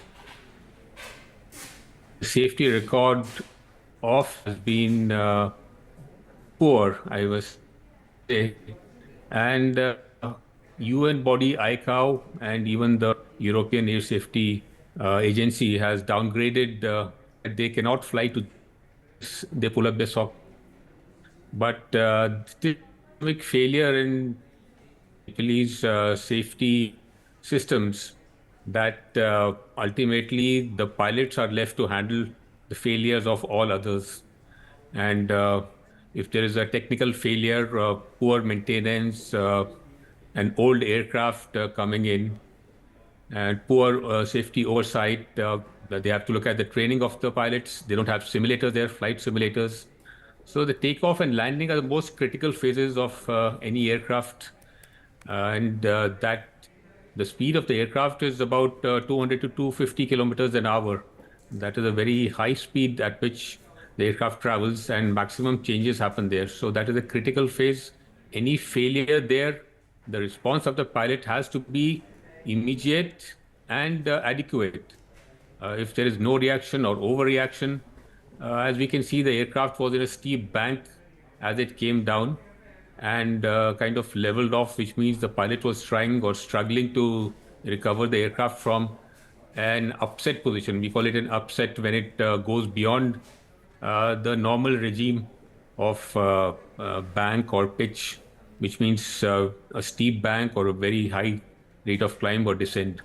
So obviously, a highly skilled and trained pilot will be able to recover provided they have done enough training during their recurrent courses, which is every 6 months. They should undergo simulator and practice the most critical condition of an engine failure at takeoff or an upset recovery. Right. So if Nepal Captain does not Amit have Singh, that infrastructure, they do not invest. Right. It's very chilling to see that video, you know, the moment of the crash, just minutes after, just seconds after it took off. What we can tell you, the Saurya Airlines aircraft that the airlines flies, Bombardier CRJ 200 jets.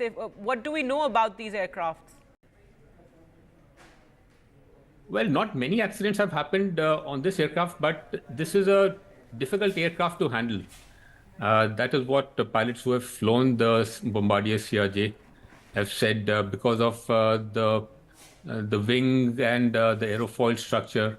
Any failure, the pilot has to be highly skilled to maneuver the aircraft, and especially in a critical airfield like Nepal, where you have terrain around and difficult weather, all the adverse conditions. So even so, the training has to be of a much higher standard and quality, which obviously Nepal does not have that infrastructure to impart that training. So somewhere there have been issues about quality of training and assurance in training infrastructure being built. Every year we have the same issues of either aircraft going into the mountains, that is a CFIT controlled flight into terrain, or because of some failure. So any element which fails, the pilot should be able or should be trained to handle. The quality has to be much higher than other areas like a flat airfield with no mountains around. So here you have all the adverse conditions. The maintenance has to be very high. The aircraft has to be new, not 20-year-old. And the most important part is the oversight of the regulator. The regulator should be able to have an adequate oversight over the safety conditions inside the airline, wherein they have to be assured that no shortcuts are taking place in either maintenance or training. So these things are repetitive. That is why they have been downgraded by the UN body and even the European Safety Agency. So that is, if we do not take any action, inaction, that is basically leading to all these issues All right, thank you so much, Captain Amit Singh, for joining us on the program. Very tragic accident there in Nepal, in Kathmandu, and according to the local media, 18 people have been killed in this air crash. The pilot is in hospital. News now from Parliament today. An India bloc leaders staged a protest both in and outside Parliament against what they described as discrimination against opposition-ruled states in the recently unveiled union budget that was presented in the Lok Sabha yesterday. And this is something we've heard from opposition leaders since yesterday, saying this is a Sarkar Bachao budget and its allies' appeasement that is taking place. Now, Finance Minister Nirmala Sitharaman, while speaking in Rajya Sabha, said that she can't name every state in budget. She called it an outrageous charge. And as she was speaking, several opposition members briefly walked out of the Rajya Sabha before returning to their seats. So symbolic walkout during the finance minister's speech. Let's listen into what she said. Just to the point that I have not named many states and probably spoke about only 2 states. There are a few points which I have to table here with your permission, voice here with your permission, as to what happens in a speech. Congress party has been in power for a very long time in this country. They presented so many different budgets, and they would know clearly that in every budget, you don't get an opportunity to name every state of this country. जो कल budget पेश हुआ, उस budget में किसी state को कुछ नहीं मिला और सबके थाली खाली और 2 के थाली में पकोड़ा और ये अपना जिलेबी, ये 2 छोड़ के किसी को नहीं मिला कुछ। ना तमिलनाडु को मिला, ना केरला को मिला, ना कर्नाटक को मिला, ना महाराष्ट्र को मिला, ना पंजाब, ना हरियाणा, ना राजस्थान, ना छत्तीसगढ़, ना किसी स्टेट को कुछ नहीं, दिल्ली को नहीं दिया। That may well be the case, but there is very little for most states. The injustice, for example, in the case of Kerala, there were a few expectations, particularly in the health sector, the promise to maintain an AIMS there and so on, all of which have not been fulfilled. So these are the kind, each state has its own issues to point to. हम सभी लोग जितने लोग हैं और खासकर समाजवादी लोग, किसानों को MSP मिले, आय दोगुनी हो, उसका रास्ता निकले। लेकिन इधर देखने को मिल रहा है समर्थन मूल्य किसान को न मिल करके जो अलायंस पार्टनर जो सरकार बचा रहे हैं उन्हें समर्थन मूल्य सरकार दे रही है। ये तो अखबारों में भी छपा है। आप पहले बेरोजगार करते हैं, बेरोजगारी बढ़ाते हैं और उसके बाद ऐसी आधी अधूरी नौकरी लाते हैं जिससे किसी नौजवान का भविष्य बनने वाला नहीं है। इंटर्नशिप के बाद क्या होगा, उनको नौकरी कौन देगा? Let's go across to Vasudha now, who joins us from Parliament. And Vasudha, so the opposition really upping the ante today. As we knew yesterday, they had announced they were going to hold this protest and making this charge over discrimination and, allies' appeasement, though the finance minister hitting back, saying that it's not possible to name all the states during her speech. Absolutely, Gargi. 3rd day of the budget session, and we saw a rocky start to that. In fact, it was expected that the opposition will raise this issue of, claiming that the budget that was presented yesterday, the 12th budget of the Modi government, the first of Modi 3.0, was political in nature. In fact, the opposition has said that this was a political jugglery.